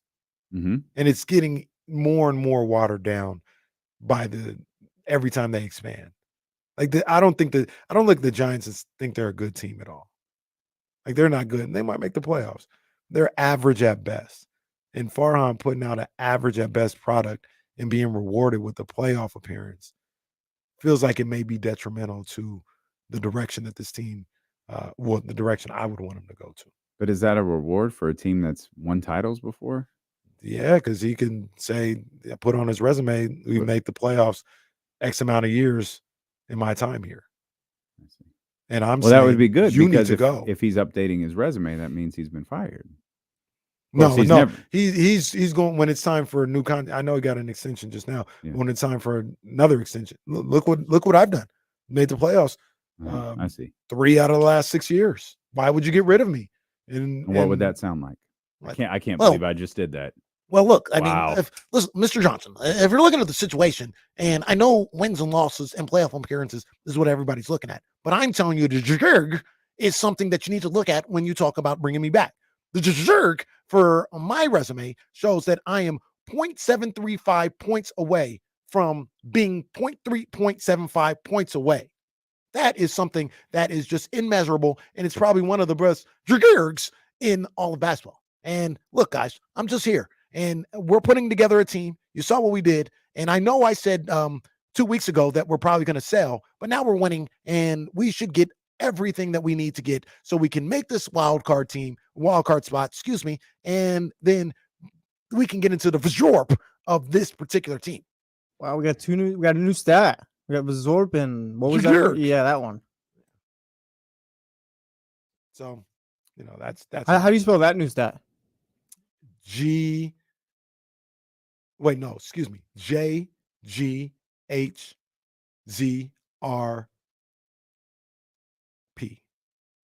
Okay. You are listening to D-Lo and KC on KIFM West Sacramento, 98.5 FM, KRXQ, HD2 Sacramento, ESPN 1320. Always live on the free Odyssey app. Shout out to our man Charlie, who is in fact at work today on a Monday. Charlie just works in a different area and he stays in his seat. And so he keeps a different part of the area, different part of the office lit. Thanks, Charlie. Next time it's like this, we'll just fire up the Comrexes and you guys can do the show from Aaron's office or something. Amazing. Just amazing. Sent out an email about the 1,000th show and got one reply, and it was from Lisa, our traffic. Shout out Lisa, always. Man. Always, man. Lisa's always. Just Good. No, shout out Lisa. Are we done? Did you do what we had to do? I did. Because I do want to go on a little bit. You were so caught up in your impression, you didn't even hear me do it. But yeah, I did. I did want to go on a little bit of a rant, and I don't know. I welcome the discussion, but I don't know if there's any answering this. So I did listen to the morning roast this morning. Okay. Shout out to my guys Bonte and Bush. I caught the last 30 minutes or so, and Butcher Boy was talking about. I think he wants to sell, right? He wants to. No, don't do that. That's Chris Haynes. Yeah, I saw that too. I thought he got traded. Yeah. But he was talking about, selling and all this other stuff. And he was like, well, if you don't, this is what you're doing right now. You got a 6-man rotation, and this guy can't really pitch that much because he's only pitched this amount in the big leagues, and you don't want to go past X amount of innings. And if you go past X amount of innings, you do this, and he's never done it. And I sat there and I said, baseball, and I love baseball, but baseball and the way we go about baseball, the way that it's taught, the way that it's developed is just ridiculous at this point. It's ridiculous. We got this guy, he's only pitched 3. He's in the minor leagues. They're getting him as a starting pitcher, and he only goes 3 or 4 innings at a time in the minor leagues. He's a starting pitcher. Why are we doing this? Why are we doing this with baseball? What happened to you got a starting pitcher? This guy gives you at least 7 every time out. You got your middle relief if it goes bad. If it goes good, you've got your 8th inning guy, your 9th inning guy, boom. Mm-hmm.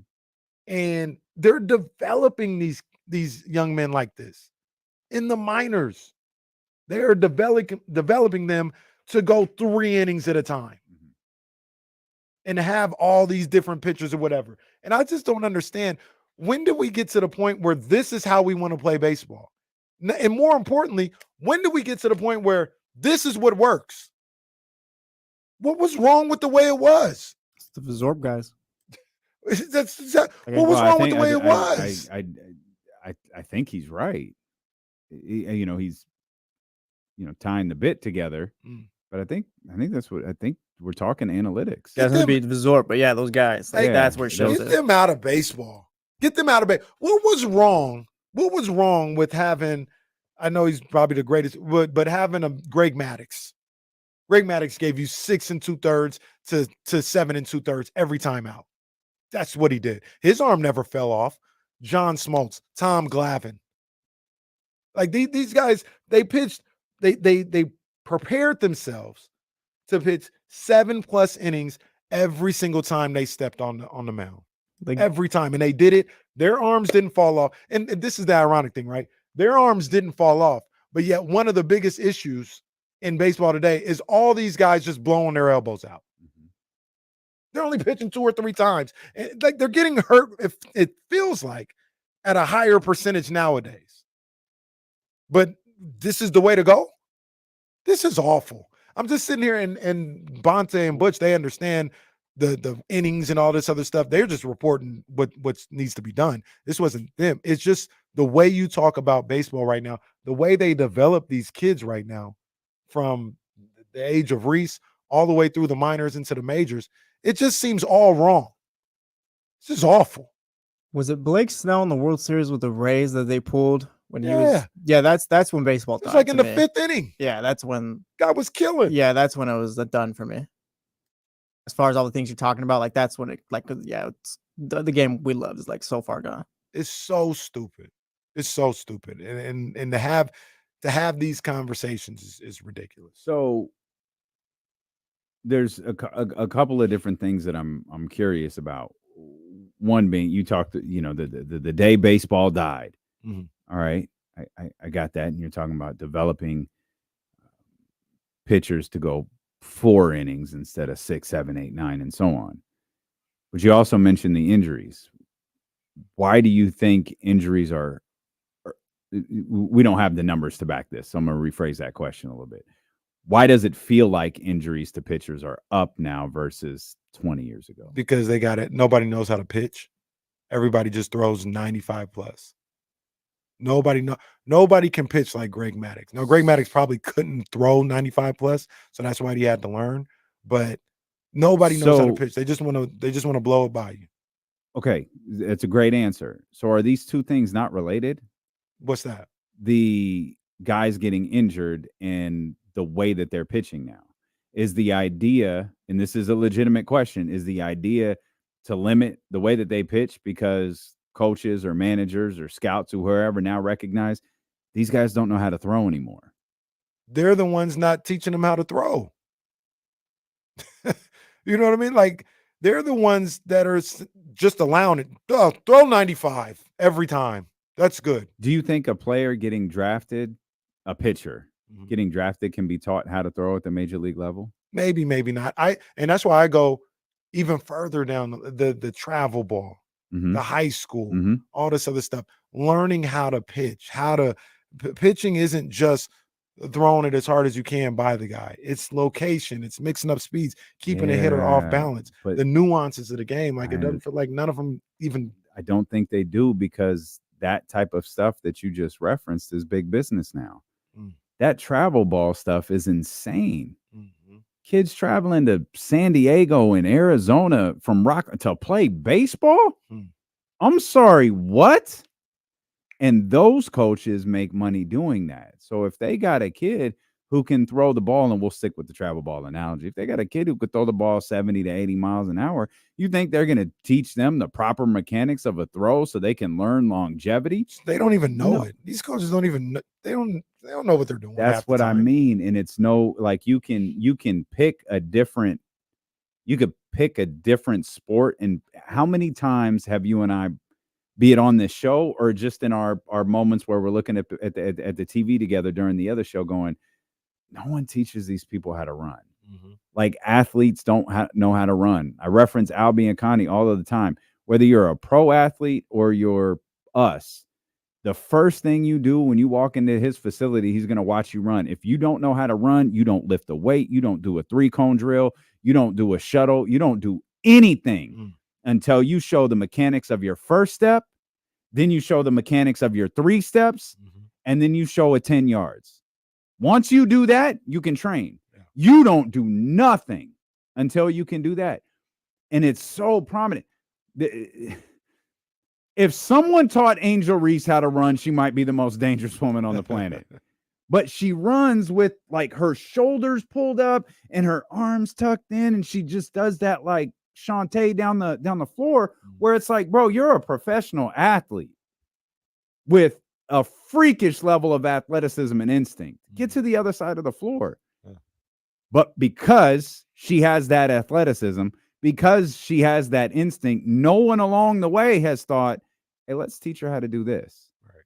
And now you're seeing it's when all of these old guys were complaining, man, these kids don't know how to play basketball. The league is going to hell with this, drafting kids at a high school thing.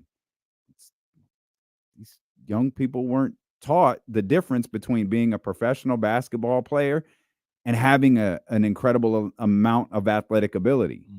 And for most of those guys, athletic ability is only going to get you so far. Right. You've got to learn along the way. Right. And you see the ones who get by on their athletic ability, most of them, not all of them, but most of them burn out really, really quickly. Right. And maybe that's what we're seeing in Major League Baseball. Yeah, and I also, I hate to say it, but I don't think you can in certain respects, I'm a big believer of the guys, the young kids and all this other stuff. They either got it where their bodies, their arms can handle being a starting pitcher, throwing 7, 8, 9 innings, or they don't. And their arms get hurt and all this other stuff. Like, you can't baby them till it's time for them to really do that. That's really what happens. They baby these young baseball players and say, "Oh, I'm not going to have you go 7 innings because I don't want you to ruin your arm." And they just baby them at every level until you get to the major leagues. And now they've never thrown 7, 8, 9 innings. But what I mean, I have a little bit of a problem with that, because what age are you talking about? Middle school, high school, whatever the case may be. I think once you get to like 16, 17 and above, that's different. But below that, like, your body's not developed. Your body, if you don't know, and this goes back to your original point. If you don't know how to throw and you're throwing, and I don't know what, 90 pitches, 100 pitches, whatever it is in travel ball, like, that's going to be problematic for you as a young person, because your body's just not developed that way for sure. My thing to that, though, is why were they able to make it in the past? Like, they would throw I don't know. the time. I don't know the mechanics of what this looked like. And in the 70s to the 90s, they didn't have AAU. Maybe that's the difference. Maybe they were just playing the game freely at the Sandlot was able, it wasn't as high intensity as the AAU or whatever the case may be. Which has a different impact on the body. Right. And maybe that's the case, but maybe we should get back to that. Because they didn't get hurt like this. Ain't no money in that. And maybe the numbers say something different. But I don't ever remember Smoltz, Glavine, and Maddox throwing their arm out. I don't ever. At this rate, you see guys get multiple surgeries now, which felt like it was unheard of in the past. Right. And they come back just still throwing super hard.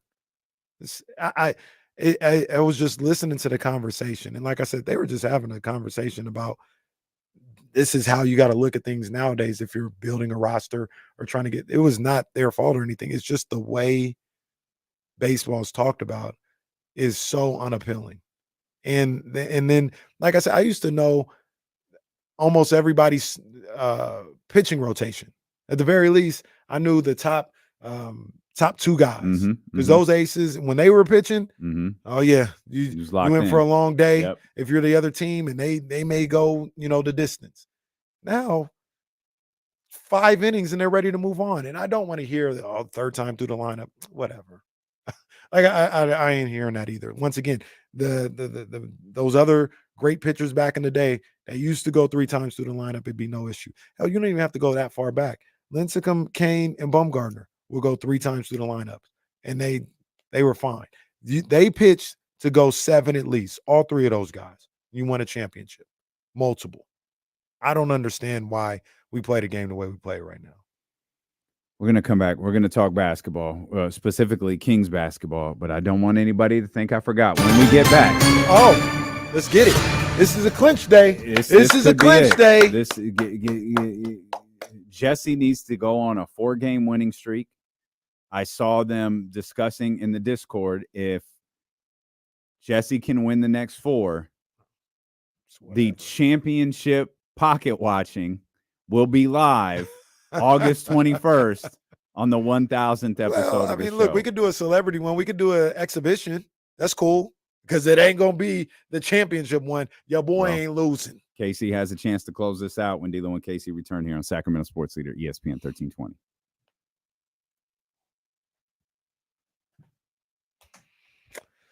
Sox rotation. That's the American League. Don't do that. I ain't know the Sox. I ain't know the American League like that. National League, I could tell you top 2 starters for most teams. Let's see. Let's go. 13th round with your main man, Kenny Caraway. Shout out to the Dope Ones. Shout out to Jordan Brand. Shout out to Colasimos. You already know what it is. And over the weekend in Detroit, Clarissa Shields, the GOAT, she won another world title. This time, second round knockout. She is now a heavyweight champion in what? Now heavyweight champion. So that gives her 4 weight classes, maybe 5. I don't know. She's the GOAT though. I know that much. And one of the things that I wasn't sure they were going to be able to do, or she was going to be able to do in this fight, was be able to get the knockout. Because they say a lot of the times when women's boxing with the 2-minute rounds and everything, Clarissa said, man, I can't even really get loose like that because of the 2-minute rounds. Well, it didn't bother her in this fight. I mean, this was quick work for the GOAT. And I don't know where she goes from now. She is somebody where there is no competition. You talk about your Michaela Mayers, you talk about your Amanda Serranos, they're Alicia Baumgartners. They are far too small to mess with Clarissa Shields. She literally has nobody she can fight. And I don't know how much longer she's going to do this with no opposition. I don't know how much longer she's going to do this, but she clearly is the best fighter, the best women's fighter of all time, one of the great fighters in the history of boxing, period. And shout out to her for getting another dub, getting another belt over the weekend. Shout out to the GOAT, Clarissa Shields. That's the 13th round.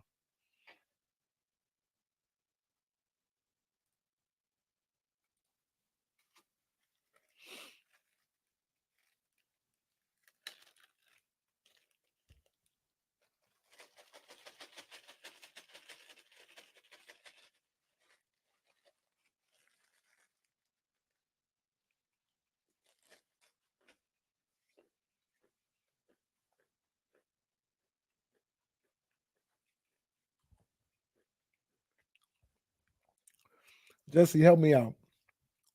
I'm not sure. But wasn't J-Dog the one that said Ryan Garcia was going to knock out Tank? I can't remember. I don't remember. I don't know. Somebody was in here saying that it was like Ryan in 6. Thought it might be J-Dog. Maybe it wasn't. But what's the is great. Tank ain't dunking nobody. First of all, unfortunately, there's a network situation going on. Like it always does. We got to stop with the whole, this guy's not fighting my favorite fighter or whatever, so he's ducking. The only person ducking is No. That's it. He ducking. He definitely ducking. You guys want this man to fight a heavyweight fighter. He ain't no heavyweight. He's in the same weight class. But even in Canelo's, he's a Hall of Famer. So he can kind of do whatever he wants. He's not going to not be a Hall of Famer because of this one fight he didn't take.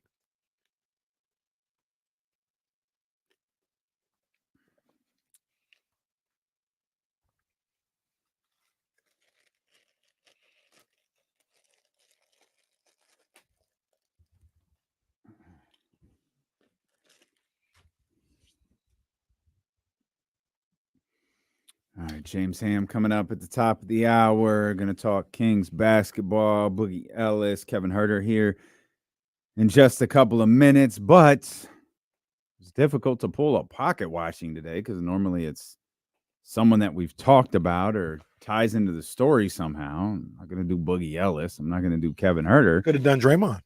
I feel like we've done Draymond, and pause. All that does pause. Yeah, major pause. And all that's done is annoy us. However, you did mention one player earlier. One of the all-time bag getters in the association. Luol Deng. Oh, wow. Wow. That's crazy. The former number 7 overall pick of the 2004 NBA draft. Wow. 15 years in the association for Luol Deng. Good for him. He peaked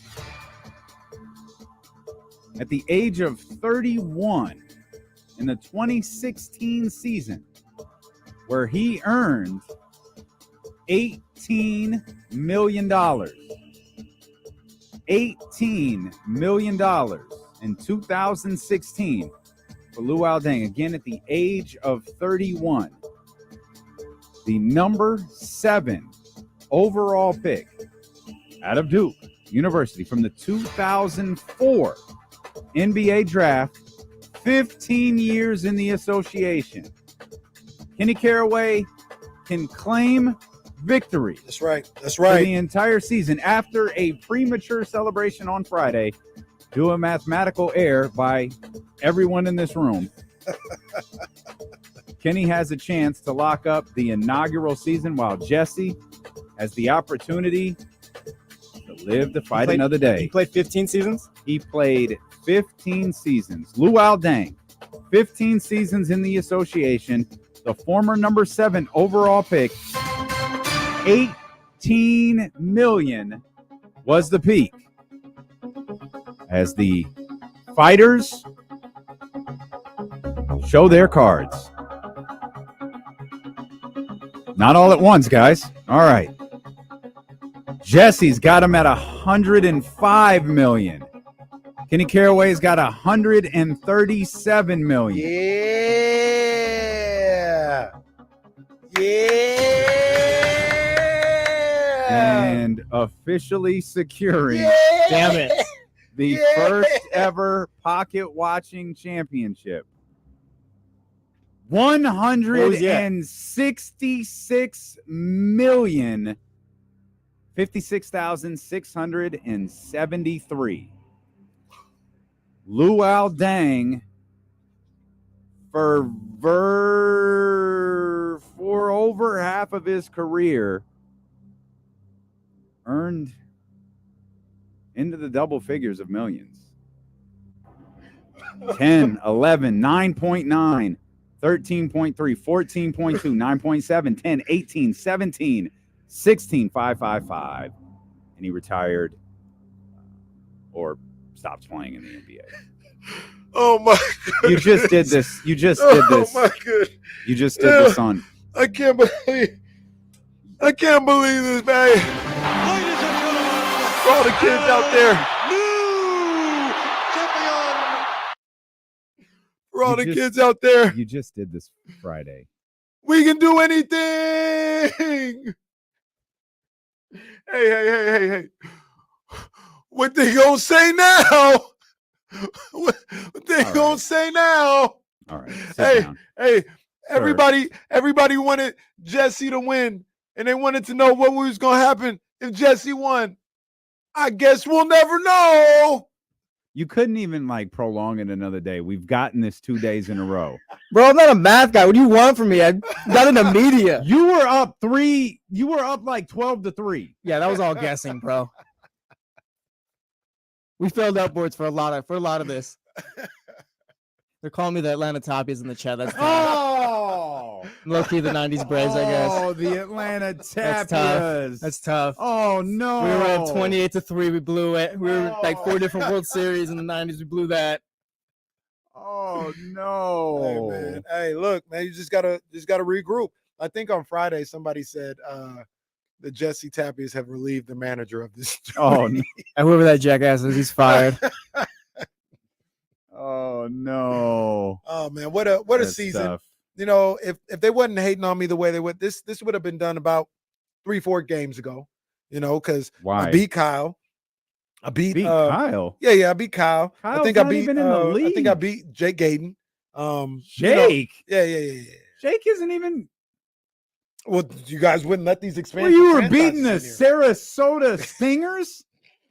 We'll say break. We did play with integrity all year. I can't say the same for my counterpart. Well, don't create that narrative. All I'm saying. Yeah, you do have a little. You do. No. You do have a little Spygate. They even tried to change the rules in the middle of the season. I don't think I lost. Because you kept passing the steroid test. I don't think I lost. Even when they changed the rules in the middle of the season, I think I won all 4 of those. It's crazy what they tried to do.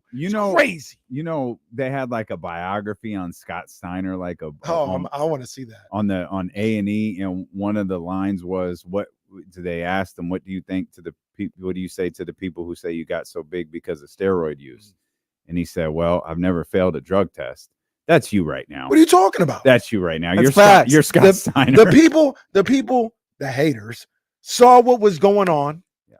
They tried to change the rules in the middle of the season. I said, this is unjust. This is unfair. But you know what? It's whatever. I'll do it. Okay. And I didn't lose. Not once. Not one time. You know what? The Houston Didn't Astros lose. got to keep their title as well. Shout out to the Houston Caraways. How'd I cheat? How'd I cheat now? When y'all change the rules, how'd I cheat? How'd I cheat? Somebody tell me now, because everybody saying I'm cheating. How'd I cheat? I put my answer up early every time. Bro, I'm too good. I'm just too sweet. You did admit to cheating, though. I do want to. No, I didn't cheat. I lost that match. I lost That's that one. because you're that playing was allegedly cheating. Allegedly, you told us. I didn't cheat in the game. That's because your plan got thrown off. There's video of it. There's video of this on the internet. I didn't cheat in the game. If he tried once, how do we know he didn't try a bunch of other times? How can we trust him? How? Did I know? Did I know know the world? Who was going to be in pocket watching today? No. Some obscure luau, dang. And I still cooked. We'll be back better than ever next year. We're looking for a coach, by the way. If the wheels fell off for the Tapias, what did he say? $295 for D-Wade. Oh, that was on Friday. Yeah, that was Friday. Yeah, that's true. There was no recovering. I low key, when I started playing bad, is like when the Kings went down and then the Celtics were starting to play bad too. The graphics are here. Let's go. Oh, let's man. go. This is tough. Look at smiling. Boy, this picture was from March 26th. It was 3-11 on March 26th. And here we are on July 29th. Kenny clinches ahead of the season officially coming to an end. Gotta let everybody know. Hey. Where are you?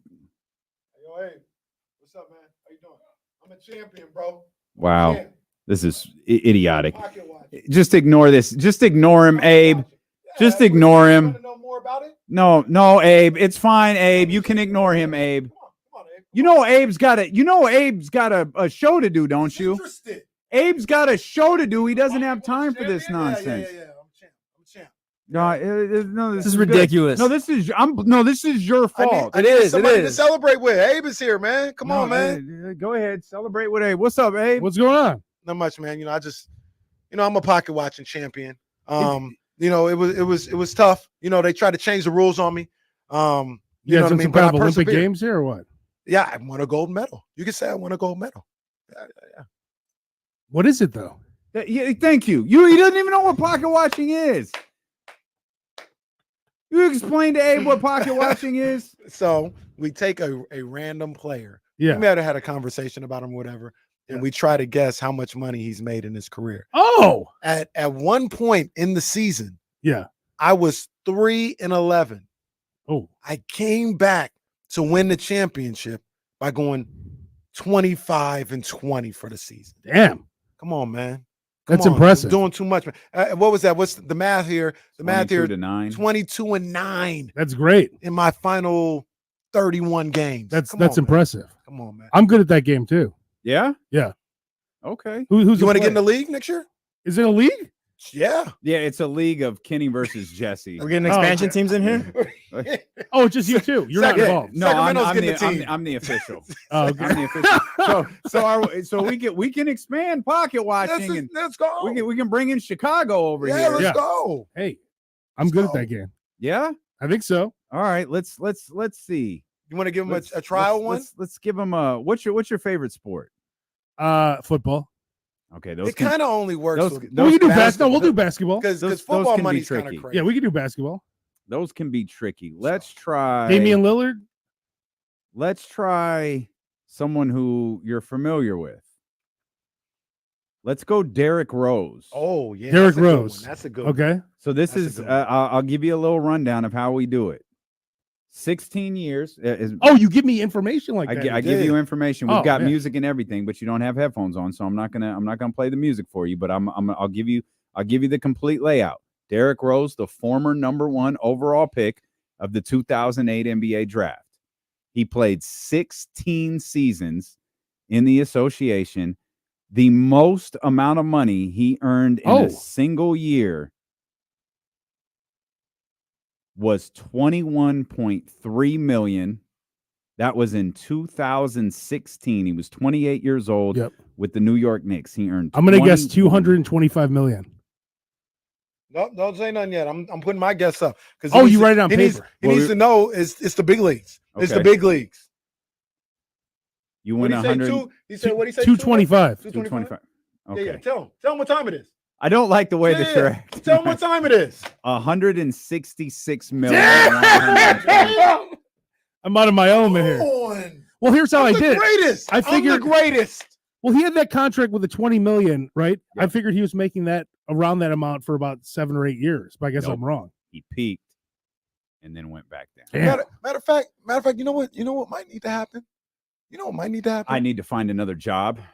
That's at the top of my list. Abe and Jesse might need to just play next year to see who gets into the league with me. Well, you get a whole year off. Yeah. I mean, because I got to figure out who the comp is. I got to figure out. Let's do one more. Do one more. Let's try one more. All right. Get my paper out too. So you'll write it down, and then as soon as you're done writing, I'll say what I think it is. Well, see.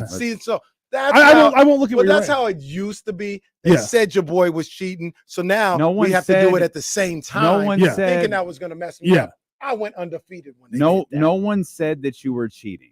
No one said that you were cheating. We came up with a way that we thought was more sound and fair. Well, I mean, I haven't lost since, so it's great. Okay. It's about to be the Abe and D-Lo show over on 98 Rock because I don't know how much more of this I can take.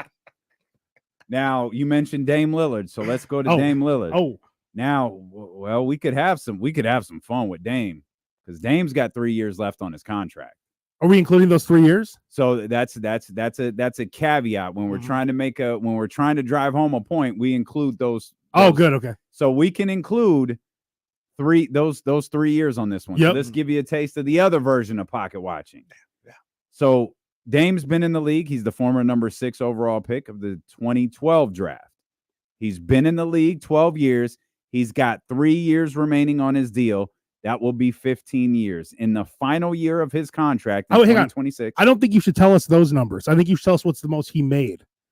Because I think we should know that, right? Shouldn't you tell us how much is the most he ever made currently? Okay, so not how much we're going to include those 3 years. The amount of the most money he's made to date, which is this past season, was this past season at $45.6 million. Okay, that is the so it's 12 years, right?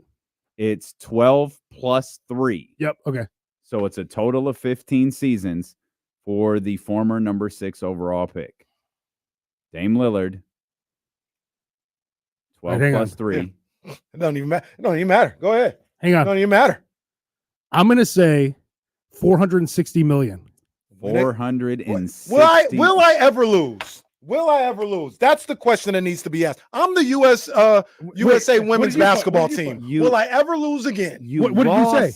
Now. What? The number is 440 million. Yes. 718,000. And what did he put? He put 405 million. So I'm closer. Abe was closer. Woo! By de facto, you have lost your championship. Abe is the new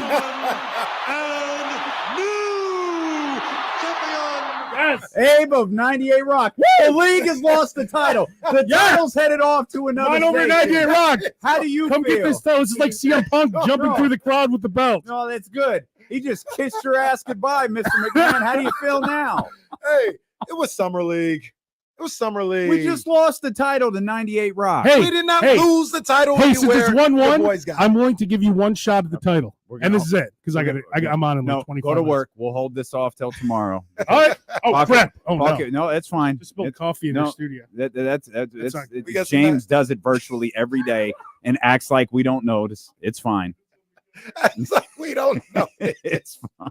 It was like Hogan taking the belt off of Yokozuna. Man. You know what I walked into work? Yeah, I spill this entire thing outside. I spill this every day. Gosh. That's tremendous. You need a Contigo. Jason said Abe came in with the money in the bank. So now I'm tempted to buy a championship belt and a money in the bank briefcase. Ken will come in with the money in the bank. briefcase. I want to challenge him to pocket watching. That's amazing. That is amazing. Abe cashing in the Money in the Bank. Wow. You know what that was? That was like when Yokozuna beat Bret Hart at WrestleMania 9. And then Yoko and Mr. Fuji start calling out Hulk Hogan, and he walks in and takes the title 9 seconds later. Abe goes over to Jesse. Are you sure, brother? Jesse's like, no, go ahead. Go get him. Go get him. And now, if history tells us anything, Jesse's going to hate Abe for life. And then also Jesse's going to get kicked in the face by Goldberg. Oh, everything it's all downhill for Jesse now. Oh, just wait till the Tapia screw job happens. Oh, that's good stuff, Abe. I know you got to go, man. Go ahead, get to work. Dog, appreciate you, man. Having a little fun. Oh, and I was the champ in that Station Olympics thing we did, right? Broke my hand on the tug of war. Yeah, well, you came out have alive. all your limbs. You came out alive. That's pretty much all that matters. Yeah, that was crazy. Our man Abe. Yeah. Wow. How do you? Well, now how do you feel losing the title? I didn't lose the title. That was a summer league game. I just told the season's not over. You defeated. Over. What are we talking about? The season is over August 1st. You defeated Jesse, and then Abe just walks in like Hulk Hogan at WrestleMania 9. He's and takes applying for the league. He's not even in the league yet. He's applying. I'm still the champ. You know, like I said, I think him and Jesse should have a season where they, duke it out to see, who gets into the league. Do we start the new season when the NBA season starts? When does this new Pocket Watchers League start? Yeah, we could do it when the NBA season starts. Yeah. We could do that. Jesse, what's the draft? Who you drafting? Well, we're not sure yet. We're looking at Jesse Missoula though. Jesse Hardy went to Utah.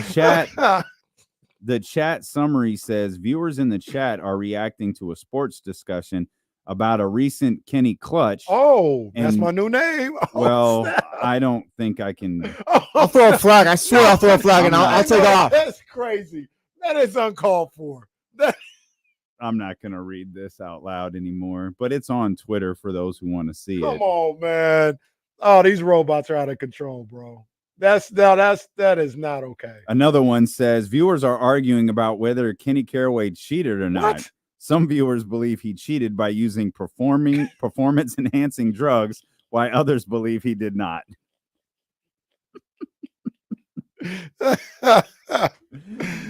These robots. Dr. David, you got to Photoshop Abe onto Hulk Hogan and Kenny onto Yokozuna. Jesse on Brett. Go. Well, the good news is you're Chris's new favorite, so works out. There you go. You got that. Oh man, love pocket watching. That's the way you play pocket watching. I don't know. For anybody wondering, that is it was a solid first season. I'm not happy about it, but we'll be back. Well, maybe one day we'll be doing pocket watching on Boogie Ellis. That is a hell of a transition. We're not going to do that today, but Boogie Ellis was signed by the Sacramento Kings. In he basically signed to go to training camp. Mm-hmm. What this all means for him moving forward, we're not sure, but Boogie's going to have a chance to compete. I liked what I saw from him, particularly ever since I said he's playing the same as Bronny, right? Yeah. Mm-hmm. It seemed from that moment, he just played really well. I ain't saying I did. I'm just saying from that moment, he really stepped up his game, turned it up, probably got more of an opportunity as well. It seemed like he was playing more in those later games of Summer League. And much like Orlando Robinson, this is a guy that I think you take a look at. Will he make the team? I don't know, but bring him into camp. Yeah, see what you got. This guy's tough. He's a guy I really feel. If you tell him to lock in on, if you tell him the way you're gonna make it in this league is by being a 3-and-D guy, so your defense got to be on point. You better make sure that shot is official. He will lock into that. Will he be able to do it? I don't know, but he'll accept that. He'll embrace that, and his level of toughness will make it so he has a chance to make it. I think the way he competes is like a Mike Brown type player too. So I don't know if he makes the team or not, but this is what I'm talking about when I say take a chance on this type of guy. I like the I like the move to give him a shot. And the Kings, I think, have an open roster spot. Yeah, they do. Yeah, Like, they said he'd be competing for the open. Yeah, roster spot. they have guys who, they have a handful of guys who can compete for that. Like summer league is not the most enjoyable thing to watch sometimes. Like you really have to kind of zero in on something that you want to see. Yeah. For a few days, it was Keon. It was kind of like what type of game will you get from Keon? Can he kind of step up and be the man out there, be the obvious NBA player out there? And he did that a couple of times, which was really good for him and certainly really good for Sacramento. The final stretch, the last game or two of the summer league, most people I think kind of shifted their eyes to Boogie Ellis. He had shown a couple of things early in the league, in the summer league, and without Keon out there, was able to play like a little bit more. So it'll be fun.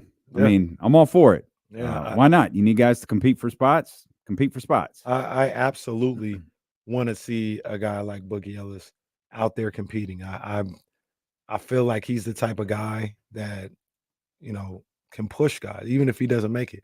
He can push guys and see what they got. And if they're not ready to step up and do what they're supposed to do, he's gonna take his spot. He's definitely gonna take his spot. I know that last game that they played against Washington. Washington had I think his name was Bud Carrington, who was out there cooking all summer, like averaging almost 20 points a game. Was doing really well. And Boogie matched up with him. Boogie matched up with him and made his life a living hell. To the point where he didn't have that great of a game. And I remember at one point they kind of got into it a little bit. Boogie stood his ground, didn't move. That's just the toughness that his game has to it and what he brings to the table. And I don't know if that's going to be enough to get him on the main squad, but once again, these are the type of guys. They are. I think he's the type of guy. He's what's the measurements? He's probably like 6'4" or something like that, maybe 6'5". So he'd be looked at as undersized as a wing or a 3 or something like that. But I think with his toughness, he can guard small forwards. You're looking for somebody that can guard on the wing and guard small forwards. I think Boogie Ellis, much like I talked about. Boogie's listed as 6'1". 6'1"? That's what he's listed at. Well, damn, that's different. I thought he was like 6'3", 6'4". He's a guard. Like he's 6'1". 6'1's a little more difficult, but I look at Keon, where Keon, who's a little taller than that, but how he's 6'3", and I say, yo, you can put him on some small forwards or whatever the case may be. I feel like Boogie, maybe if you can put Keon on small forwards, in a perfect world, you can get Boogie Ellis out there and he would be guarding a 2 guard coming off the bench or something like that. Because even though he's 6'1", he plays a little bigger than that. And I just like his toughness and his physicality. Certainly no negatives in him being in camp. No. I thought he was a little taller than that. It's an uphill battle. Yeah. Right? It's going to be an uphill battle for him. But, why not? Be with Sacramento. Maybe something results in a 2-way contract. If the Kings move off of the ones they already got there, maybe it winds up in Stockton, who I don't think have a coach yet. No, I don't think Stockton has a coach yet. But anyways, a good start for the former USC Trojan. 6'1", California kid too, born in San Diego. Yeah. 4-year, he's a Monty guy. 4-year, he's 23 player. There's a grown ass man right there. Yeah. That is a Monty McNair special. Absolutely. You will never see a teenage. LeBron James will be available in the draft at 18, and Monty be like, I don't know, man. I don't know. Find me a nice 20-year-old, 23-year-old to get in here and play with us. We'll stick with the Kings. Of course, James Ham's going to talk. He's going to be with us at the top of the hour. And had a question. Actually, Jesse threw a good question at us earlier about Kevin Huerter. I want to throw your way. We'll do that. Plus, is there anything to these Kings Brooklyn Nets rumors? We've got all that ahead. Steelers with KC, brought to you by Sky River Casino and Sacramento Sports Leader, ESPN 1320.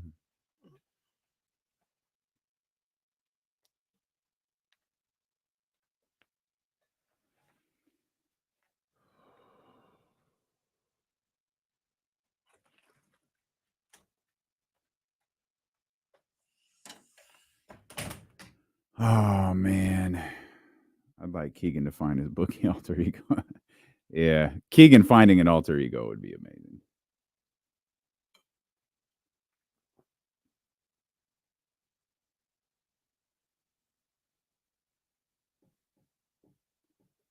Oh, they're doing I didn't know they did in the arena on Serena.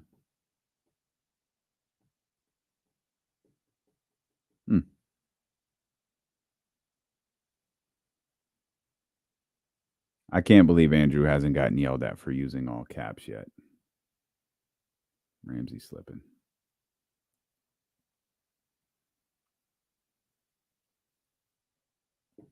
Oh man, this juice is terrible. This is one of the worst batches of juices I've ever had. Just awful. Absolutely awful. And there's donuts out there that make me want to go eat them instead. You don't like Krispy Kreme donuts? No, they're too sugary. They're or whatever really you want. sweet. Yeah.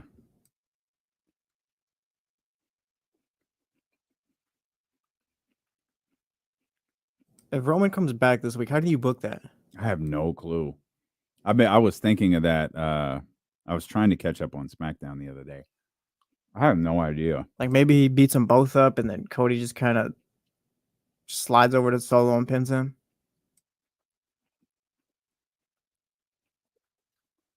Because I don't think you can bring him back and like he's a good guy now. No, he's going to be a huge baby face. Like I feel like they should book him in the sense where he's just like a tweener. Yeah.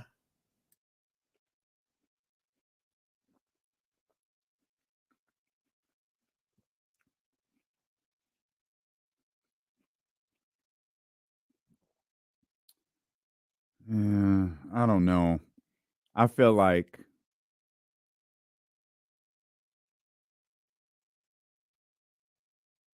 maybe he doesn't do. Maybe the music hits and he just walks out, and that gets Solo's attention. Cody hits him with the crossroads, and that's how it ends. But he doesn't touch anybody. That works, I guess.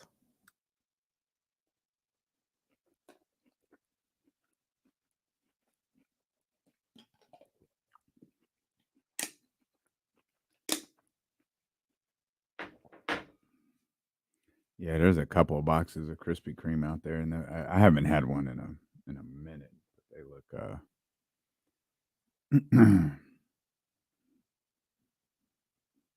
Honestly, that orange sucked and this juice sucked. I might eat one anyways. Shit is nasty. I'm taking an L today with my food. Damn. Yeah, Solo has been doing a lot of talking. Yeah, it's going to be a good weekend for sure. I'm looking forward to it. We have an appearance at Walmart on Watt Avenue from like 12 to 4 for KSFM, so I should be able to get home in time to watch SummerSlam.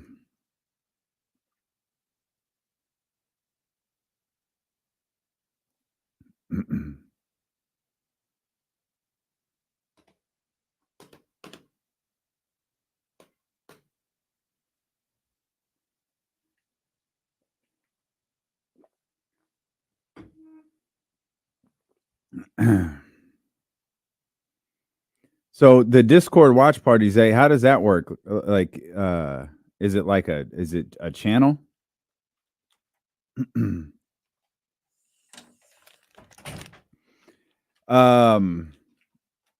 Yeah, just a KSFM note because I see Warren making a joke about it. No, we really are out at the Walmart out on Watt Avenue on Saturday collecting back to school supplies for our KSFM. It's funny. I knew I didn't make this up. They changed the location on us. It was originally Antelope. I knew I didn't make that up. Now it's Watt Avenue. So we're going to be out there at 7901 Watt Avenue. The station will be out from 9 to 4. Casey and I will be out there during the hours of 12 to 4. But if you want more information, and we could use a lot of help with this back to school drive, you can head over to ksfm.com. You could drop off school supplies here, Meg's Creamery, Marie's Donuts. There's all sorts of different places that you could drop off, or the 2 Walmart locations that we referenced, the one on Watt Avenue and the one, the Antelope Road Superstore. as well. So that's all coming up. Before you sit down and watch SummerSlam, go get some school supplies to drop off. We were talking about Boogie Ellis a few minutes ago, and obviously we always find ways to talk about the Sacramento Kings. Jesse asked the question. I thought it was interesting because I posed some questions about Keegan Murray, Keon Ellis, growth, if this player does this, if this player does that, so on and so on. But in terms of something to prove, does Kevin Huerter have the most to prove this season, this upcoming season? Most to prove, off the top of my head, I would say yes. He's got to fight for minutes. He's got to fight for a spot in the rotation, and he's got to prove that he's. I don't want to say worthy, but like that he can be trusted by Mike Brown to keep up the pace of what they're already establishing of guys that we expect, like DeRozan, Monk, all these guys to do. When Huerter gets in there, that can't be a drop-off. So, yeah, I think for this particular team, not as like an NBA player or something like that, but for this particular team, he probably does have the most to prove on the team. I'd agree with that. What you think? Yeah, I think he does because I think most people, I don't want to say everybody, but I think most people don't believe that guy last year is who Kevin Huerter is as a player. Mm-hmm. Like that was his worst year as a pro. The question is, do you believe what he was the year before? Right. Do you believe that that's Kevin Huerter? And if that's not Kevin Huerter, who is? Like which version? We've seen two distinctly different versions of Kevin Huerter in a Sacramento Kings uniform. Mm-hmm. Is he one, the other, or is he somewhere in between? Now, it's easy to say he's somewhere in between, but it didn't feel like that first year he was doing anything that's like, oh my God, this is just incredible. He's playing over his head. It never felt like that at all. Whereas last year, repeatedly, it felt like, man, he can't hit nothing. Right. Like he went games and games. It felt like at times he went weeks without being able to consistently hit a shot. Right. And it got to the point where we were begging Kevin Huerter to do anything. Rebound the ball, get a steal, grab get excited. Oh, Kevin Huerter hit a loose ball. I love it.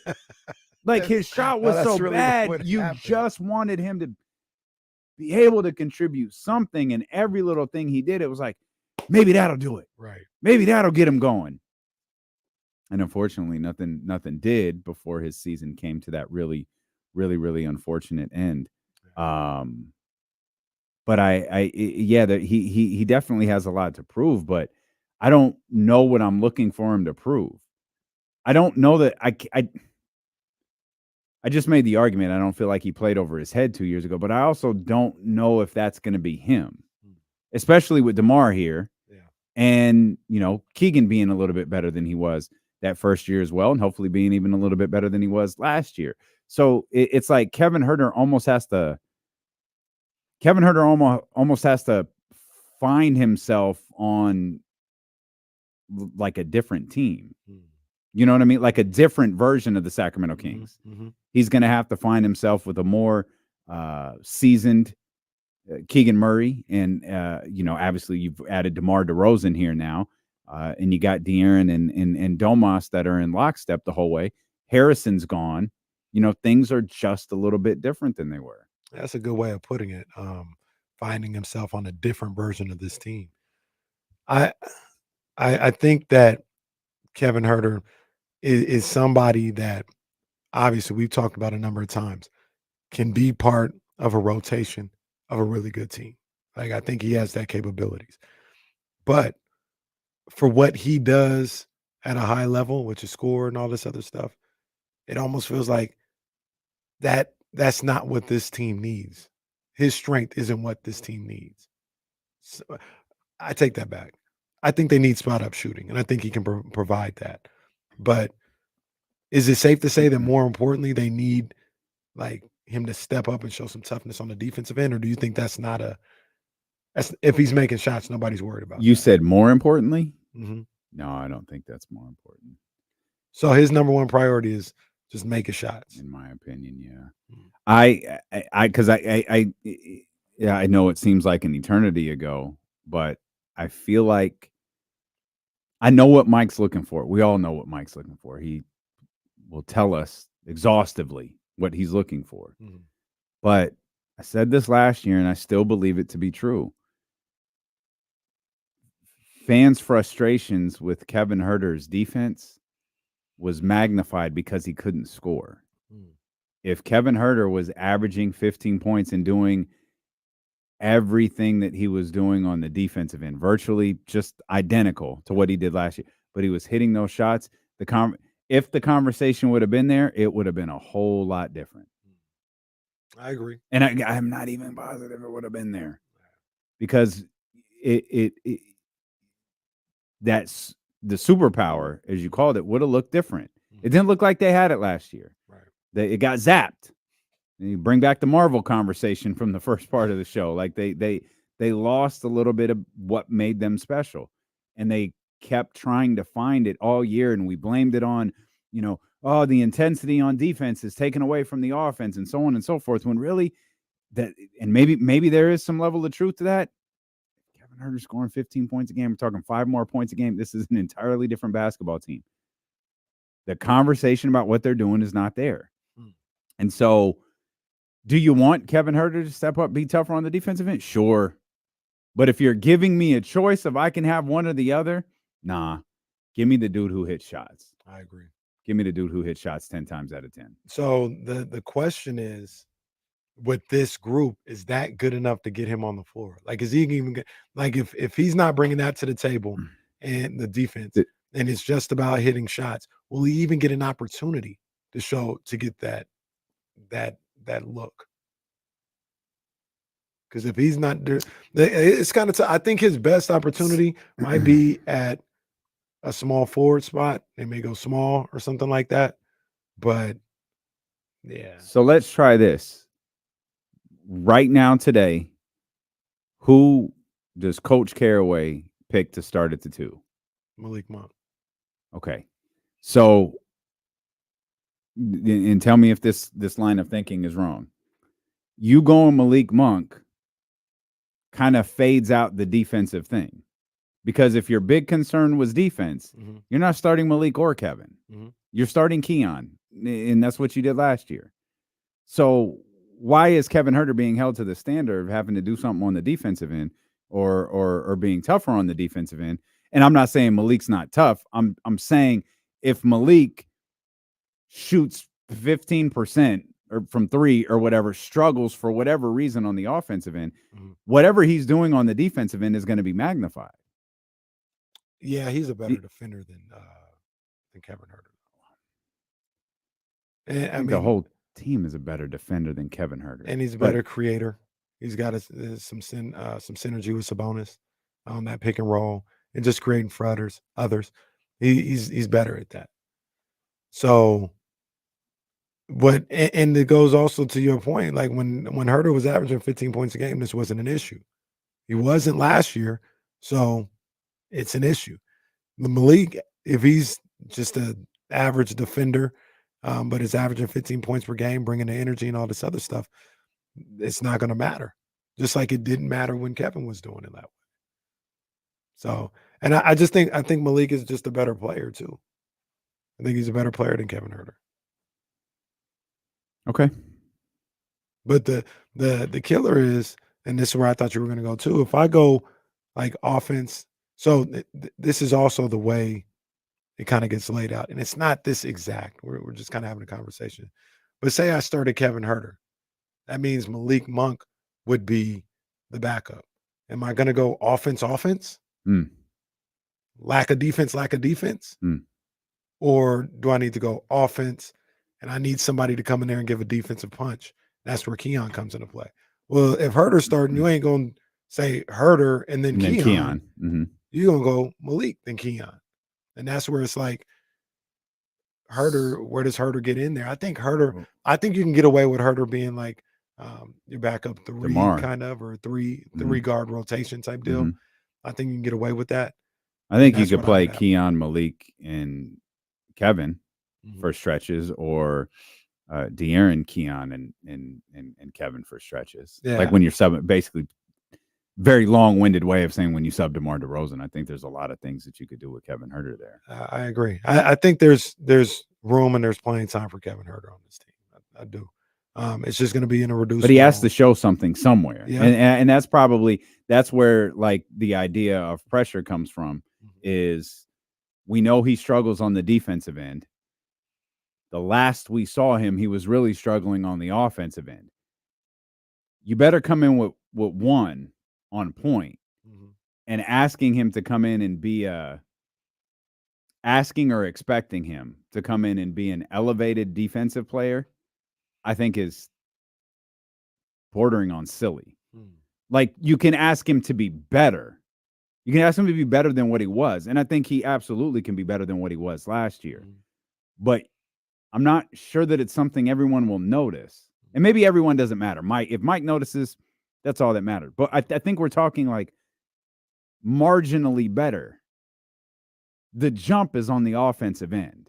And that's where it has to be, especially if you're talking about a limited role or a more limited role. A more limited role means limited touches, limited shots. That means you've got to take advantage of those.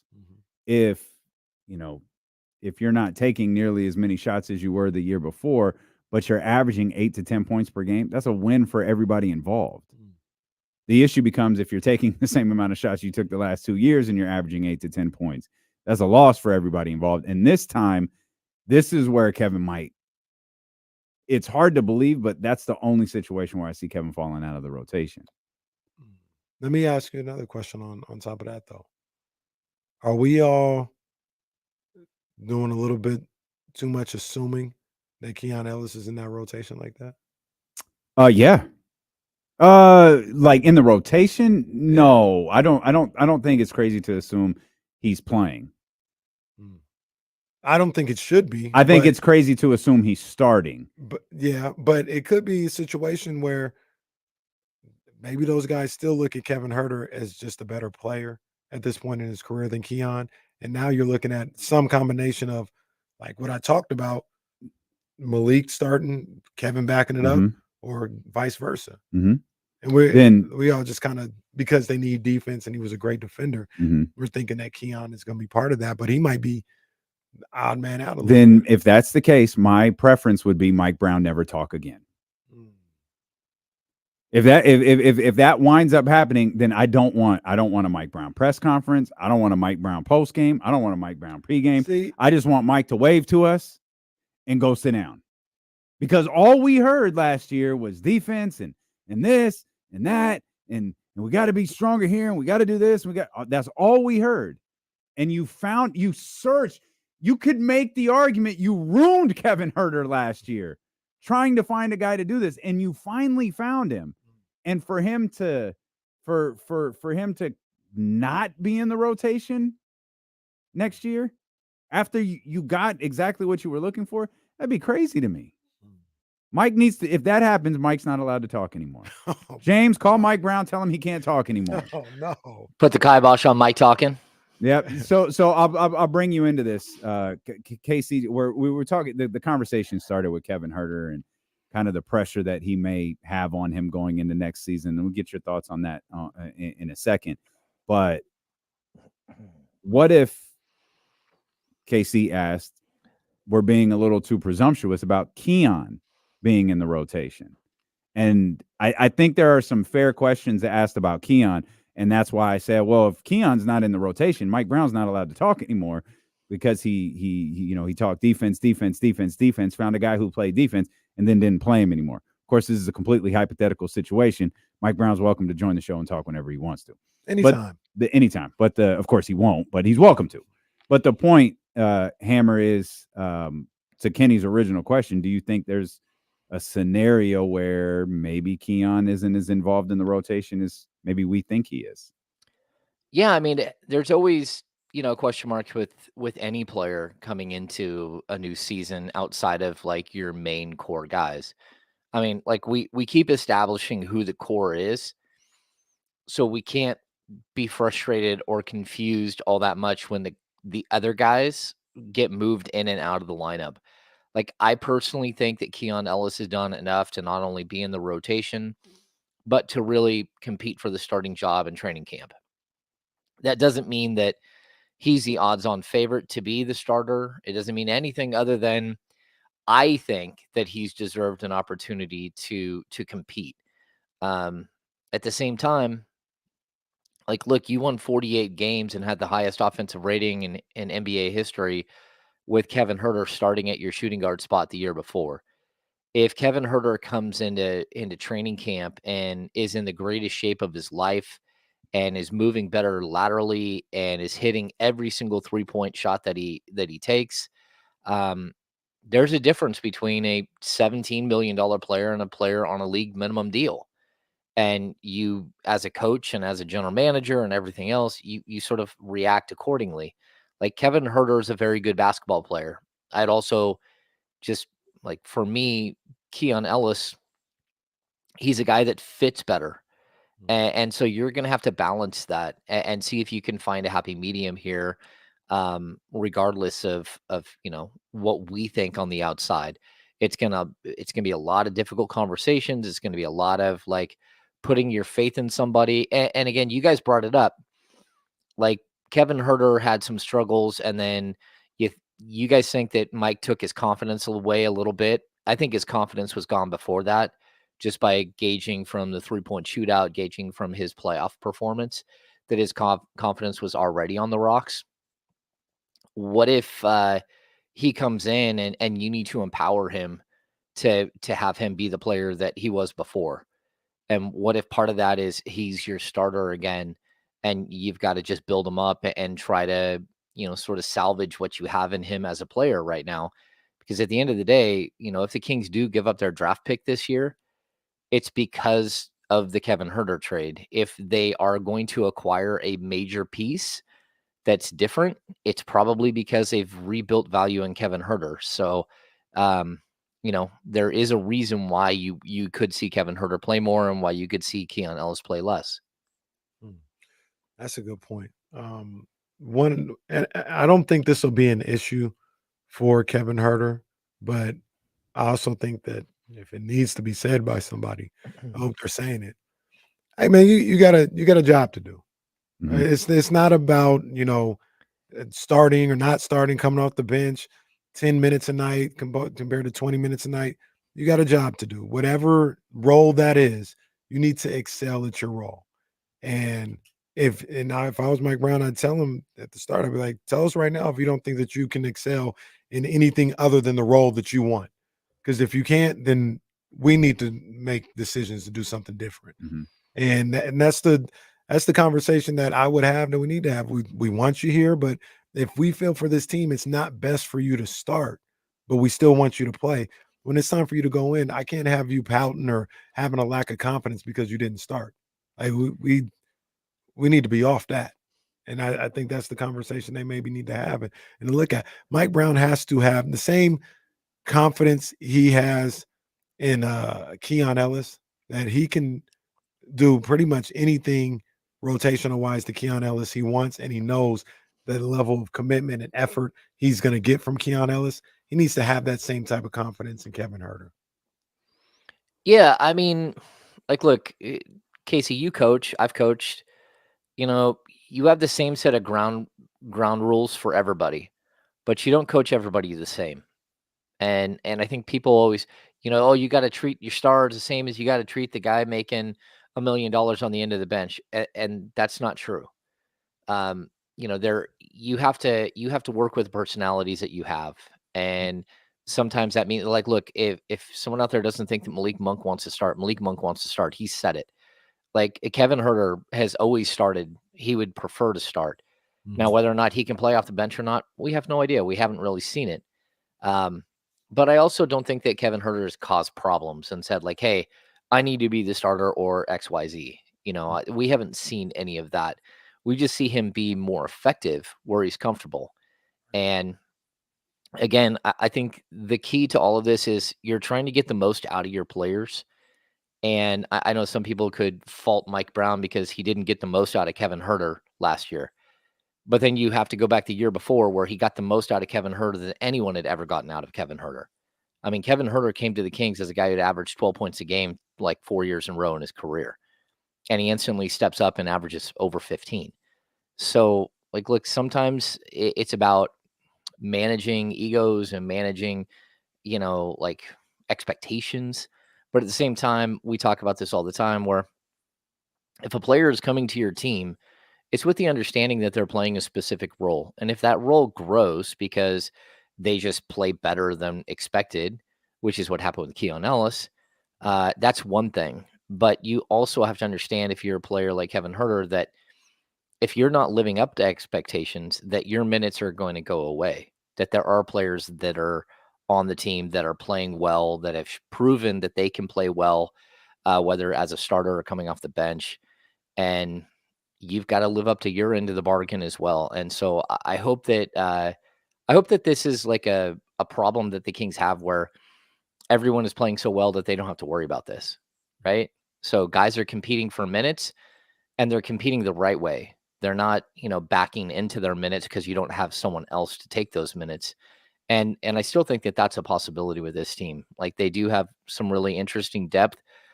Kevin Huerter gives them depth at a position of need at the small forward spot, whether he's starting, whether he's coming off the bench. He can play the two, whether he's starting or coming off the bench.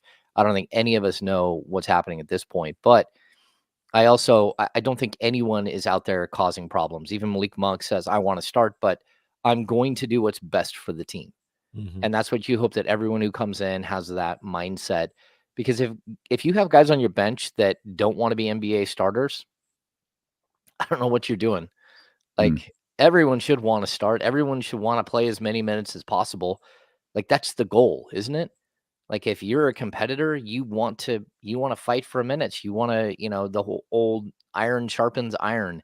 Like, you want to be out there competing. And like, look, I think that they should have good competition in camp, but I also think that everybody should have an equal opportunity to step in and fight for a role. If they outplay somebody, they outplay them, and that's the way it goes. And management needs to react accordingly once all the dust settles. You think this comes up a lot? Do you really think that 3-point contest played a factor into what we saw last year? Well, I don't know if it was a symptom or if it was just part of the problem. Like, I don't think it's what caused the problem. But I certainly think, leading up to the 3-point shootout, Kevin Huerter had gone through like a swoon. We talked about this. You guys remember the big 48 win season? We talked about it. Malik Monk had like a 6-week stretch where he couldn't hit anything. And the same with Kevin Huerter. Kevin Huerter came out and shot like 57% in the first month of the season from 3. And then he cooled off, and then he went sideways, and then he came back around.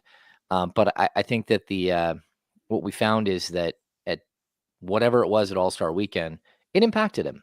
It did. And then he stepped up, and he had a good finish to the season, like the last 6 or 8 games of the season 2 years ago. Like, he was really good again. He was hitting everything. But then the playoffs were, again, they showed a very similar look. And so you start to wonder, is there an underlining issue here that needs to be dealt with more than just trying to get a guy out of a slump? Because it's more than one time that we've seen him sort of slip into this huge funk and not know how to get out of it. And he's not the first player to have that problem. He's not the only Kings player to have that problem. I mean, look, De'Aaron Fox had like a rough like January. Like, he wasn't playing up to the same level that he was before. So I think everybody has these lulls. The only one who really doesn't is Domantas Sabonis, who maybe has 1 or 2 games that are down and then so consistent throughout the whole year. So you just kind of got to play it through with some of these guys, but that's what, depth is for. If someone can't snap out of whatever funk they're in, you've got to find someone else to do it. And hopefully Mike has a little bit deeper bench this year to do that. Do you think it mattered? Do you think it got him? Maybe. I look at Kevin and I say he probably he was okay. I mean, a little bit overblown, but The playoff performance might be different. Yeah, that might be a little. That might have got that might be a little bit. tough to shake. Like Yeah. that might sit in your stomach a little bit. But the 3-point thing, that I felt like that was a convenient thing. People, as James said, it's a symptom, not a cause. Right. But right now, at this point, with everything we talk about, whether it's a 3-point contest, whether it's the playoffs or whatever, we're a year plus removed from all that. Like that can't. That's right. That can't be it. Like it shouldn't be it the next season. But some humans, man, I just still couldn't shake what happened in the playoffs last year. Get off to a slow start, kind of snowballs on them. At this point, if that's still bothering you, well, you've got an issue for your career, or at least here in Sacramento, because we'll be a year and a half removed from something like that. You got to be ready to move on. Yeah. And like I said, I feel like Kevin is ready to move on and just be a better version of himself. I think that'll be the case, but I hope in December we're not still trying to talk about that. Yeah. Yeah, and you know what? I think at the end of the season, he did address a lot of this. I mean, he was really honest about having like the worst season of his career, coming off the heels of the best season of his career, and he hoped that he could get back to the player he was a year before. And not only that, but he talked about how he had spent so much time during the offseason trying to work on what the Kings do as a team. And then when he got to the regular season and teams made adjustments to, take away some of the things that he did, he really had worked so much on the things that, to get better at as like coming off the high DHO, that he hadn't worked on a lot of the other basics that he typically did. And he thought that hurt him. And he thought that this offseason he was going to have a more balanced sort of approach to his workouts and to like who he should be as a player. And look, you live and you learn. And it sounded like Kevin was a guy who learned from the experience last year. And you hope that he can come back and be a better player. But you also have to remember that it's not just like whether Mike Brown started him or not at the beginning of the year. It's that Kevin Huerter's name started coming up in trades like in December. And that doesn't feel good either. And that's part of this whole, taking someone's confidence away, like whether or not they're going to be part of your group moving forward, whether or not they're part of the core.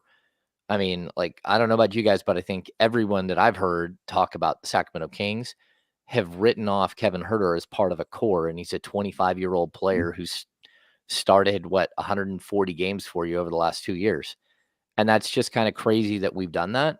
But I also think that there are some reasons, and you need to see him step up and take this leap forward, at least to get back to closer to the player he was before. He doesn't need to average 15 a game, but he does need to average 13 or 14, and he does need to shoot 40% from three if he's playing close to 30 minutes a night. And there's a lot of variables in what I just said, because we don't know A, he'll be on this team. We don't know B, if he'll play 30 minutes a night or even close to it.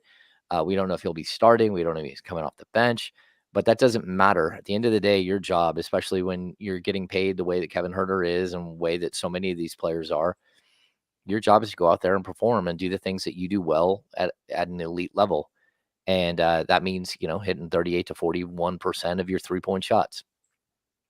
In the Matthews Mattress Chatty House, Tim Richards says his slumps, talking about Kevin Huerter, were magnified, though. He gets more talk than others when things aren't going well. His 4 of 11 games are going to get coverage when Barnes also went here. Like I said, his percentages were the same as Malik Monk's. Understandable. I think Malik Monk was a playmaker. And you look at... Well, to his point, though, Harrison was the one that's like confusing. Well, but at the same time, what did we all say? Or most of us say? It's time to move on. Well, yeah. Like, you need to upgrade from that position. Securing the Barnes trade was a name here in the chat. Like that was somebody's screen name. Well, Right. that and It's like, time to move on. At least a lot of people felt that way. I get what Tim's saying though. Like, and that's why, like, I try to be as fair as possible when we talk about, not last year, but the year before. You can talk about Kevin Huerter slump all you want, but Malik Monk's struggles were almost identical. And they for a certain amount of time they overlapped, and people are like, oh, but Malik brings so much else. It's like, Look, Kevin Huerter brings a lot to the table too. He stretches the defense. He has a gravitational pull that the Kings don't have outside of him. Like his ability to swing off of that DHO and take all that space up, it is something that no one else on this team has. Now, that doesn't mean that he can get to the line like Malik, or get to the rim like Malik, or he can hit the pocket pass all the time like Malik. But he actually is a really good passer. He is a secondary playmaker that the Kings relied on the year before and then didn't last year. And I don't think he dealt with, it wasn't just the way that teams were defending him. It's the way that the Kings sort of presented the season to him and what his role was going to be. And they wanted, as opposed to him coming off all of those DHOs like he had the year before, they wanted maybe half of those to go to Keegan Murray. And that meant that Kevin Huerter went to go stand in the corner, and maybe he gets the ball, maybe he doesn't. So, just kind of like a different flow.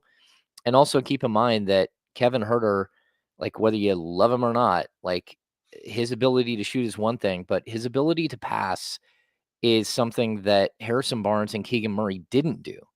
So if Kevin's not in that, in that offensive, like motion where he's the guy on the DHO, there were a lot of times where Kevin Huerter did have his shot taken away and found his teammates for open looks. And that's not something that Harrison Barnes or Keegan Murray did at all last season. And it's something that both of them, well, Keegan certainly has to get better at. So it's one thing for Kevin to create for others, but when the others don't create for him, as sort of the reverse, it just takes a little bit more and a little bit more out of his game, takes a little bit more of him away. And so, look, I'm not blaming Kevin Huerter. Like, he had a bad season and he took accountability for that. You hope that he has a better season and that he lives up to the contract and everything else. So I really, stuff.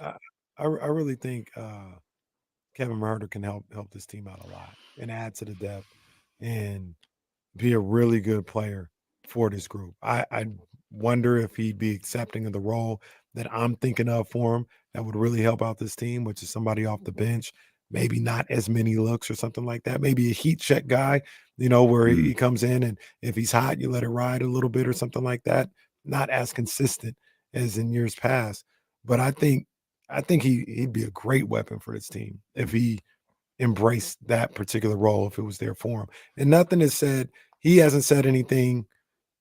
I don't think his personality has said anything to say he wouldn't accept it. I'm just, thinking about it. But I think if he embraces, like you said earlier, a different role on a new team, this Kings team being the Kings team, being a new team compared to when he got here, I think he could really help this team out.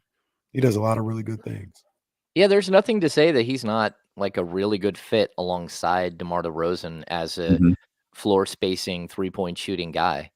And again, as opposed to having Harrison Barnes at the 3, who again just didn't move the ball. Like, he didn't get a lot of opportunities, but when he did, he was kind of a black hole last season. As opposed to having that, he would be playing alongside a guy who averages 5 assists a game. And so again, basketball is the ultimate team sport. Like, you have to have everybody sort of playing and with the same ideas in their head. And again, I think it's very possible that we see Kevin Huerter, again, just like I said with Keon Ellis, he deserves to compete for the starting shooting guard spot. That's it. How important is it for Mike to set the tone like day one of training camp? Like, do you think there's a conversation with everyone involved about that 2 spot being open, about everybody having an opportunity to earn it? Maybe, I don't know, saying that day we're going to try some different lineups during preseason. And because I know Mike said he had a plan for Kevin and Chris Duarte. James, you talked to Kevin, clearly wasn't aware of that plan. It was a surprise to him when he found out. How important is Mike's role in this figuring out the 2 spot, but as training camp starts, not necessarily talking about game 1. Yeah, I mean, I think at the end of the day, Mike Brown's job isn't to keep Kevin Huerter happy. Mike Brown's job is to put the best 5 guys out on the floor that gives a team the best chance to win. And whether Kevin Huerter's part of that, and we're talking about 8 or 9 guys realistically, but at a time, 5 guys at a time. It's Mike's job to find the best combinations of players. It's his job to keep everybody balanced and sort of ready. And I think Mike did a good job of that last year where, somebody isn't playing up to their potential, then you try something else and you go away from somebody. That wasn't everybody. He didn't do that with everybody. And I think that's a big, I think that is the big crux of the problem is he did not do that with Harrison Barnes. Well, yeah, but Harrison's not here anymore. And he might be a one-off. And like for all of the things that Harrison Barnes didn't do well, his stats read the same. It's just the opportunity was different. Did he rebound as well? No, he didn't rebound as well. But his assist numbers were down because his usage was down. His scoring was down because he didn't have nearly as many shots as he had in the past. And you ask like Harrison Barnes to play a different role than he had in the previous years, and everybody on the outside expects to see the same productivity despite a complete change in role, and that's not what happened. And so I don't want to make excuses for Harrison Barnes. I don't think he had a great season either, but at the same time, he's a guy who can go out there and kind of keep you centered and give you something for 30 minutes a night, and it's still a skill in the NBA. And, did you need an upgrade? Yeah, you need an upgrade. And DeMar DeRozan is clearly an upgrade. But again, that doesn't mean that you won't miss Harrison Barnes' presence and some of the things that he did on the court. I'm not refuting any of that. I just, you're right. He's gone. So with all due respect, Harrison Barnes is with the Spurs now, so it doesn't matter. But that didn't happen last year. Like there were games where he didn't do anything. Like Kenny would come in screaming, "Do something!" Like anything. There were times where it's like, did Harrison even play last night? Yeah, he played 25 minutes. And you can't name one thing Harrison Barnes did in the game last night. And the point is, this isn't to be critical of Harrison Barnes. I think I'm being critical of Mike Brown because it felt like Kevin Huerter got the brunt of all of this and Harrison got none of it. And maybe this is the skilled eye of an NBA coach that I just don't have. Maybe you're right. Maybe Harrison was doing a million of the little things back there. But when he was asked about it, he was like, "Oh, we don't run plays for Harrison." Well, you weren't asked about Harrison scoring. You were asked about Harrison playing, and you're talking about running plays. I would add magically a game later, he scores like 40 and is off to the races for the next 20 games. Yeah. I would also at some point, who exactly did people want to have get minutes instead of Harrison Barnes? Because last time I checked, Mike Brown didn't exactly look over on the bench and see that he had another 6'8", 3-4 combo forward outside James, of. You're right, but I got tired of seeing Chris Duarte play. Yeah, and that's really what it came down to. It's like he keeps trying this, and then credit he stopped and finally went to Keon, and it was like, all right, maybe that's what he's looking for. But I feel like it's important to point out Trey was hurt for a lot of 13 games to open the season. Yeah. And so I don't know. And he had a calf injury, and the calf injury, once you got him back, you still had to worry about the calf injury and build it back up. Forever. Yeah. Yes, they literally are. Well, Kessler didn't get a chance either. That's true. But yeah, Kessler just signed a 2-way contract. Well, so I wonder why. I think we also wanted Harrison traded. That was well. That's some of us more than others. I like Harrison. I really like Harrison. Well, that's not what my note card said. That note card is media propaganda. It's written in pen, Casey. It's written in pen. As James said it. It's written in pen. I like Harrison back. A lot. I'm gonna get emotional when the Spurs come to town. You absolutely are not. I am. No, you're not. We'll come back. We'll get James's thoughts on Boogie. Hey. Being back in Sacramento. Boogie Ellis, that is. See them on KC on ESPN 1320. Sorry, guys. I got to get up again. Let's see. Yeah, Harrison Barnes still shot 48.7% from 3, 80% from the line, 47.4% from the field. He literally, all of his stats were almost identical to the year before, except for he played 3.5 minutes less, and and he took fewer shots. 0.7 fewer shots. I think the one thing is free throws went down, but that was because they were asking him to go sit in the corner and not go at the rim nearly as much. And his rebound numbers were down, and you can kind of say the same thing there. He was in the corner more than normal, but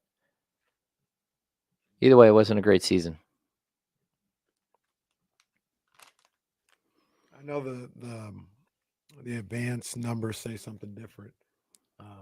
I didn't think he was a good defender last year.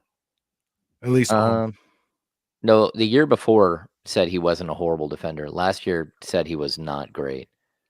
Yeah. I mean, but again, like his usage dropped from like 18.8 to 17.1 to 15.7. And his career high when he played for Dallas was around 25. That's a really, really low usage rate. But again, his assist percentage dropped, it plummeted. His defensive rebounding percentage plummeted. Yeah, I don't know. And really, the thing about it was Harrison or Huerter, whichever one you want to look at. I think if one of them played the way they did the year before, I think they would have been fine. But the fact that both of them were having such a tough time, just they couldn't sustain both of those guys being Dr. Jekyll and Mr. Hyde, not having a level of consistency. I'll throw in the other thing. First, I'm gonna Chris Huerter. I never spill coffee in the office, and if I do, I clean it up. I think one time it spilled underneath, but it always does smell like coffee because I drink coffee in the morning.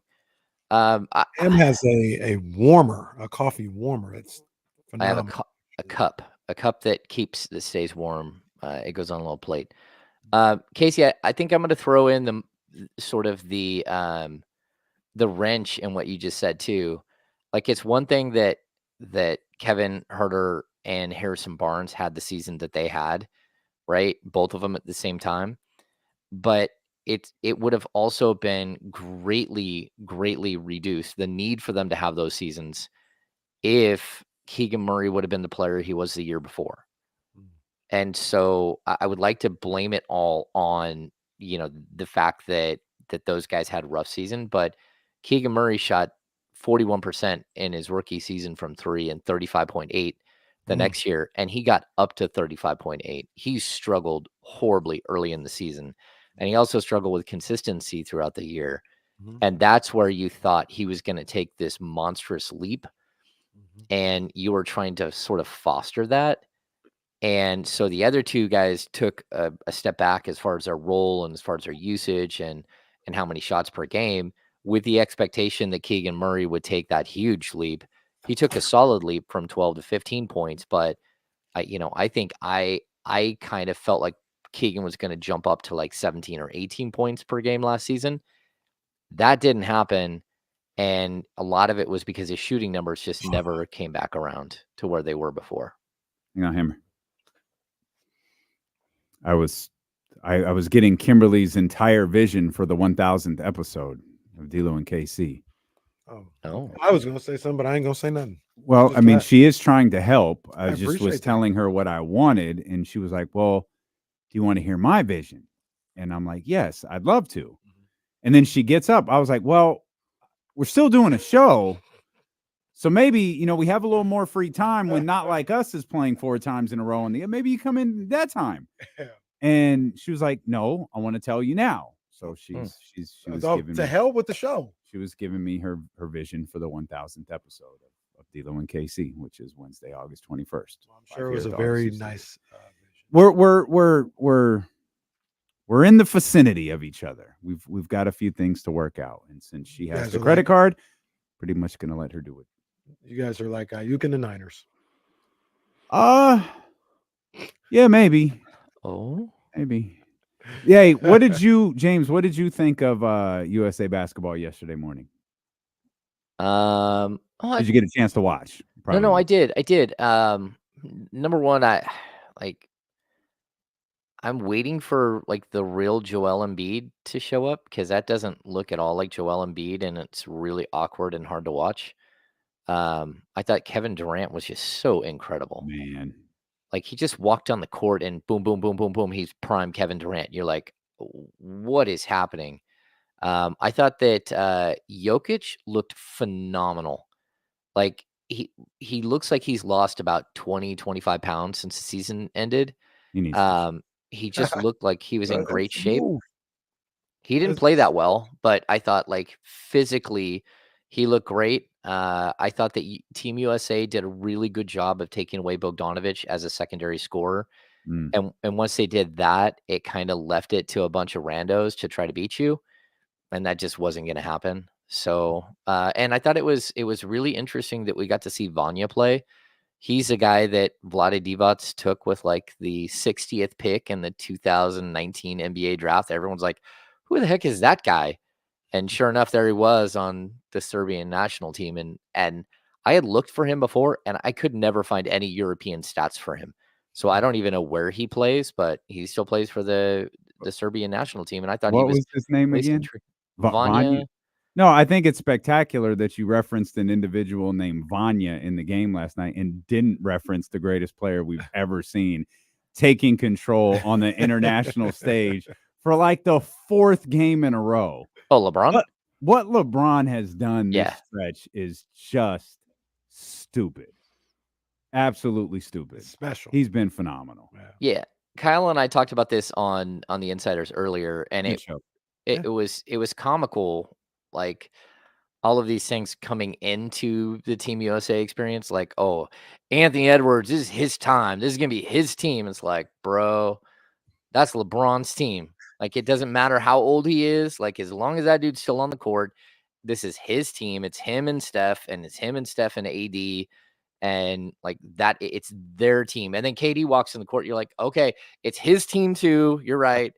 Like at this point, does like Anthony Edwards even play? I mean, is he like the Jason Tatum next game? I don't know. But all I know is that everyone else is standing out, either like Embiid for the like, oh my gosh, what's happening here? You look like you just aged 5 years, or it's all of the older players just looking phenomenal outside of that, including AD. Like, I don't want to take anything away from Anthony Davis. I think he has been a flat out game changer for Team USA on the defensive end. Well, James. Oh, this is I'm talk. Here comes hate. No, I'm gonna talk about to be hate. No, I'm gonna talk to James because James kind of understands what I'm saying. James, I don't think my guy, our guy, partner, you don't see it the same way. I'm not saying make a move as soon as he comes off the plane, but the Sixers need to start having some conversations. They need to start having. I'm not saying this year. I'm not saying right now. I'm just saying they need to start having some conversations. They need to start having some exit strategies. And like, man, should we pull a Bill Walsh here and move on a year too early, as opposed to hold on a year too long? I'm just saying, because I was listening to you guys earlier. 34.7. Right. Yeah, move on. Yeah, go ahead. I didn't say this year. 34.7. He's probably gonna have 30 points a game again next year. But the guy, history was said that he's done it 3 years in a row. Hey, how many? What's going to be higher, his points per game or his games played? Like I'm like with him, pretty goddamn close. I'm gonna tell you that right now. It is stunningly close from last year, and I don't know if it's going to get better just because, like you were talking about earlier, Ham. I mean, I wouldn't look at Joel Embiid this year in this Olympics and be like, man, he's trying to make sure his body's right to make sure he doesn't get hurt again. You treating him like a running back. You're about to turn 30 and you got his career over with. Not over, but maybe you can. Maybe it would be a year or two too early. It would be too early. I'm not saying that's the case, but if it's almost like a quarterback, right? Like a Dak Prescott. If you don't think that this Joel Embiid after this year can get you a championship, I think you need to start having a conversation. It's tough. It's like the old like Bible verse, like you don't build your house on sand, you build it on stone. And sounds like a James Ham line as much as a Bible verse. Just telling you, man, it really does feel like they've built their franchise around a player, and unfortunately his body is not letting him keep up. And I'm very surprised that, the reason why is it that they sent Kawhi Leonard home? Because they were sort of worried about his health, and they didn't see the same exact thing. I think the 76ers would have been way better off as a franchise if Joel Embiid stayed at wherever he goes during the offseason, worked with their training staff, worked with their medical staff, and tried to get 100%. Because that's what, like, right now I'm looking at him, and man, we're almost August, and that dude doesn't look right at all. And I don't know that he needs like a surgery or something, but certainly his body needs something. And like we're watching a dude who, yes, can dominate on the NBA at the NBA level as well as anybody. But this is a player they're getting this year, I don't know. That's not good. I don't see an MVP caliber player, unfortunately, and it's not like he's the first big man like this to break down.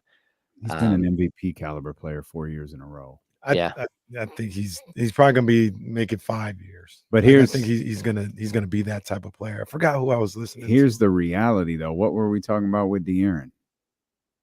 Most players don't play their entire careers with a single franchise. So the thought of Joel Embiid getting traded isn't really that crazy.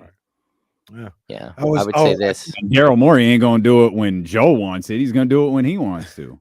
I know. I think it was Trista who was saying this, because it is what it is, and they were asking why do people not like Joel. It was absolutely Trista, and she brought it. She's like, I used to watch him all the time. He would not come out till he got 30 and 10. So like, not saying that he's got the skill to do it, but it didn't matter if they were getting blown out, if they were blowing somebody out, he wouldn't come out of the game till he got his 30 and 10, and that's where you get like, well, he's averaging 30 points a game. Oh, so he got Prescott now. Well, wow. I'd say like Soren Smith from the chat. He might be Jeff Prescott. Yeah. Soren Smith from the chat, trade him before his injuries completely derail him. I have a feeling, I don't know, that might have been 2 years ago. No, what are you two doing? Just saying. The man won the MVP 2 seasons ago. It wasn't 2 years ago. Man, it might have been last year. Y'all really, what did y'all do? Why are y'all friends? You know what you guys are those guys in Paris. Every time Joe touched the ball the other day, they booed the hell out of him. That's James and Kenny. Hey, Joel, y'all are I like your Joel mind. In the league. Obviously, I like his talent, but I mean, what, he's going to get healthier? Anybody think he's going to get healthier over the next couple of years? No, he's not going to get healthier. So it's going to get worse I don't than what it think is now. Well, no. I mean, or stay the same. You know how many games he played last year? 50. What? Did you not hear what I just said? He averaged 34.7 points per game last year. He played 39. That's I was being facetious when I said that is crazy. I didn't know the number because it was. Remember, he didn't play almost the entire second half of the season. Yeah. Wow. Yeah. Well, no, that's crazy. And like I said, when the whole thought behind trading Joel is like maybe you can get. I'm just throwing out a player out there. Maybe you could get a Scoot Henderson. I feel like a great young player because he is still MVP caliber. I'm sure Joe was in on it. I don't think he was ready to return when he did. Oh yeah, he wanted to come back. Yeah, like he. I mean, which it's a credit to Joel, in my opinion, but they were so desperate to win that he came back at the detriment of himself, obviously the team at this point, and it may have been at the detriment of next season. Or this is what you do if you keep Joel Embiid around. Is you reduce the usage and everything else like that, and you hand the keys to Maxey. And Joel probably not going to average 34 points a game, but if he's averaging 27 a night, but he's able to get through a season or something like that, that may be what you do. But I just think this ain't going to work. Asking him to do 34 and 14, and he's going to break down every time. But Joel is I think even if you limit it, it's going to be tough because Joel's a big dude.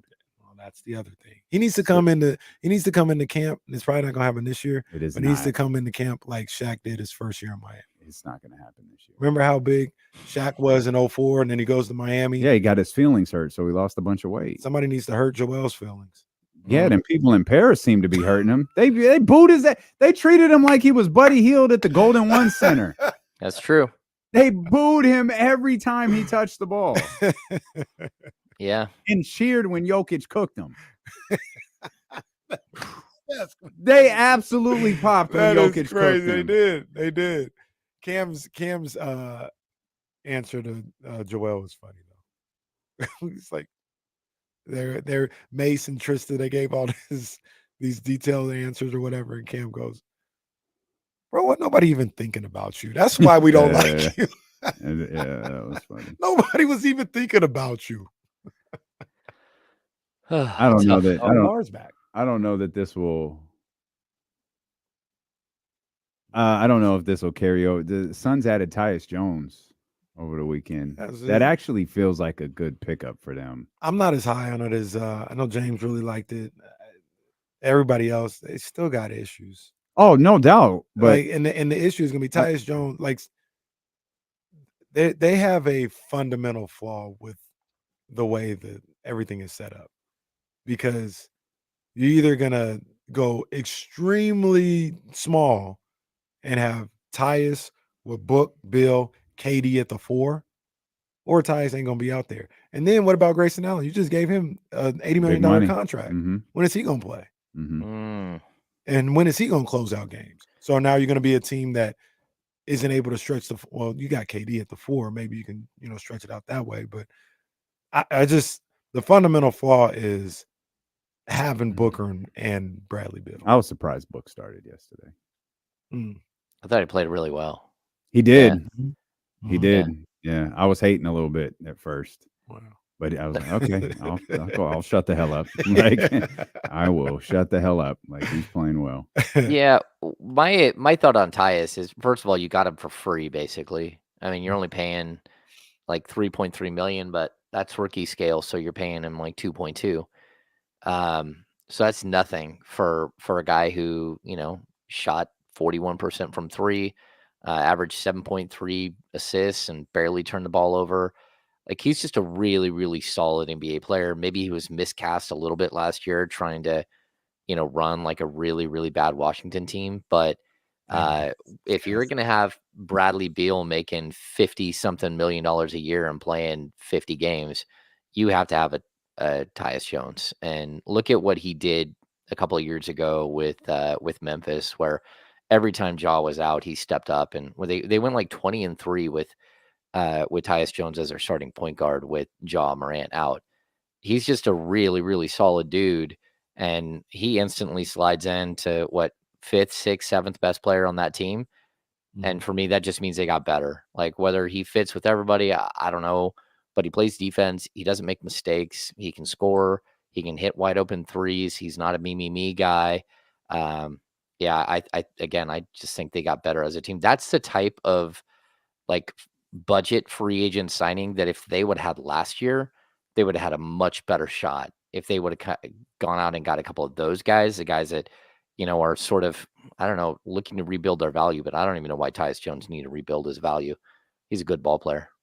I know he is a good ball player. And if he's there, if you're Phoenix, you pick him up and you try and figure things out later. Like I said, I just think they got a fundamental flaw with it. It's the issue Their is Booker. roster construction. Yeah, the issue is Booker and Bill being on the team together. And obviously you pick Booker over Bill, but I'm not even saying that to say Bradley Beal is bad. It's just those two together, it just creates problems. Yeah. So, and I think it doesn't necessarily create problems. It puts a ceiling on how far I think they can go. Yeah, but when they're both healthy, they're really good. So, like, as a team, that team really started to storm once you got all three of you guys healthy. And if you've got Tyus Jones to sort of take some of the strain off of Bradley Beal, I don't know. I don't think the Kings going to be small, though. What does that team look like when you go out in the fourth quarter? Tyus Jones, Booker, Bill, KD, and who's their center? Is it Nurkic? Plumlee?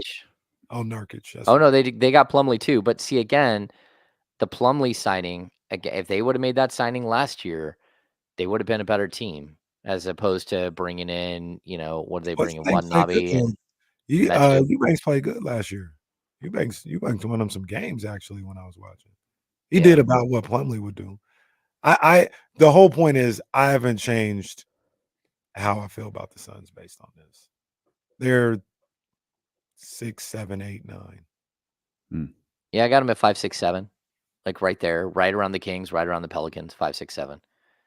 So Pelicans are fascinating. How much of your opinion on where the Kings finished is swayed by the return of a Boogie to Sacramento? Let's go. Boogie Ellis. We'll steal this go. 6'1", a little shorter than Kenny Caraway anticipated, but has a chance to earn a spot on this team. It just feels tough, Hammer, because he's a guard. As Casey pointed out, he's a small guard, but he showed some things in Summer League that I think it's difficult to evaluate Summer League because at certain points you just start looking for something, and like I think a lot of people were kind of watching Boogie, and he showed out for them for a stretch of games there. But in terms of the Sacramento Kings at the Golden One Center, 82 games a season, it's tough for me to see Boogie making this team, but it'd be dope to see him, with the franchise somehow. Yeah, I think this is an interesting signing. Both him and who did they sign late last week? Orlando, Robinson. Yeah. Oh yeah, Orlando Robinson. Yeah. Like Orlando Robinson, I think has a better chance of making the team. But I think that if I'm looking at like Boogie Ellis, like I don't think he's gonna have he might have an opportunity to make the team, but it's gonna be tough. Like that's gonna be a non-guaranteed contract. It's gonna have some guaranteed money. So if he sticks around, but the problem they have with him is that he's a rookie, and so he would have to go through the G League draft, and they would have to select him, if I'm not mistaken. So you're not going to give him a bunch of money up front. What I would say though is that I've said this a couple of times. I don't like two-way contracts are not like they're kind of a dime a dozen in the NBA. Like teams don't look at two-way contracts a way that like you look at a standard $500,000 contract. If somebody isn't going, like there could be a competition for one of their two ways during training camp. There could even be a competition for like the 14th or 15th roster spot with one of their two ways, and that could open up a two-way contract. So I think by having Boogie under contract, like during the start of training camp, it's probably like an Exhibit 10 contract.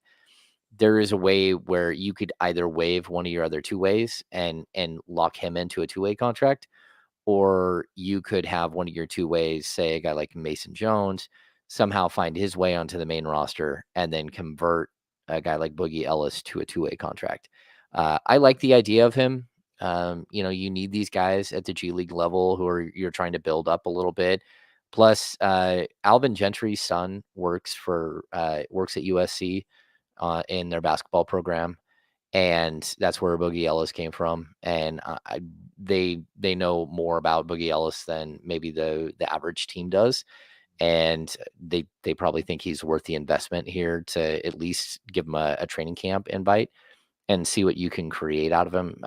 Because the way he played in Vegas, the way he fought and the way that he competed is contagious. And it's something that you want as part of either your G League or sort of that development squad that you're trying to build.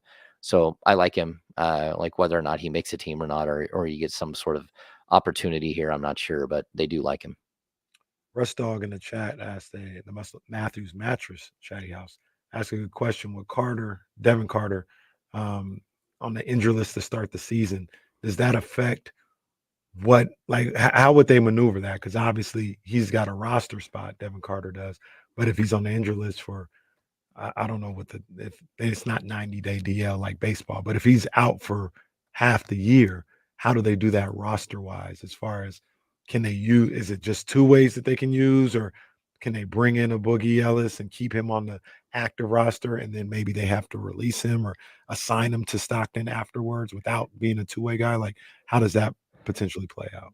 Yeah, as of right now, he's on a regular contract. It's probably like what they call an Exhibit 10 contract. So it's basically a summer contract, but it's easily convertible. You can convert it to a standard NBA roster spot. And as of right now, that's what it is. It's a standard NBA roster spot.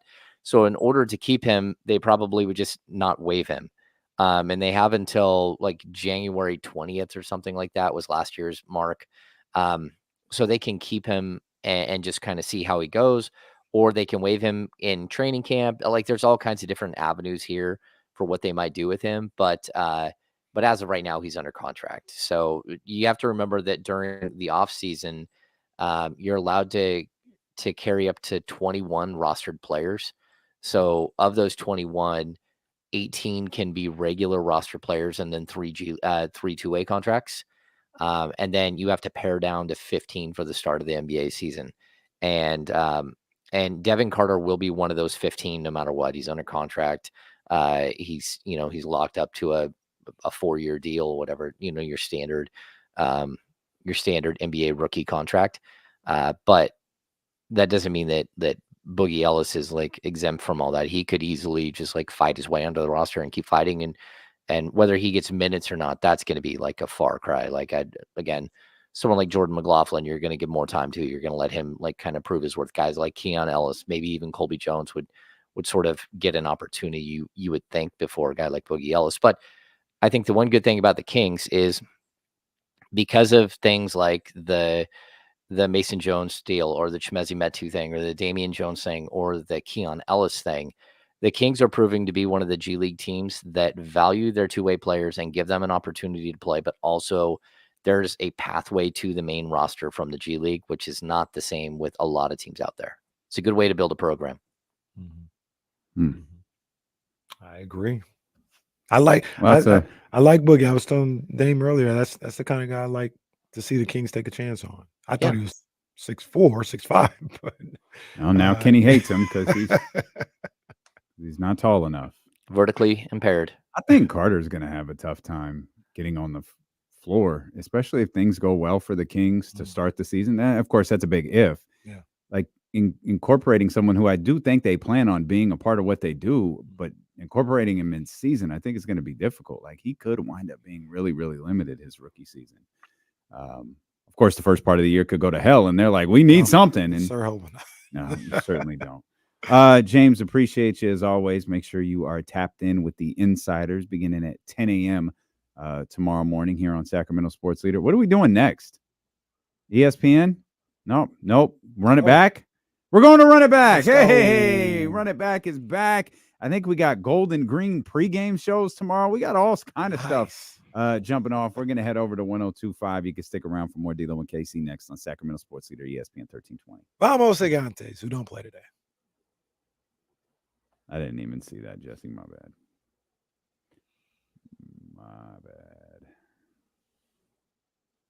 Yo. 102.5. Get ready for Chris Brown tomorrow. Ooh-wee. Oh, I get to throw out the first pitch on Saturday. Nice. River Cats. We'll see if my arm falls off. It's very possible it'll just fall off. Well, don't put too much torque on it and you wind up hurting your back for the next month. Yeah. No, it's a good point. Yeah, I've been throwing in the front yard with the oldest. So there you go. We're working on it. We're working on it. Go to Stretch Lab before you go out there and get warmed up. Yeah. What time is the game? Oh, I want to say like 6:30. Yeah. Oh, okay. Yeah. So, and we're giving away tickets all week for our the box at the River Cats game. So tune in. Got to catch the key word, which to the Insiders. I don't know what the keyword was today. It's strike. Enter the keyword strike right now at ESPN1320.com, and you can win those sweet seats for the game. There you go. We got to go, guys. We will see you tomorrow at 10 o'clock.